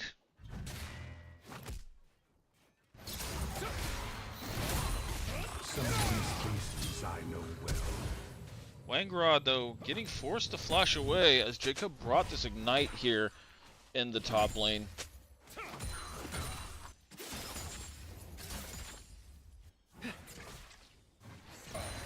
Well, Lysander getting himself poked out here by Eureka, having to take himself an early back and burn the TP. TP's, though, in the middle of the wave here. Eureka using the trap and the QW a little early here. But you have some posturing here down lane. Eve brought up by Barbecue. Ashes, though, getting saved from the Jinx trap. Nice double bubble coming out.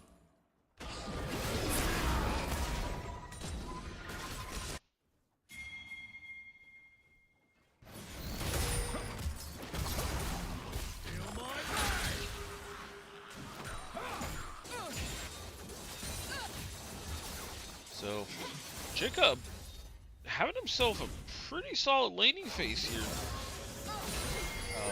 He was under fire for game 1 and game 3 here. Game 2 had himself a really nice Cassante game versus the Yone counter pick. Oh, and Wangrod for the 4th game in a row. Going with the call.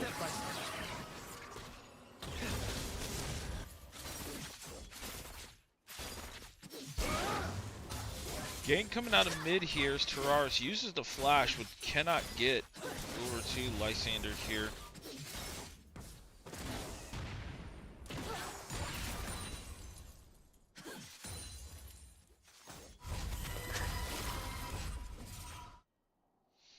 So flash being down early here by Zach definitely limits some of the early ganking potential.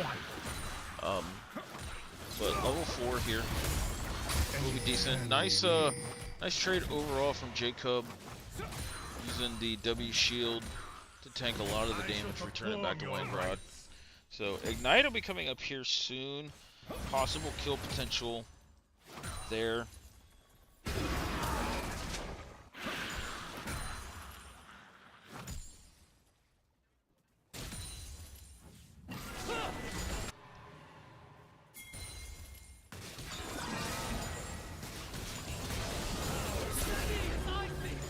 Oh, Eureka. What's that?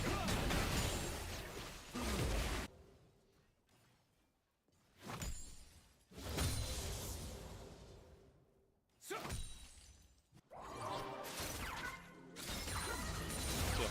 pretty quiet early game so far after the trade and summoners here in the bot lane. Everybody loves this call item. Zyra with, I didn't even actually catch that, a stupid early Mountain Drake here for the side of Stun Incarnate.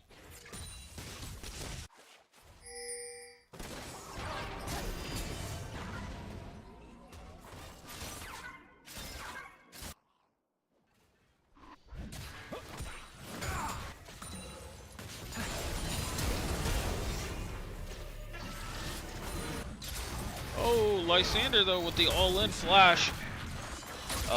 Eureka did have to flash away, had the turret there as backup. And both mid laners just kind of limping away from this 1v1. And these are the levels here where Jace can put out quite a bit of damage. So on the serrated Dirk, he's got the level 6. His damage output is pretty massive, especially with the Q to the Hex Gate. So we'll see. It's gonna kind of turn into a little bit of a poke war.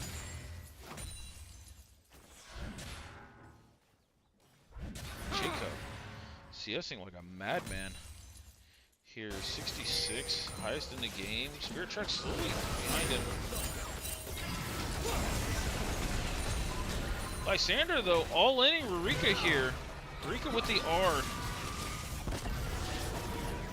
And first blood goes over to Lysander. Wintech in the top lane as well here.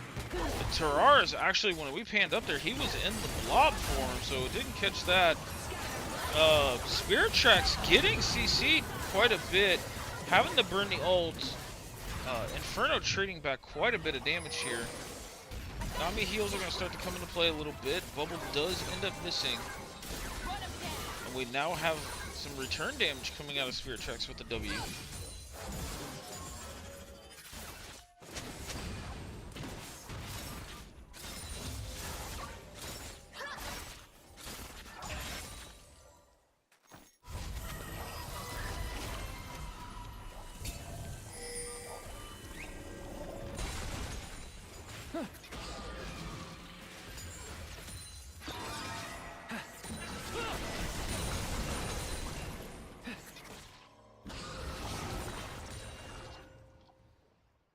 So, EW coming out from Marika, though, does not get the snare hit.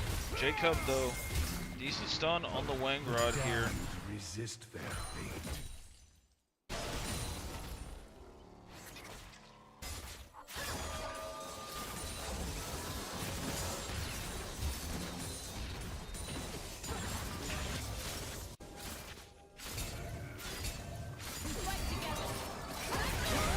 All coming out, spell shield being used by Spirit Tracks to block the Zac Q.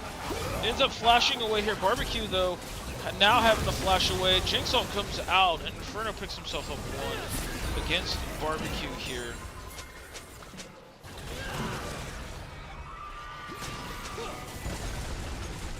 Ult coming out by Rurika in this mid lane duel. See, potentially Zac back, so I don't think we have any type of dive opportunity here. Zyra, though, is on the Void Grubs, so using that chance to pick up another objective here. Nice trade overall from Rurika. And now it looks like we might have a 2v2 up top here. As Terraris gets rooted, and Wintek ends up picking up the kill. This Zyra's actually on Leandries, by the way. Jacob forcing the flash out of Wangrod. Ignite is coming up here.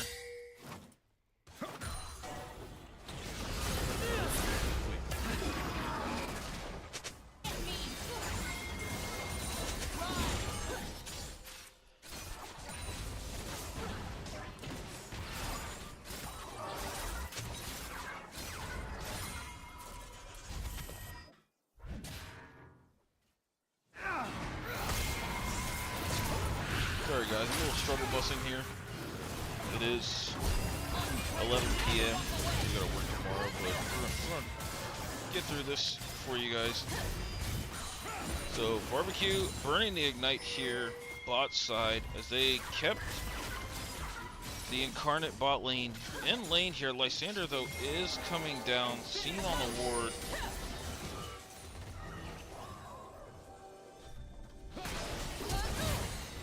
Oh, interesting flash by Ashes. It does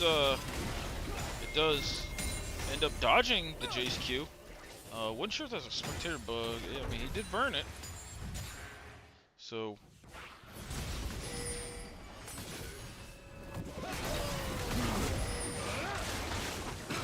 Terraris, though, saying what's up to Lysander here in the bot lane. All of the first items from majorities of these laners are coming out. Rurika with a flash, though, away from Wintek. Here on the Zyra, Leander's completed. Top lane, Jacob has himself the completed item. Ghostblade completed by Lysander, so his QEs are going to hurt quite a bit. Some decent tank stats coming out of Terraris.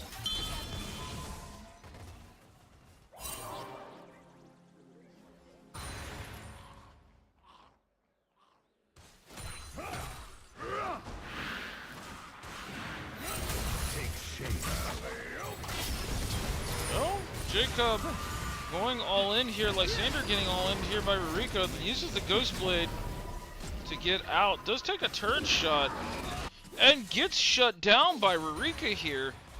Not sure if his plan was to tank that turret shot, but he is definitely limit testing on this Jace here. So, shutdown over to Rika is really nice on this way.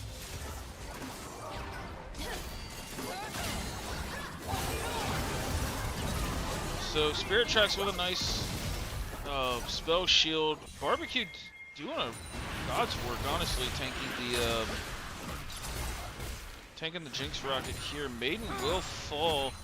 Wintech looking at a potential dive here, and will end up picking up the kill onto Wangrod. The 3-0 on this Zyra jungle here as we look towards Game 4. Incarnate is up 2-1, so Incarnate wins. The series is over with. Inferno, though, getting ulted here by Barbecue. And not much happening from it. Lysander going all in on the Terrars here. Winty nowhere to be found here. Inferno getting all in. Excuse me, Terrar still on top of this dragon. Oh, and Lysander just basically one-shotting Ashes here. Rurika trying to hit the broadside of a barn and failing, but nice W for the shield.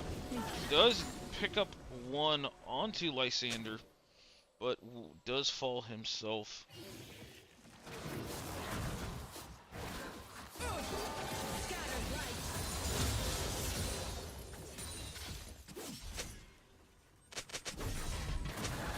So a lot of summoner spells used there, though Spirit Tracks is sitting on full sums.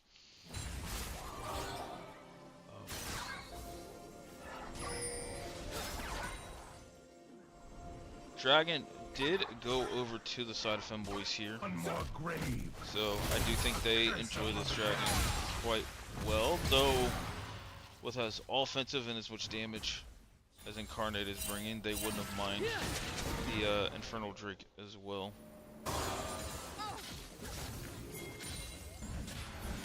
I'm not a big fan of the cooldown boots. I mean, they're perfectly fine, and I mean, Hoist still loves them. I think this is the game where I would have went Sword Shoes, just because there's just not really anybody building any type of tank stats. Jacob, though, getting himself another kill. Actually, that was his first one on the Wangrod. So Wangrod just getting picked on here. Oh, Lysander with a nice little sidestep. Rika QQ's the minion wave. Gets blocked there.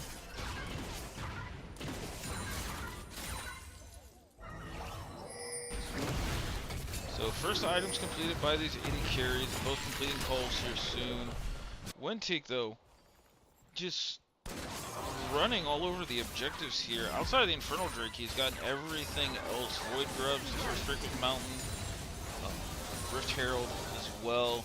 But he's definitely controlling the river objectives quite well.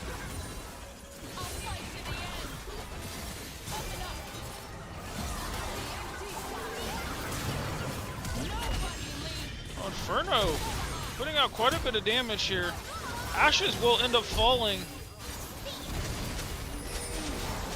Oh, but Inferno ends up getting one back here, so 2v2 in the bot lane. Both supports do fall here.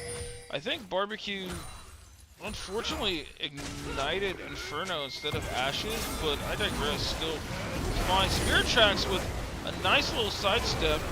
Oh, he jumps into the Rift Herald. No way! Spirit Tracks taking the train out. Jacob TP'ing down as well. Well played by Spirit Tracks to save himself there.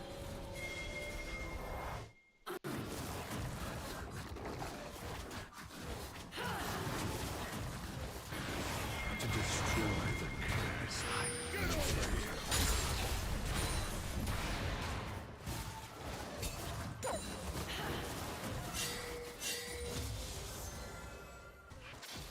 So, 4-9 on the kills. We do have a 6k gold lead. Actually, I didn't realize it was that high. 6K.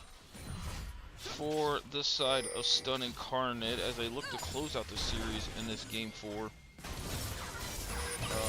Winteek absolutely just getting all these resources and a lot of stuff when oh, nice double snare there. He still is going to end up falling to Terraris, but Lysander being the recipient of those 2 kills as well. Rika is in hot pursuit up the river. Lysander does get knocked up. Oh, nice dodge overall here. Lysander kind of doing some Jace work, but once he got hit by Rika's R, there was nowhere else he could go there. Jacob proxying the mid wave. And that is mid tier 1 going to the side of Stun Incarnates. So still looking at a 6k gold lead. Rel finishing up with her Zeeks. 2 items now on Spirit Tracks, as we do actually have 2 items on Inferno as well. Watch them squirm.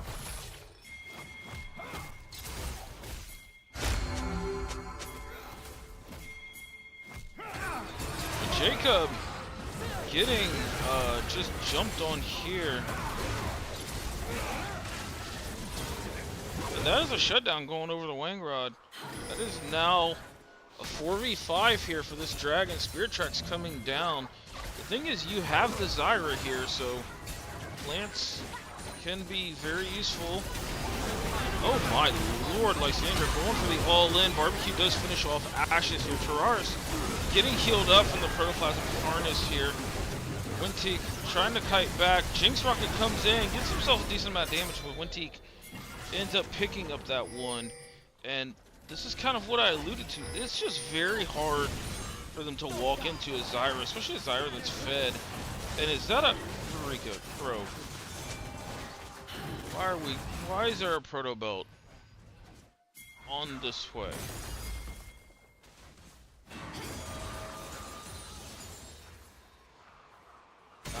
I don't like it.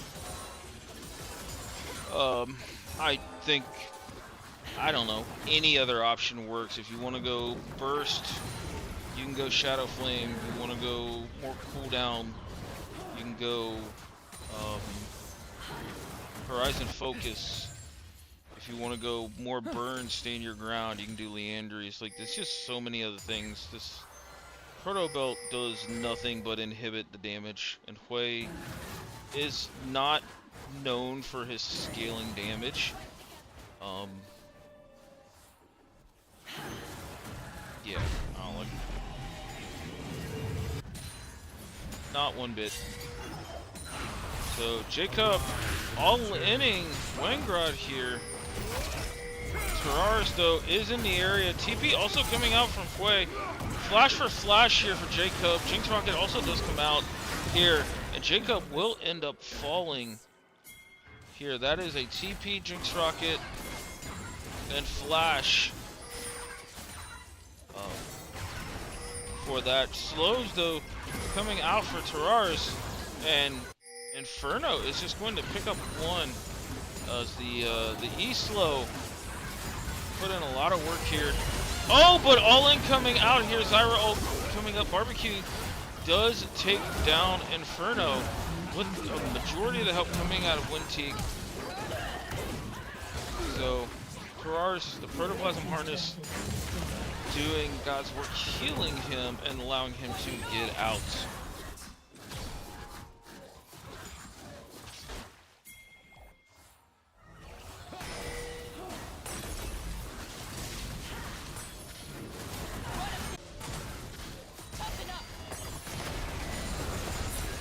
Blue team's turret has been destroyed.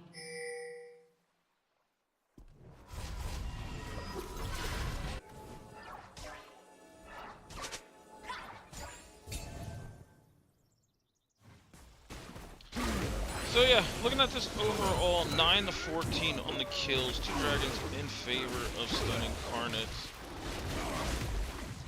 Here, it is just a little below 6k gold lead. Yeah, just Twitch is a little bit ahead.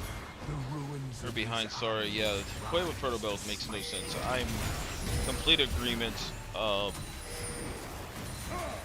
Quay just needs to get to Pen and the Death Cap quick. So Wintech, though, ends up using the ult here. Wengrod does fall out of it. The York will still go down. Ult coming out by Inferno. Winteek still dancing around the plants here. Ashes and Inferno getting jumped on here from Lysander and Barbecue. Terrar's still trying to zone out the backline, and Ashes will end up... Oh, it does not fall. Lysander does fall here. Spirit Tracks does pick up the kill on the Terrars, while Hui and Set were topside trading back and forth.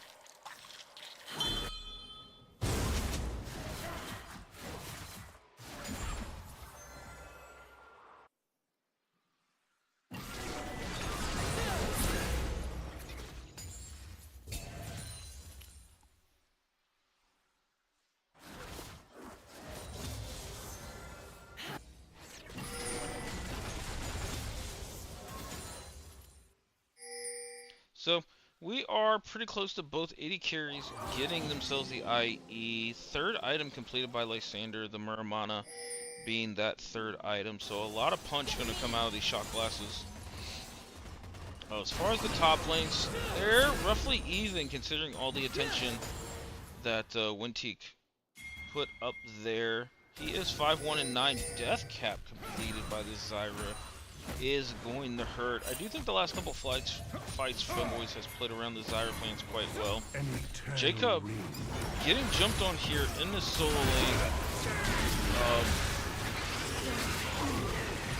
And will end up falling here. Every time Jacob has fell in a side lane push, there's just nothing for them to get. I mean, Lysander is getting pressure in the bot lane, and you are applying pressure in the mid lane, so they can't do Baron. Barbecue kind of zoning off here. Oh, Winteek just one-shotting Marika here. Terrar's trying to do his best to get rid of Winteek as well. You have Wengrod coming down. Inferno, though, gunning down Barbecue. Lysander hitting this bot lane, though. Dragon is up, but more importantly, Baron is up. So Lysander now just solo splitting the bot lane, which is fine. He has back, he has TP as well. So I mean, I guess it's a fairly even-ish trade. I just think Jacob has put himself in a position where he's just dying for no reason.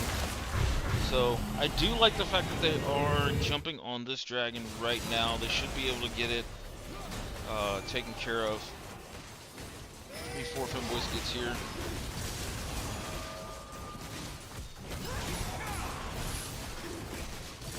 So this is Soul Point for the side of Stun Gaming Incarnate. So they do have a decent amount of waves, but oh, Barbecue just full sending it there. And he is going to fall. Oh, Spear Tracks getting ticked by the Quasla. Oh, I didn't even see Jacob ulting into this. We're chain inting here for the side of Incarnate. Oh, and Inferno plus Eureka QW ends up taking care of Jacob. Oh, we do have Ashes falling to Winteek's ult here. So Zyra is what you got to play through now in this siege defense against the Baron minions.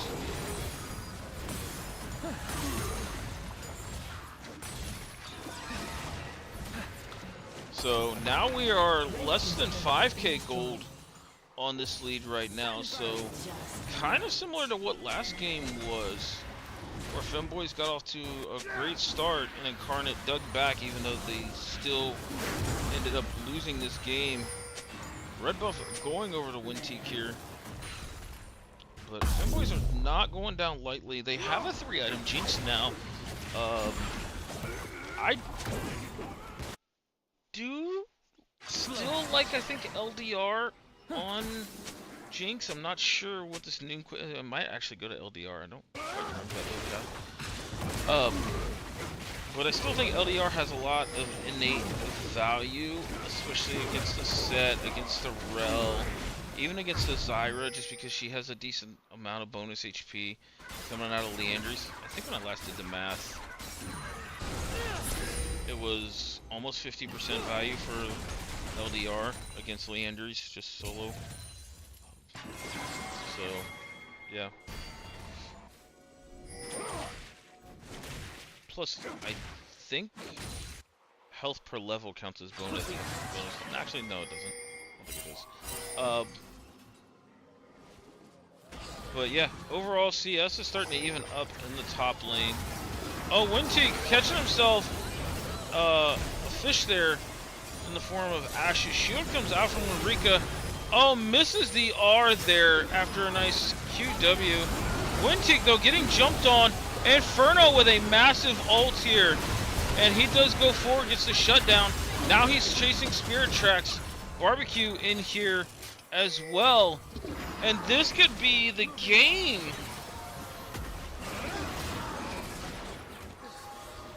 Back-to-back chain-in situations here. Jacob does have the ability to maybe ult Terraris and take care of the wave, but we'll see how this goes. Oh, he uses the W to clear the wave, but it's just not enough. And this is going to end up being game 4, heading over to the side of Femboys here.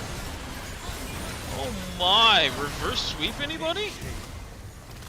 A summoner has disconnected. Oh my.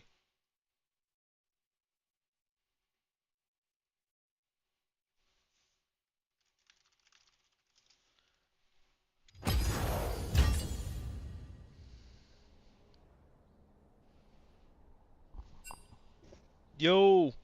Hey, you just got back. Am I interrupting anything? No, actually, you're back just in time. We have a game 5. Confirmed. Sweet. Okay, Yes. I think, yeah, there's a bit of a stream delay, so I was hoping I was like not. The YouTube Jumping in for delay is anything, but not as okay, bad as the here we Twitch go. one. Yeah, the ace just happened. Or not the ace, but the 4 kills there. Oh, the chain int? Yeah. And they just run them down. Saw Femboys were winning, right? Had to jump in and caster curse them again. Yeah, they just... This looked like a complete collapse, honestly, from Incarnate. I don't mean to be, like, that harsh, but... they had the situation about 5 minutes before you joined where it was a pure, like, chain int. But, after that, yeah, they then entered again. Are we getting a tricast with some lad?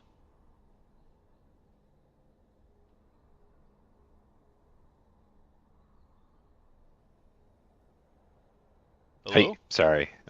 Just cutting you off there. But Sam Lad said he's down to jump in as well. Hopefully give your voice Oh, a little bit of a I rest. will gladly let the dynamic duo take Well, no, it's a trio. take one. I'm that's I forgot how hard that was. Yeah, how were games 3 and 4 though? Pretty solid wins from yeah. Femboys, or Yeah, I mean, game 4 was but they got it done. I do gotta ping the server. That is one thing I do like to keep Game 5. going. Let me see. Do I?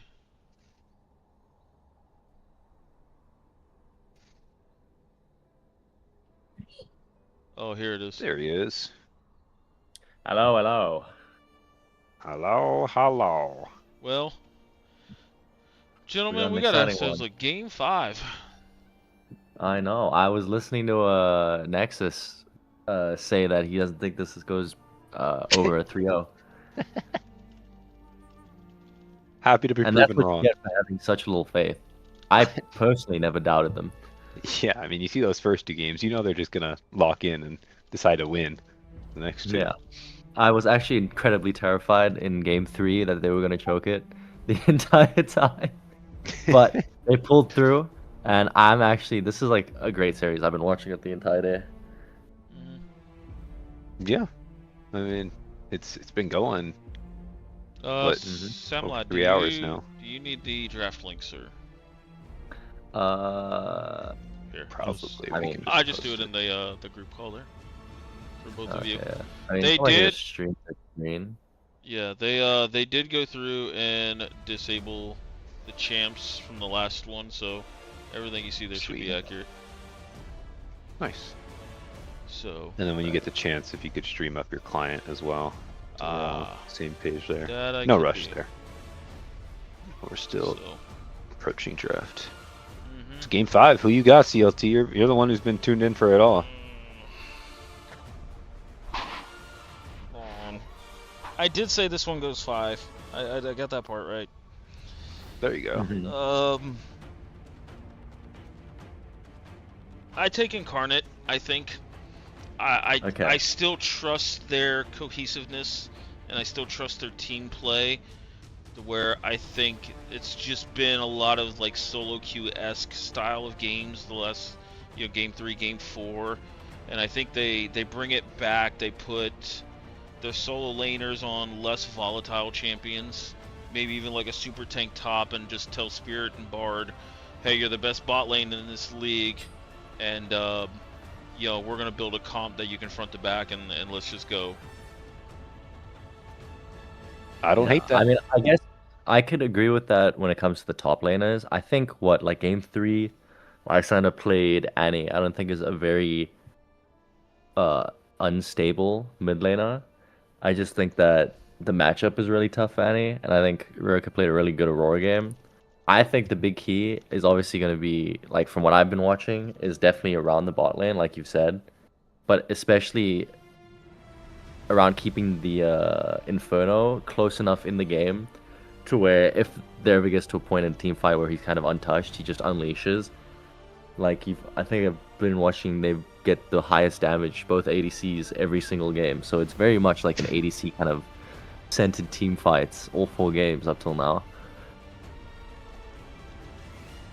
Yeah, and Inferno filling in as well, which is, I think, Yeah, he Props played to top him. lane from last week, right? and he's normally their jungler, so making the rounds. He played Yeah. mid lane when he played against us as well, so Oh, Oh. CLT played against Inferno mid lane. Yeah. yep. Been all over, and we are into draft phase. Expecting similar bans, huh? I would Yeah. expect them, yeah. It looks mean, it's good. like the Twitch stream might have went down. I don't know if it hit a duration or what's going on, but we still got the YouTube stream up. Yeah. I would say I think it's always a good time to ban Bod against someone who's named Bod BQ. So 5 games, 5 bans on Bod the entire series. It's probably a good shout there from the Femboys. I personally have the Femboys taking game 5. I think when you're in that game 4 and you've lost game 4 and the reverse sweep is kind of on the horizon, a lot of the time the nerves like really get to you. So like if 1 or 2 bad things go wrong for Incarnate in the early game, in game 5, I can see them probably tilting themselves out of the game. They could also like do the inverse, but it's really tough to like come back from kind of like these like momentum shifts in series like this. I think that's fair to say. Yeah, I mean, without knowing too much of Incarnate's kind of player base and mental, it's always tough when you're you're at the verge of victory in a 2-0, and then all of a sudden things slip up. And from what I saw, I caught the tail end of game 4. It felt more like an Incarnate loss than it did a Femboys win, and I'm hesitant kind of wording it like that, but more so like Incarnate really had some clear missteps that game, which maybe it's a sign of tilts, a sign of things slipping away. So got to dial back in here for game 5, and gonna do that starting off with a lock of 2 carries. How do we feel about this Victor, CLT? I think in this situation, Victor is probably in a decent spot. There's a lot of his quote unquote like checks and counters, like the control mages he's bad against. They're kind of out. And some of the other ones he can outrange if, say, like it's a Nazir or a Cassio. But oh shit, here we go. Yeah, I mean, I personally am a big fan of like the Sylas side of the Victor matchup, just because Victor makes one big mistake kind of in this lane, and Sylas can kind of snowball it from there. I think both these mid laners have spent the entire series kind of like vying for lane dominance continually, and I think that's kind of where the make or break is around the mid laners, is just permanently in lane, and kind of whoever gets the first kill on the. I mean, I don't. How many solo kills have we seen in mid lane the entire series? I think we've seen like 2-3 solo kills per game. Yeah, Mid. yeah. I'd put the over Yeah. under at like 8, and it's probably been a little over that. But also, this is Rurika's Sylas. This is what like he's known for. He OTP'd it. Like this is his champion. That I'm excited to see. He normally gets this banned away from him every time. Can we also talk about freaking? Wait, hold up. What? Kane. Sorry about that one first, huh? Wow. All right. I was gonna talk about how Yunara went all the way to Game 5, but we're looking at a freaking Kane. Yeah, I don't know if I like the Kane, to be I honest. don't either. Well, you're not sure. I don't like it personally. Yeah. It's I'd assume he's gonna go red. he has to. I mean, depending on how many melees on the other team. But yeah, I feel like Blue Kane is just really kind of hard to play when you kind of have a 5v5 environment where everyone can kind of come where anyone else is at any kind of given point. Right? Like, I feel like assassins like Kane are much better in solo queue when people just aren't paying attention to their map. So, yeah, I don't know. I mean, you got to be looking to go red Kane, right? When they lock Shen Silas, so I can give that nod to it. I don't know if this is a WinTech comfort pick. You know, Game 5, all on the line. This is what I want. Give me Iguodala. Give me but- Wintech. but is it really the Kane? I don't know. And I feel like you could have saved that for potentially Game 7. later. Like no. Game 7 Kane. I mean, look, I think it's kind of the case where if he's really good at the Kane and you're in Game 5, sometimes comfort means more than team comp, in my opinion. Like, especially you've lost 2 games, you're like kind of getting reverse swept, and like you won something that you feel super comfortable on, and if you feel super comfortable on the Kane, that might just be the best pick for him, even if I feel like it doesn't fit the draft as well. Like, I don't think Kane Victor's a really good 2v2 mid jungle. In my opinion, it's actually pretty dog shit. But It's yeah. I think you hit the nail on the head. It's just not good. And also, like, these are 2 backline carries that need time for their damage to ramp up. Like, you want a front line there, and now you're putting Jacob on a front line. I mean, no front line still with this Thresh. I just don't like the direction of this Incarnate draft. Yes, Yeah. I'll jump in here, especially if you're going Thresh. I always like playing Thresh with a beefy front line right in front of it, just because you're not really a reliable engage yourself, as clean as you could be with the hooks. So this feels like a bit of just throwing things at the wall here, going for ultra comfort, which, yes, it's Game 5, but I don't see the cohesion in terms of when I look at the red side draft and I look at now this Morgana coming in on blue side draft. I mean, a very comfortable Femboys comp. yeah, I think we can kind of all agree that we think the Femboys comp is like good so far. Maybe they have some kind of lost pick on red side to maybe wow us into thinking that Incarnate's draft is suddenly a lot better, but Also, look at the I don't know. What is the... Yeah, sorry, go for it. No, look at the flexibility on Femboy's draft. Like, you legit have 4 junglers, 3 top laners. Like, obviously the Sylas can go mid, but we've seen Sylas support already here. Morgana mid's an option. To be fair, everything's a jungler these days. I will give you that, but I mean Thresh isn't. But don't tell War initiate that. I think he could do it. Sure. It's like when I try to play Soraka jungle in Season 8. Ooh. Oh, that's Galio. some more. Galio top? This feels really weird. I feel like the kind of identity of Incarnate the entire series has very much been like their top side is really strong. I mean, their bot lane is really strong too, but I feel like their top lane has always kind of opted into these like 1v1 mechanical matchups. And I'm assuming that the Galio is going top, unless they kind of did a switcheroo and they're putting the Victor top, kind of like Season 9 style, like Hmm. Q-Max Victor top. That would be But interesting.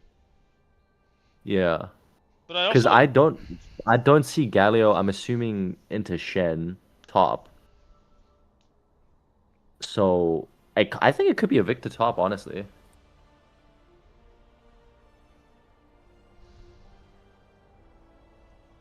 I mean, all will be revealed, I guess, soon enough here, right? But it definitely seems a little bit out there. Galio. Okay, never mind. Galio I thought top, we were Victor cooking. mid. Yeah. I thought I was cooking. I mean, I liked I liked where your head was at. Like I think there was a decent cook. Yeah, because I think right, the Galio is pretty much better into the Silas than the Victor is. I think the thing is with like Victor, I mean, as a fellow mid laner, playing Victor into Silas, it's just kind of like you get hit by 102 E's and the Silas gets 102 kills in the game period, and it feels like impossible to play. Like Victor doesn't really have good enough self peel besides W, and even then, if the Silas gets too strong, he bursts you before the W can stun him. So Yeah, it's like weird. I But don't like if I'm the stylist, am I just not just happy with everything I see on Incarnate's side, to be honest? This yeah, is I think the just big thing is probably Varus ulti, right?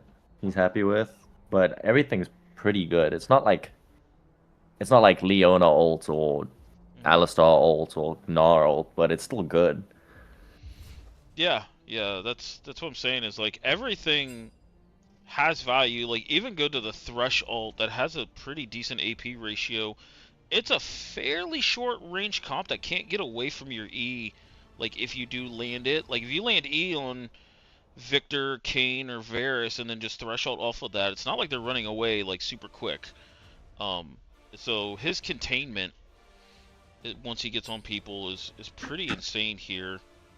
And Yeah, I mean, I guess the flip side is that they do have a Thresh, right? Thresh Lantern is always mhm. kind of available to help the immobile, like mid 80.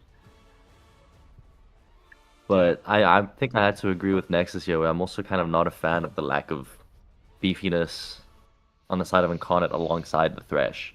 Unless I'm assuming it's Red Cane, then I think the Thresh looks a bit better. I don't know, what do you think, Lucas? Yeah, thanks for doxing me as well. But I'll Oh, mute it's it. said my name. Shit. exposed. Nah, it's. Yeah, I think you're relying on barbecue a lot this game to find some miracle hooks, and that's the angle I see. Like Spirit and Thresh You don't think you picking can do it? off, Ashes and Inferno, which is kind of how they won those first two games, is in over positioning Morgana, kind of a squishy support, and then using those picks to kind of transition that lead elsewhere, and then relying on a good early game as well. I do think your lanes are pretty good. So that I'm going to give to Incarnate. Galio into the Jax. I feel like that's not too favorable for the Galio, but for bot lane especially, Varus Thresh should play well into Yunara Morgana. The Kane should at least be able to get something going early, and not necessarily lose to the Shen. And the way Incarnate's been playing, I like their early games. So maybe if they can snowball something early, that's kind of the angle for them. But that is asking a lot. So we'll see if they can, really execute.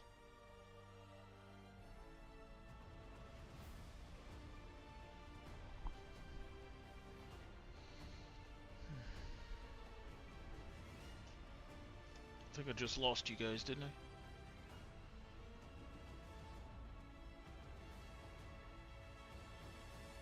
Hello?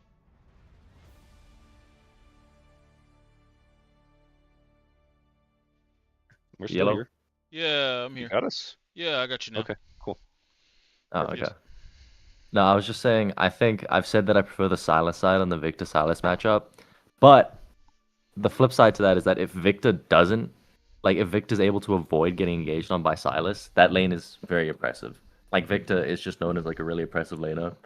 And if Silas is ever like not able to kind of solo engage, he kind of just has to wait for jungle to come help him out before he can kind of do anything in that lane. So it very much is like dependent on how they play this like early game, but it kind of seems like early game, at least games, what was it, game 2 and 4, the early games haven't felt like the ultimate decider, right? Like game 3 was like pretty snowbally, and I think game 1 was pretty snowbally, but otherwise it seems like both these teams are pretty good at kind of fighting back from a deficit, so I wouldn't put either of them kind of down and out if they get any kind of significant disadvantage in the early game.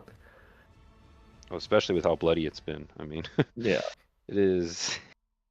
I mean, been in some terms of this, insanity I think there. bloody games actually favor the Femboy side, specifically because of the Shen. I think the Shen just kind of like really shores up a lot of like those like really scrappy games where people are just kind of fighting all across the map, and you can have a Shen ulting and shield like kind of just whenever. So if you're Incarnate, I actually think you really want much more structured gameplay, like kind of like what CLT was saying, where if you really don't want there to be just a bunch of skirmishes across the map, because I think that favors the Femboys comp, which is why I'm still so like kind of weirded out by the Kayn, because I don't think the Kayn is as good for the kind of like structured gameplay that you want as Incarnate. So I Yeah. feel like we're haters, bro. Maybe we should wait for them Yeah. to play the game before we keep hating on their pick. Wintech gonna prove us wrong, right? No, this is where the fun starts. What are you talking about? Yeah. Oh, we got looks like double Spirit Blossom bot lane Okay. here, so I think. All right. I mean, that's gonna be the edge to Incarnate just right there. I take back Yeah, I was everything we thinking said that in draft. too. We didn't have that intel going in. Welcome to Yeah, I apologize for my Summoner's previous statements. Actually, it's an Incarnate win. Oh, Faker Silas, shocker. Minions have spawned. I don't know what this Galio does in the Jax. I'm gonna be perfectly honest. Like, this sounds like just an absolute shit matchup for Galio. Are you streaming the game on the YouTube right now? Because I got the YouTube open, I don't see the game playing. Should be. Or is it like It's hella- there's a delay, so Okay. it's probably that. If I had to I guess. hope so. I'll keep an eye on it, I'll let you know. I don't have the scene transitions down like Lachey for you guys. Yeah, Oh, they got a What do you mean, you guys? Have you seen my streams, man? I don't even have an overlay. Oh, hook connecting already. Okay, Bard. Do you start Q as Thresh into this matchup? I guess you do, right? Double ring. You always start E on Thresh, in my opinion, just because you get empowered autos. So your Q level 1, you saw it there. It just doesn't really offer much value when you're looking into a double range matchup. So having that just empowered auto E helps you push wave, helps you play for lane push. If you have a hook angle, sure, it's not awful, but generally E is more reliable. Trade on the Yeah. top side. We do see another hook in the bot lane. And I wanted to mention, I think we see Kayn doing kind of like classic Kayn clear, which is like start Raptors. He's taking the early back, I'm guessing back long sword and then run bot side. So I haven't seen that tech in a while, but I guess that's something you do on Kayn. Top lane's trading really heavy. This is kind of what I was saying, mid lane. You get good trades on Silas, and you can just kind of walk this out.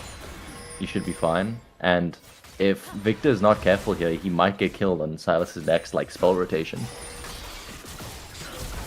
Interesting. Oh, speaking of, the flash comes forward from Rurica, and he strikes first. Femboys off to a 1-0 start, just under 2.5 minutes in.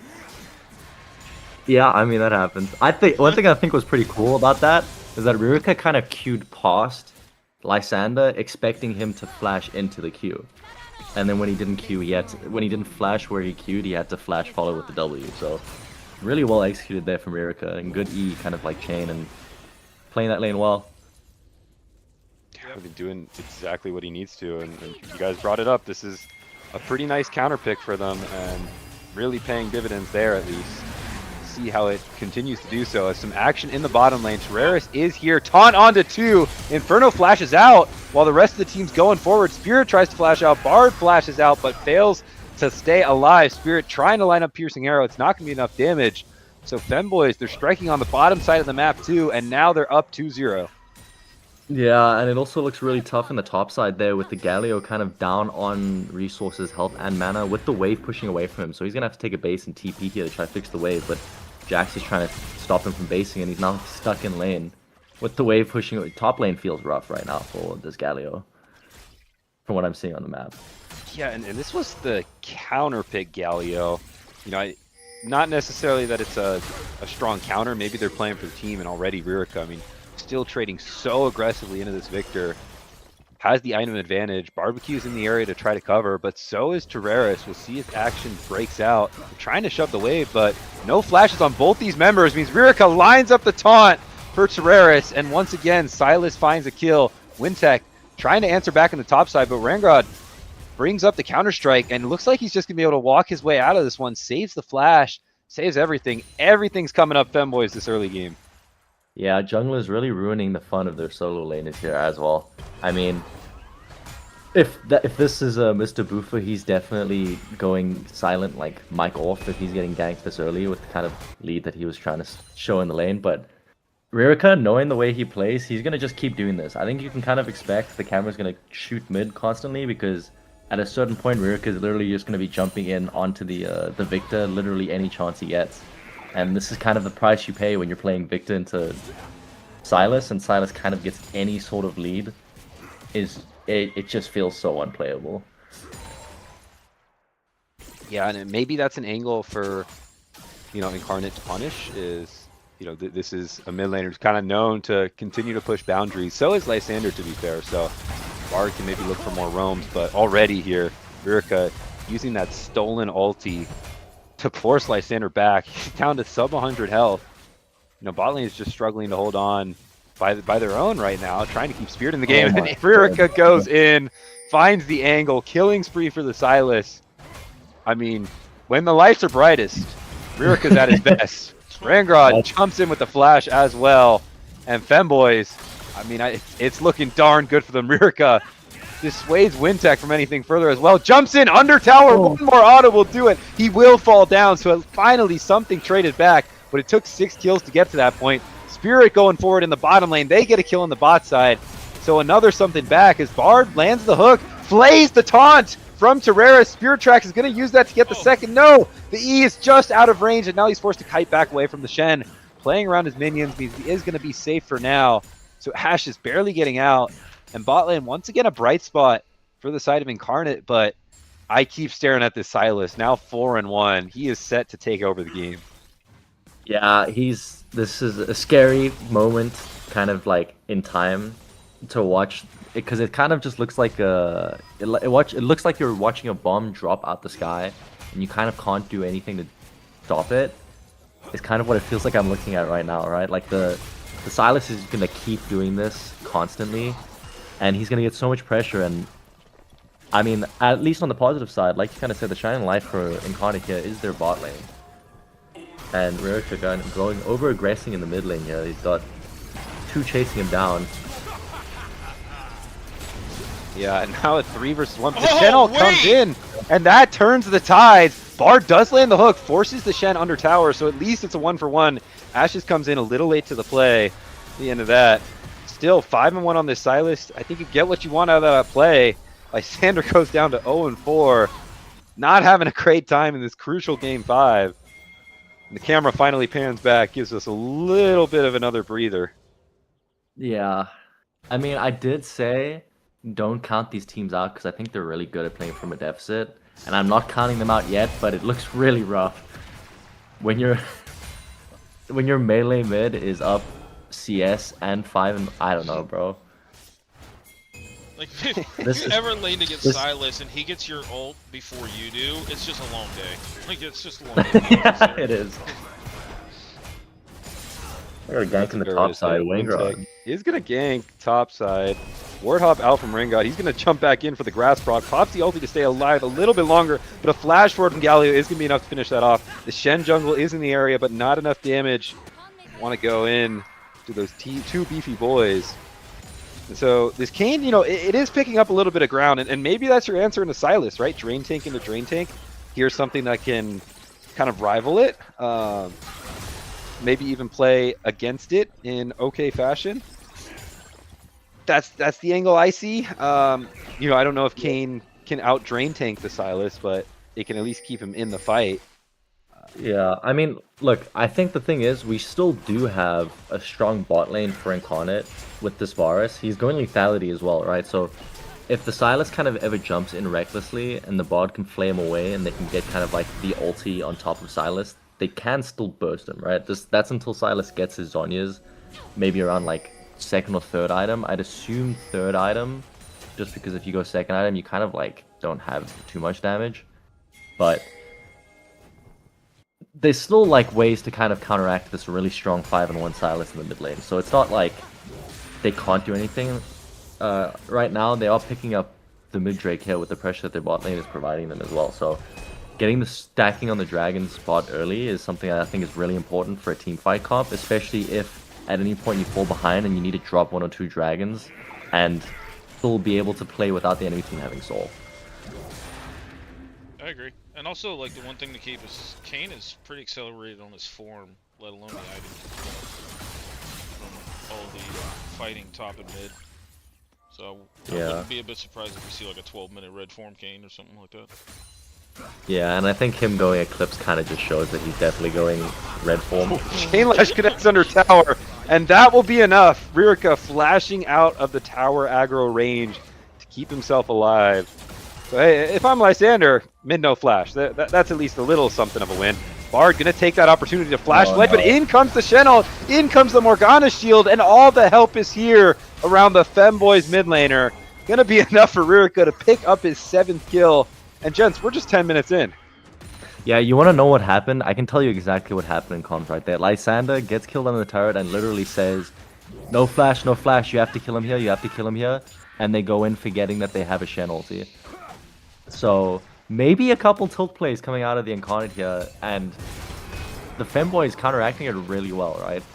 So it's kind of a battle of two sides, where it's like bot lane for Incarnate is doing pretty well, and the top side for Femboys is doing good, right? Like Wengrod has managed to kind of absorb the pressure of 2 ganks and only died once. And even when he died once, it wasn't like putting him in the worst possible position, right?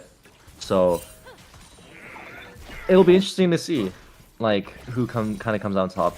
Lysander is just, this lane is so impossible to play now. If this wave ever moves away from you, like the wave has to always be coming into you because you can't do anything. Is there ever a world where you like just try to lane swap? I'm just trying to theory craft here. Like, how do you get yourself back in this other than some miracles in bot lane? It's another chain lash under tower is just going to be another solo queue for Ririka. Yeah. No, I think it's tough because then also like your bot lane is like, we don't have quest yet, and if you kind of swap your bot lane anyway without quest when they're winning, it feels rough. And you don't want to swap your top laner without quest either because you're going to miss out on getting the empowered TP and the XP boost. So you're kind of just stuck in purgatory in mid lane, and you're just trying to not feed too much. Like, I know it's like hard to say try not to feed too much when you're 0-6, but like you can have a positive impact on the game being 0-6. It's just like you can't like turn into this guy's jungle camp, you know what I mean? Like you gotta just like some point, I don't know. I've been in this position, it sucks. Oh, well, we all have. Yeah. I mean, I've actually been in this position against Lysander before, where I was just feeding him kills over and over.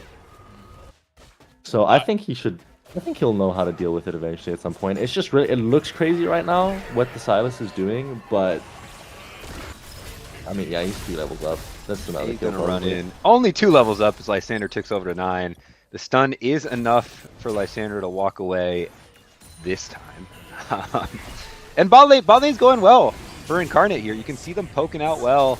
This Varus, it's just lethality Varus isn't one of those solo carry champions. It can do a lot in team play in terms of organizing some good objective play. They already have this first dragon, and if it pairs up with this Kayn, who does have red form, want to point that out, did get it, under 13 minutes in here, looking for a gank top.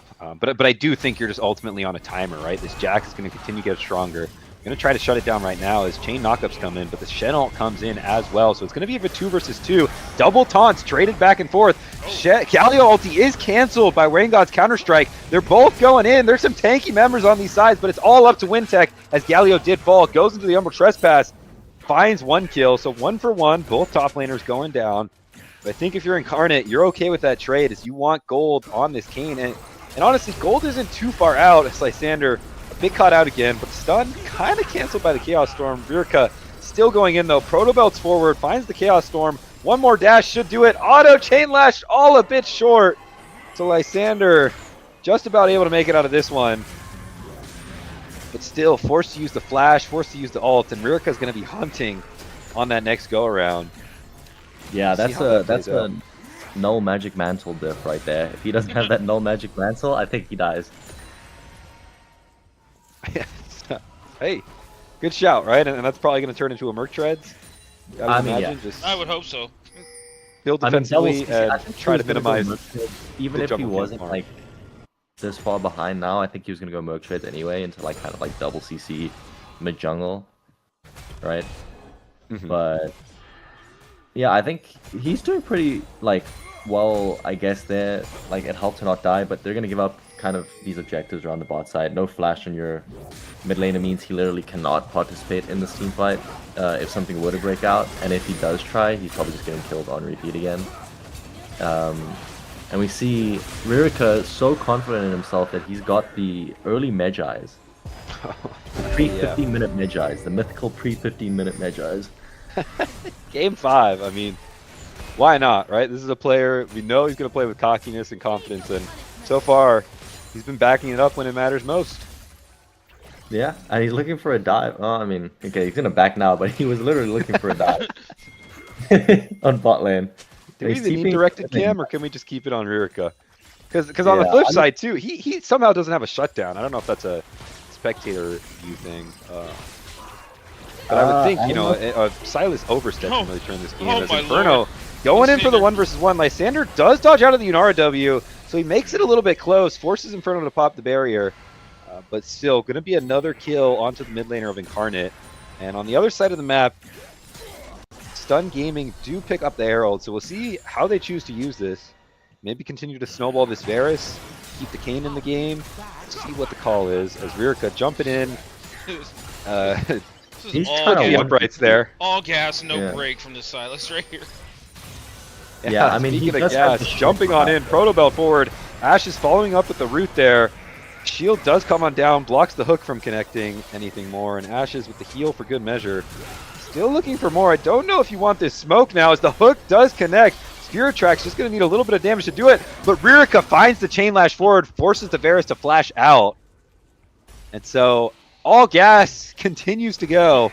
Rirka forcing the flash on Varus after a pretty tense exchange. And a flash forward from Rirka. Spell Shield blocks the play, and a chain lash over top of the Lantern. The hook connects on a Morgana to make it 1-for-1. Oh. Shut down on a Morgana, and Barbecue limping out of there. Click on his health bar right now. That is sub 10 HP. He barely makes it out. Wintech in the area too. Gonna force Rirka out just for now. Oh wait, that was a Kayn flash. That's all. Kayn just Rirka just solo got rid of 3 flashes on the enemy team, basically. Hey, that'll play. Rain God hitting the top tower here, getting the Shen ult over top as well. So this is going to force Jacob into a pretty bad spot, force him back to the fountain. They're playing outside the edge of the taunt just to secure the kill. And that will be kill number 3 for the Jacks. Another 1v1 in the bot side. Lysander, he does have help this time. It's Wintech showing up, finds the knockup. Chaos Storm over top. So this time the victor lives. Gets on board with his second assist. Kayn picking up that kill. That's right. A little bit of movement around. He'll be up. Yeah, the Victor, tired of being the victim, calls his jungler down and they get the kill on the enemy ADC. You know what? That's a dub in my book. If you're struggling that hard in game, it kind of feels satisfying because you know that the enemy team is just trying to like total farm you. So getting a kill back there in that situation, even if it's not on you, feels okay. I think he's probably dead again. Yeah. Nope. That's Yeah, 5 more overstaying stacks on. for that bot tower. I don't even mind that death. I feel like, you know, might as well get the tower and get the farm. I don't know if Yeah, you're he's gotta shut worth down much gold at this point. Can we Yeah, get an I eye mean, on downside- objective timers? Yes, sir. Yeah, I think the one downside there to dying, even though you're worth like basically no gold at this point, the Silas does have a Magi, so every time you die to him, you're giving him 4 more stacks. So that is probably one thing to just keep in mind. Like, even if you're probably not worth any kind of gold really in the side lane, you still don't want to give over free stacks like that. Yeah, I think that's a good point. Something to keep an eye on. And I think the counterpoint to that, right? You do bring up the Magi's. Is okay. Let's try to, if we're Incarnate, maybe game plan around this Silas. Going for some greedy side lane plays. Going for a quote unquote overextended members. See if you can cover them, and maybe punish the Silas because now the bounty's online. 550 gold on the Silas. Massive kind of off scoreboard value in getting rid of some of those Magi stacks. And we do have under a minute to the Drake. You know, gold is still relatively even, but with just how it's focused, I don't know if this is something Incarnate wants to take.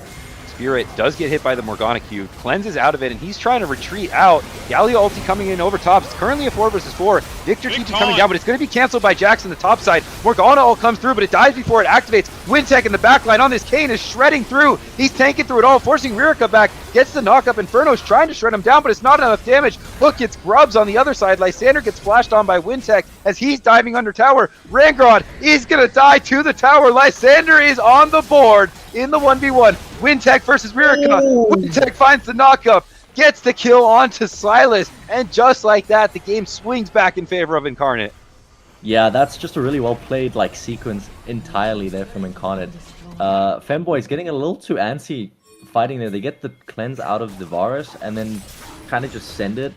And Winteke, we were giving his Kane shit for the team comp, but like I was saying, actually, I'm gonna give myself credit for that. Comfort is king in game 5, and him absolutely running that team fight, getting the shutdown on the Silas as well, and cutting his stacks down means this is gonna be a really strong Kane, like close to like 1v5 level Kane soon. We almost saw it there. That was very well played by all members of Incarnate, but I think Kane definitely the carry of that fight. Spirit Tracks kind of navigating that fight, staying alive. I think they just had a really comfortable position. Silas really couldn't get in to threaten the backline of Incarnate, and so you see this Varus hitting, you see Kane stacking up a lot of those Conqueror stacks and then just healing so much through all of Inferno's damage. Ririka forced back as well. This was my theory craft as well with, okay, maybe the Kane can drain tank through the Silas, and we see it come to fruition there. Not to mention a great kill from Lysander onto Rangod. You know, maybe a bit of an overstep on the Jax side, but that's always a good look to try to get your what was an 0-8 mid laner a little bit more into the game. Yeah, and it's definitely like, it helps the feeling of the game. I think if you're on the side of Incarnate, you kind of just want to keep doing that. You want kind of organized 4v4s and 5v5s, because I think that's where your team comp really shines. And like you were saying before, the fact that they were able to keep the Silas off of their backline meant that the significant portion of the gold lead that was on the Femboy side prior to that fight wasn't really participating in the fight in any kind of really meaningful way.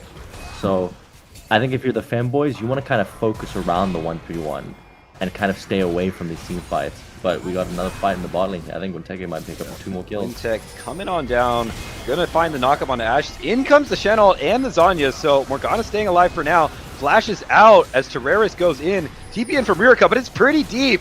Does dodge out on the knockup just in time, so a lot of abilities used there, a lot of summoners used as well. We see no Galio flash, no Morgana flash, but ultimately no one dies on the immediate onset of that play. Lots of cooldowns. Yeah, I mean, yeah, that's a lot of cooldowns for it as well. So now the Silas, going to be a bit harder for him to kind of stay in the side lane. I think he's going to end up playing a bit more kind of around this like mid lane with his AD and support. Oh.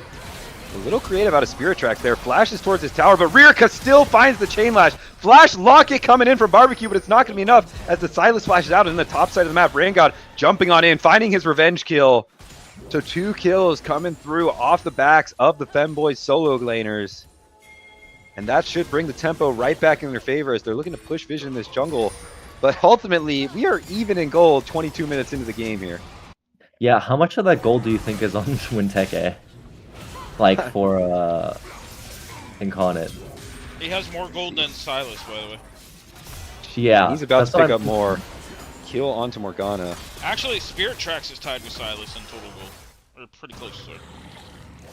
Yeah, so I guess the two big power points there for Incarnate being their jungle and AD, right? And that's kind of like a good point for their comp. I mean, ideally you don't want a Victor who's behind because he doesn't really offer too much besides damage and maybe a stun on his W.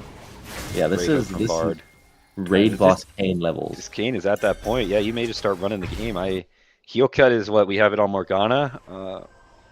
Yeah. I don't know if that's going to be reliable enough. It's pretty easy to apply, but we'll see if that's going to be enough to really get through the raid boss, as you said. 2 Drakes on the side of Incarnate. We see they are playing with this Thresh Lantern very well. You know, Spirit Tracks got creative in that little play, forcing quite a deep chase out of Silas just to barely get the kill and then forced to flash out. So I don't even know how these fights are going to play out. It just seems like it's going to be all over the place and a bunch of people whacking each other, as it feels like all other games have been that I've tuned into, at least. Yeah, I can. You know what this gives me this reminds me of? It's kind of like that old internet meme of like, leave her alone, right? Like, leave Brittany alone. That's how I feel this game. Leave Lysander alone. Like, if he pushes up anywhere on the side lane, you see Femboys just absolutely sprinting to kill him, which feels bad. Like, at this point, he's just not really offering much. Like, I think the big thing with Femboys now, I think maybe they're slowly starting to recognize that this Kane is in fact a problem, and they don't want to play near him, right? So if you can play away from the Kane, ideally, I think you still kind of try stick to the 1-3-1.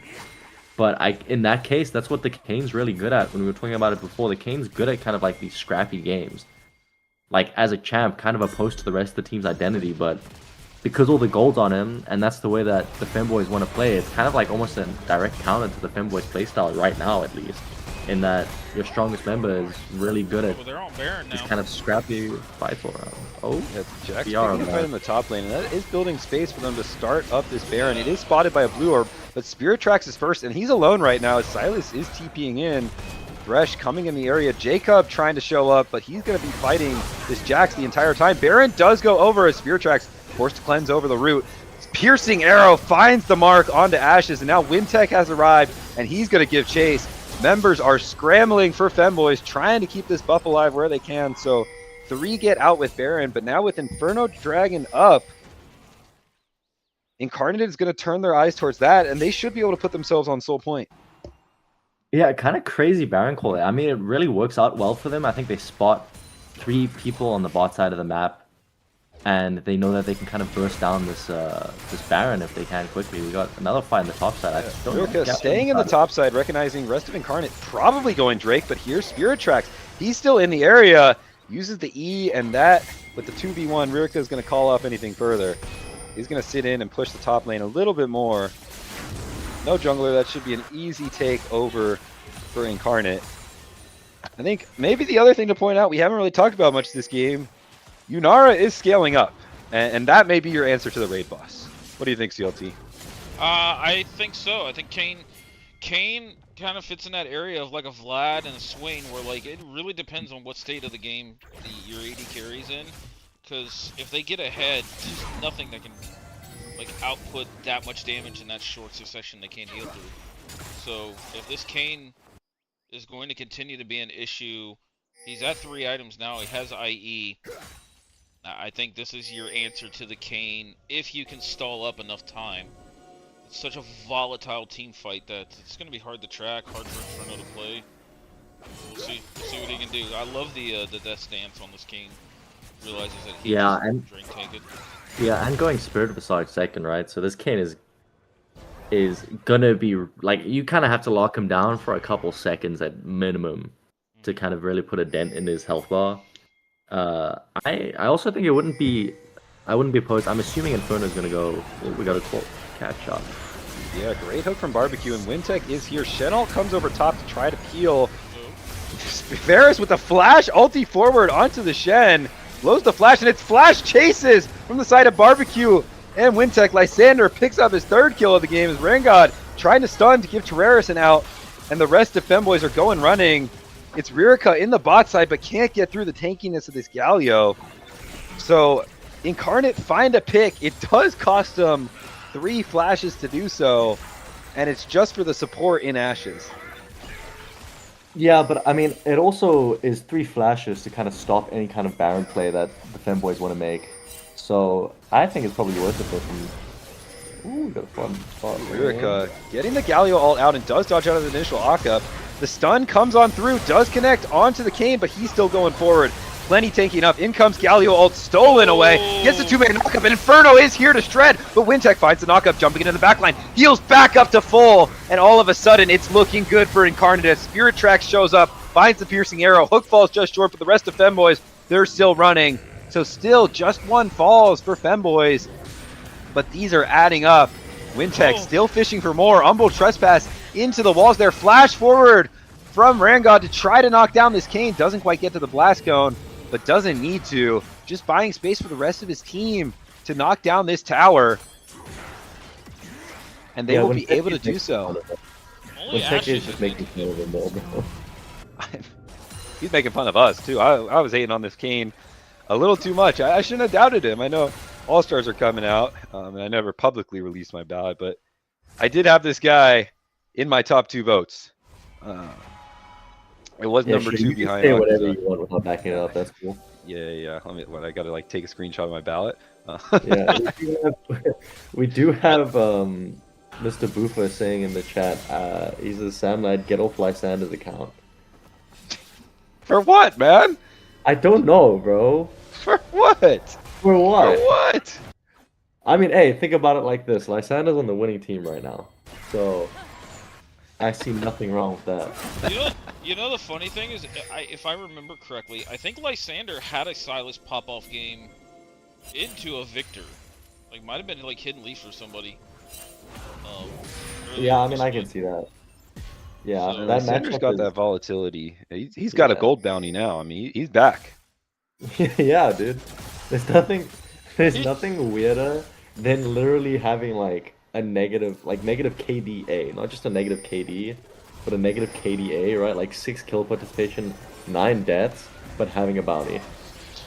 I mean, I think the Mr. Boofa comment from earlier may have just been about Samlad's unshakable mental fortitude, and that's a similar thing that Lysander is displaying. Sticking in the game, playing the side lane, and making himself known. And now, with just over 30 seconds to the Drake, you know, what's the angle for Femboys here to try to contest what is potentially Soul, and Infernal Soul at that, for the side of Incarnate? It's maybe a pick onto this Kane, but he dodges out of the taunt. Just gets out of what could have been a dangerous spot. Jumps in onto the Jax, though, and no Lantern down used from earlier. Hook does connect onto Inferno, and in goes Barbecue. Finds the Flay. Yunara's a bit caught out in a bit of a weird spot. Pops the ulti, trying to get out, but Wintech is giving chase. Shenald over top. It's all on Inferno. They're trying to melt down this Kane. No ulti, but he heals back up with a Death Dance. Rangrod jumping in, trying to shred where he can. Yunara is still alive on the top side of the fight. Gets taunted by Galio, and that should do it. As members of Femboys falling left and right, they put it all on Inferno there. As Ririka jumping back in onto Lysander, who finally gets his revenge. And it's a 5-0 ace for Incarnate, and they're going to take the Soul. Yeah, that's about as decisive of a team fight as we've seen the entire game. I think it kind of goes to show that the Femboys team comp's kind of been on a clock when it comes to these 5v5 fights. And still, they're kind of opting into these massive fights. I mean, they were trying to get a pick early, and they thought they could get a pick on this Kane, but it kind of shows that a fed red Kane like this is so incredibly elusive and so incredibly tanky that it's kind of a nightmare to play against when he gets this far ahead. There's not really many options as far as like reliable applications to make healing. Like if you're Yunara, you want to go LDR, but Mortal Reminder is just so good into this Kane.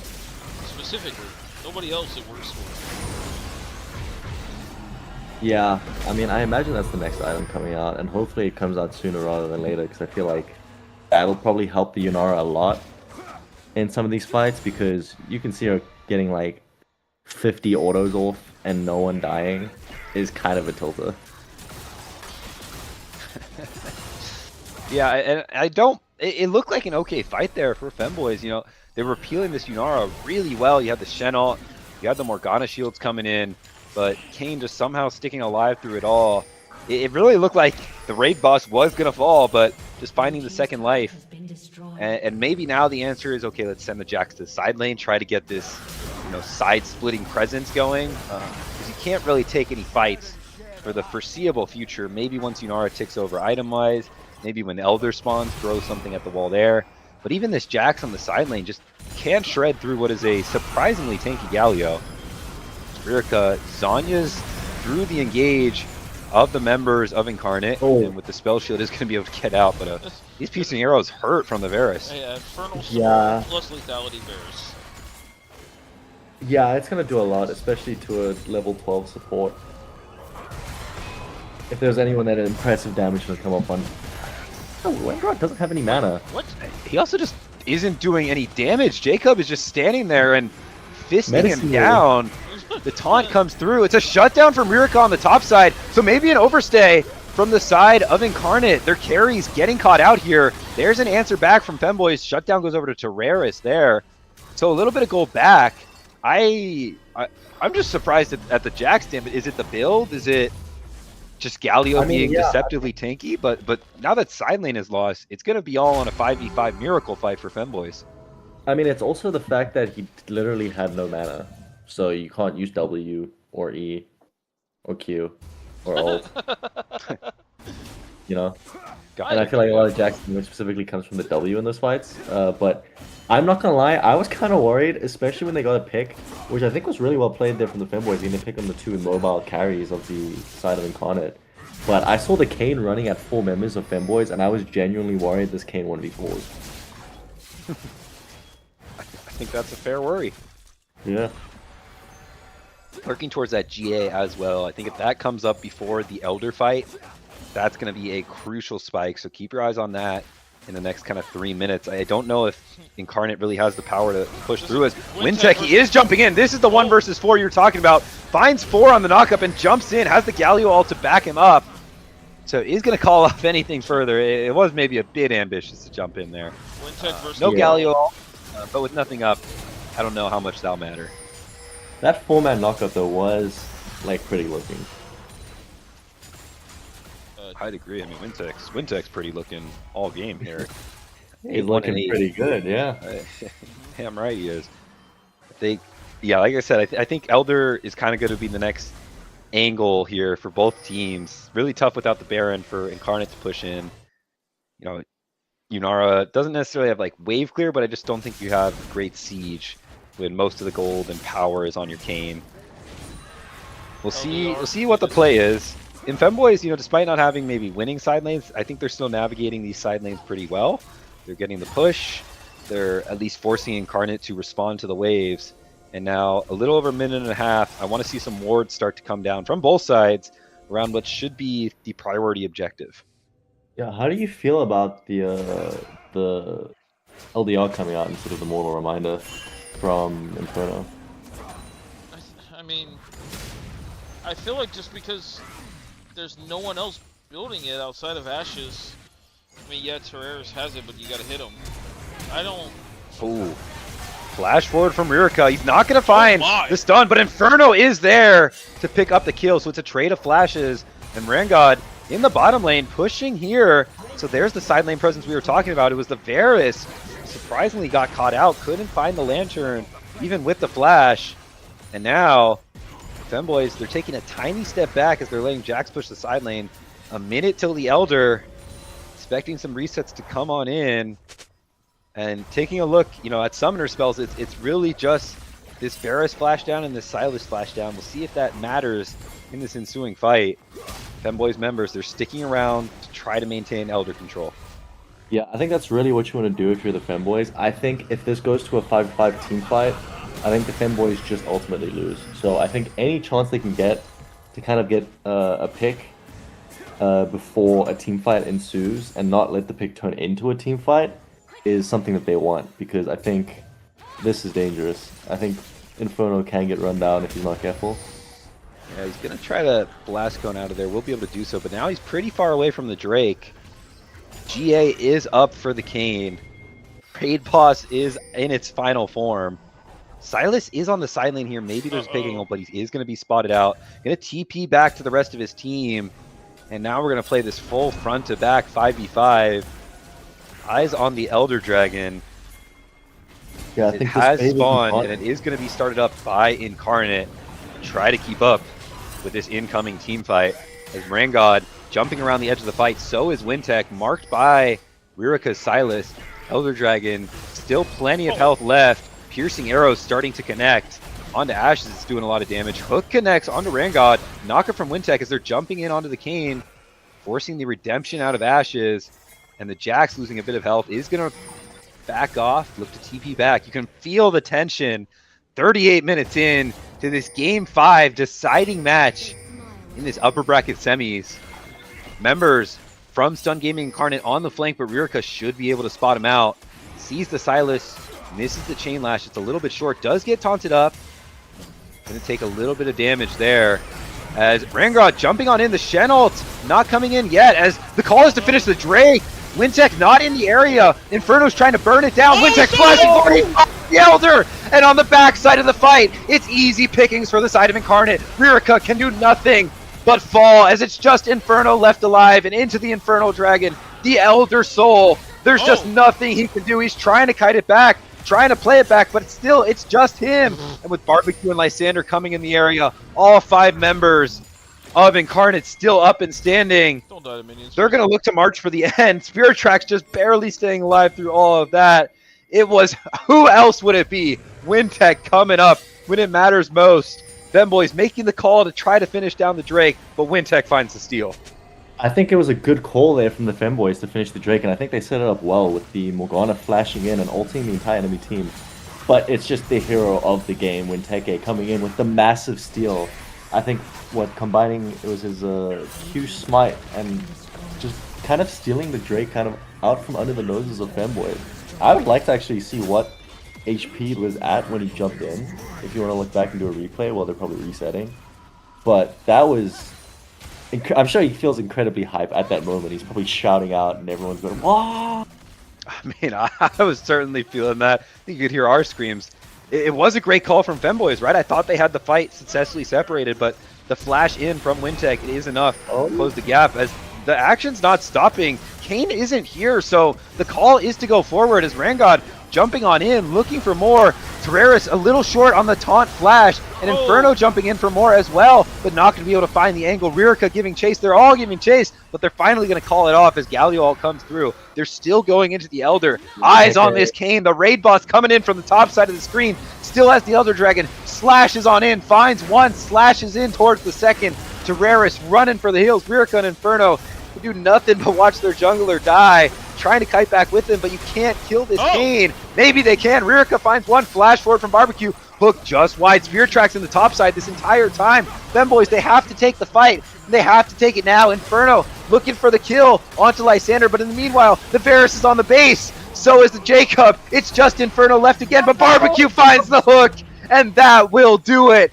Game 5 in the most bloody series of the split. Back and forth again. But at the end of it all, Stun Incarnate, they reign true, and they take the series 3-2 over the Femboys. What an intense last, 3 minutes of the game. You could feel it was probable. Yeah, I mean, I want to see how close this was, because the call here, I think, from Femboys, and particularly the Morgana flashing in and getting the ulti to try to secure the Drake was the right call, in my opinion. I think it was a good one. It's just when Teke kind of on the backside, and it feels like no one, I guess they forgot he was there. Ooh, yeah, and combining the Q and the smite to get the steal, I think that kind of just turned. I mean, it doesn't turn. They had the momentum the entire game, but getting that steal. That was Femboy's chance for sure. Yeah, the final nail in the coffin there. I mean, in terms of normal speed frames, last I see it is 1600, so It's always going to Yeah. be slightly Kane favored, right? Just because you have that burst damage. And I like the call. You just try to finish it, right? That's the call there. You know Kane's coming, but your best chance is to get it now and then look for the fight after. But once that Elder comes over, I think finally Camel's back was broken there. And I mean, no better way to end that 5-game series than this really tense Elder dance back and forth, followed by the hero of the whole series finding the smite in the brightest light moment there. 1600 Q smite, yeah. It was actually at 900 That was for like one may have frame. when Smite came in. Yeah. What did Terraris smite? I don't think. Because yeah, Terrera might have. Wait, did he smite the Kane? Or am I cooked? Uh, So, I mean, his smite's up right now, and he smited something. Did Wintech smite as well? Slow it Wait. down to 0.25. Yeah. And sorry to anyone who's watching that we're Poor dialing Dodge. into this Elder, but it was the What did he smite? oh, did he he's just smite the smited Kane? late. He smited late. No, but like Terraris doesn't have smite anymore. someone Right? smited a champion there. Yeah, that was Terrars. Okay, I think Terraris smited Kane. Yeah. but it probably just came in after the Elder Dragon already died, right? Yeah, like think you're gonna so. see Oh. you're gonna see Wintech's Q smite come down, go from like 16 to 9 to that, and then you're gonna see Terraris' green smite. Yeah, and he smites super late, and he smites the Kane afterwards. Yeah. Damn. Damn. Game of inches there. And, you know, if Femboys get that Drake, Inferno probably sweeps over that fight. Yes. So did, as well as in the backside, Spirit Tracks would die. Lysander would at least be lower, and Femboys would live to kind of fight another few games there. But instead, Oh, hey, I I'll see. take I the see it in tough chat. loss there. Actually, first game 5 loss for Femboys. It's actually accurate. Yeah, and if Wow. I'm Femboys, I'm personally just tilting off the face of the earth before I play against Mapoho Coalition. Yeah, I think you're just not VOD reviewing that at all. I think you're just, Yeah. you know, muting and maybe just forfeiting the whole season. I mean, Yeah, I think if I'm the Femboys as well, I think losing my my like 5-game series like win streak makes me want to just FF the season and go next. I don't see any other solution. I And that's don't from see your any- non-biased commentators as well. Yeah. Yeah, what a epic like close of this series. I mean, first of all, hats off to Lysander for not tilting off the face of the earth during that laning phase, because I know I would. You're a better man than me. And yeah, it's everything else just Wintech. What do you say about that? Yeah. I mean, great It's series in the from him. name. I mean, it's not lose tech, right? It's win tech. true. Don't It's there. don't get corny like that. Come on now. Whatever, man. Come on now. I thought But that I was mean- okay. He probably gets that all the time. Yeah, I mean, we were talking shit about this Kane in the early game, in the pre-game draft. Yeah. And I will say, I think I'm the only one that mentioned that comfort reigns supreme, and that's what happened. You did. Just gonna you pat did. myself on the back. Yeah, yeah. Man, it worked out But well. I mean, great. It was a fun watch. I think all the games going super late. I just well played to both teams for a fun series. Yeah. Now I'll say this in all jokingly. Herald League, you're up next tomorrow. Good luck. Yeah, follow that up. Yeah. Also, why do you have one of your friends lists like groups is just assholes? 0 of 1. Because it's That's just minus one 2 dude. coins. Oh, Oh, okay. checks out, huh? I got no one second guesses that one. I don't even know the guy, but sure. He's an admin. He's one of those guys that loves to be called an asshole, but he's all right. That's fair. He's from Chicago. It makes a lot of sense. Okay, there we go. That's tough. Nah, well, pleasure casting with you today, CLT. I know it was a bit back and forth, and apologies I had to dip for some of those middle games. Apologies to Femboys as well for maybe coming in and caster cursing there with the return of my presence. I do have that Yeah, power, you actually right? cost every single loss, and then when you weren't there, they won.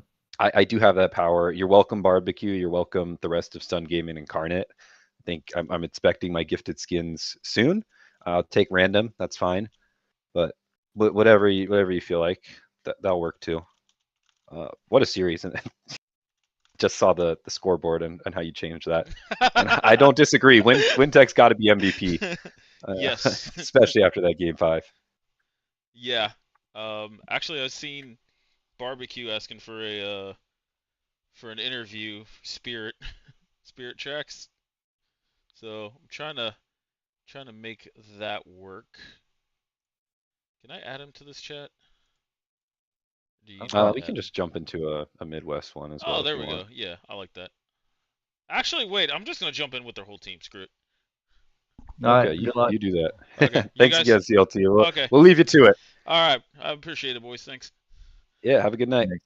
Have a good night. Checking on my shit, bro. Yo. Hey, CLT. What up? What's up, What up? gentlemen? How we doing? Tired. Fantastic. Tired. Just hit my birthday, so we had to win. Oh, happy birthday. Thank you. Thank you. So, damn, what a series. That's Yeah, what I'm that saying. Yes, That sir. was insane. Okay, there's 2 important questions. Let's get the first one out of the way. Lysander, how's the mental? I'm gonna I think- pretend I'm in the bathroom right now. Okay, I respect the honesty. And are you gifting Wintech a skin after that one? More than just a skin, bro. Oh, okay. Bubba, Bubba. You know what I mean, bro.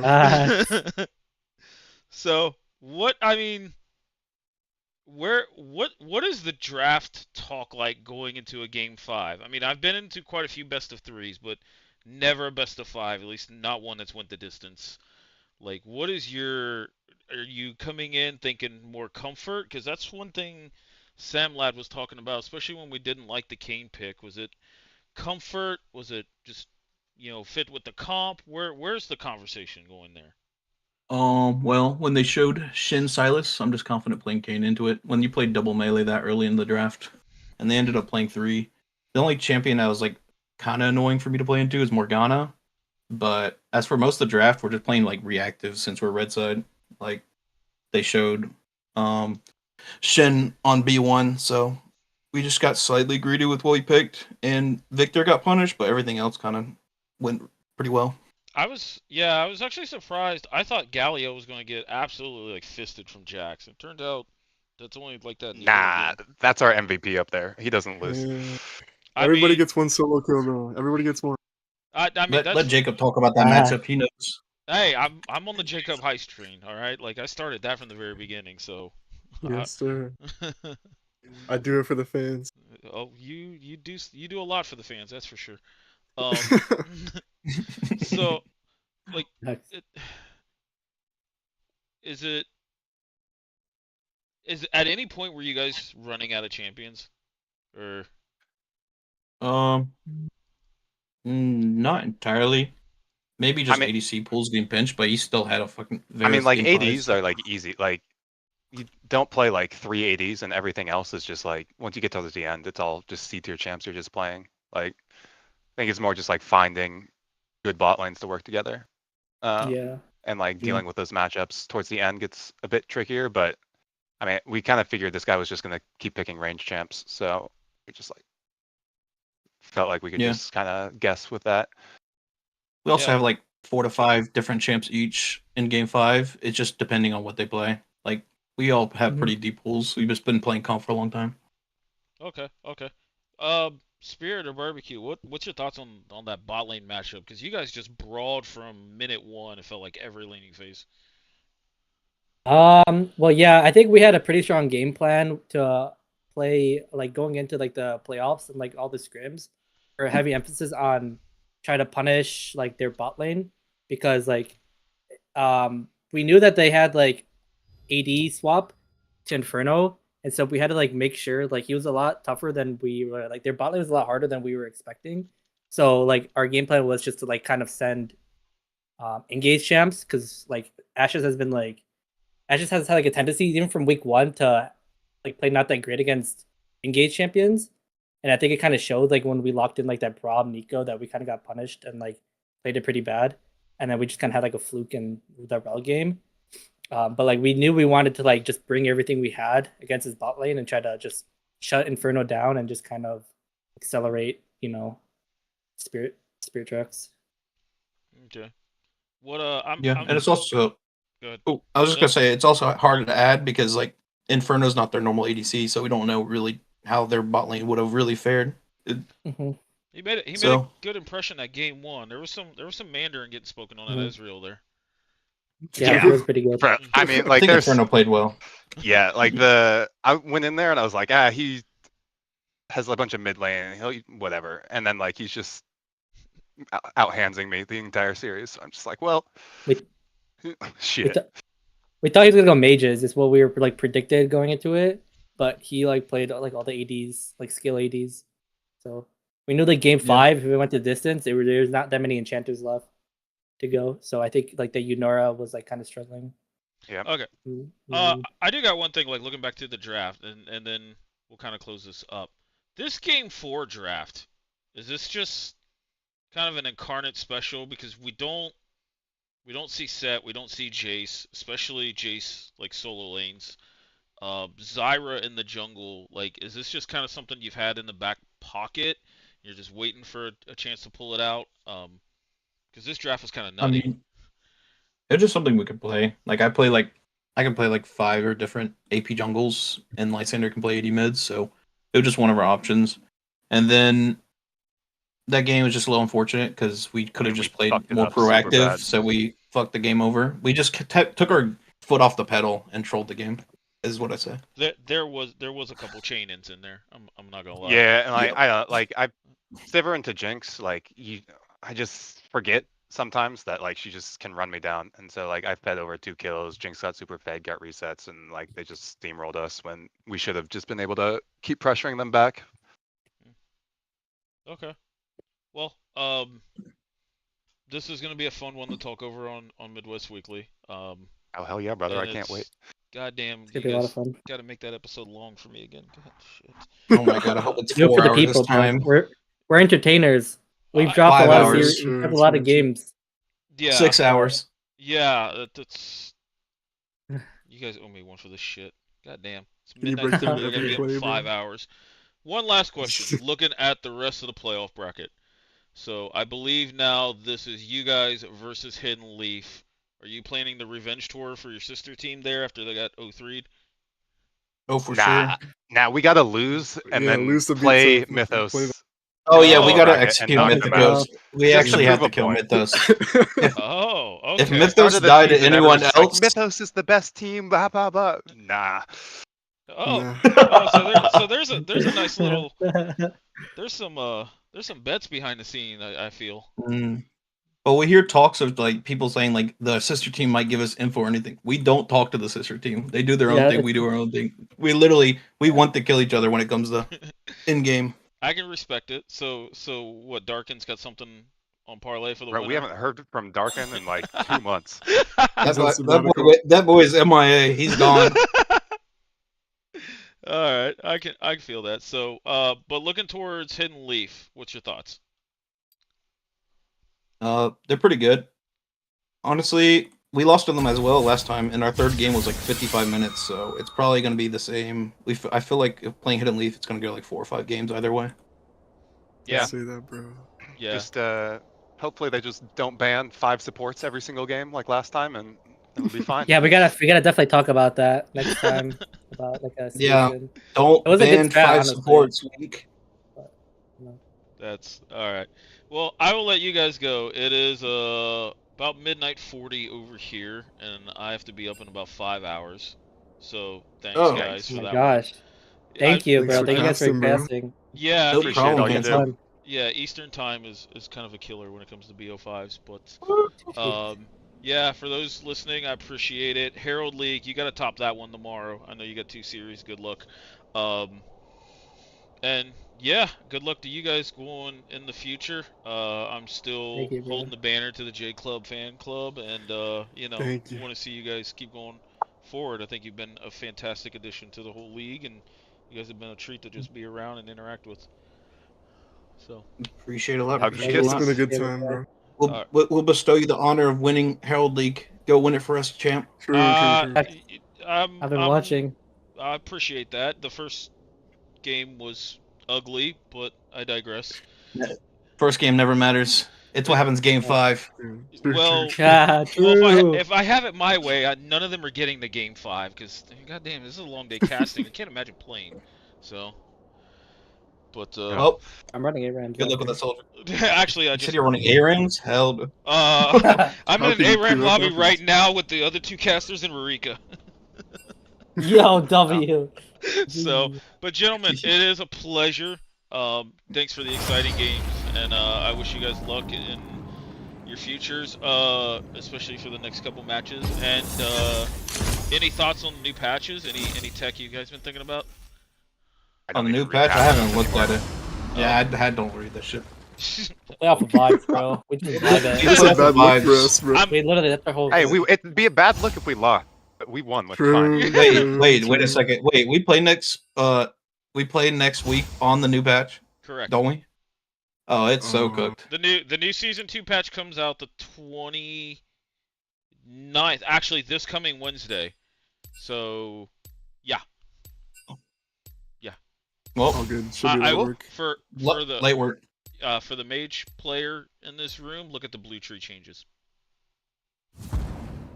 Oh, true. There's new runes, huh? Yep. Oh, hell no. Oh my god, I don't want to think about that. Gentlemen. That's not vibes based. Well, keep vibing. Take care, brother. Take care, gentlemen. Have a good one. Yeah, you too. Peace. Alright, gentlemen. That was Stun Gaming Incarnate taking out Femboys 3-2 in an exciting series. I hope you guys enjoyed that. And there's going to be 2 more series for the Herald League tomorrow. Please feel free to check them out. We'll see who's casting those. And till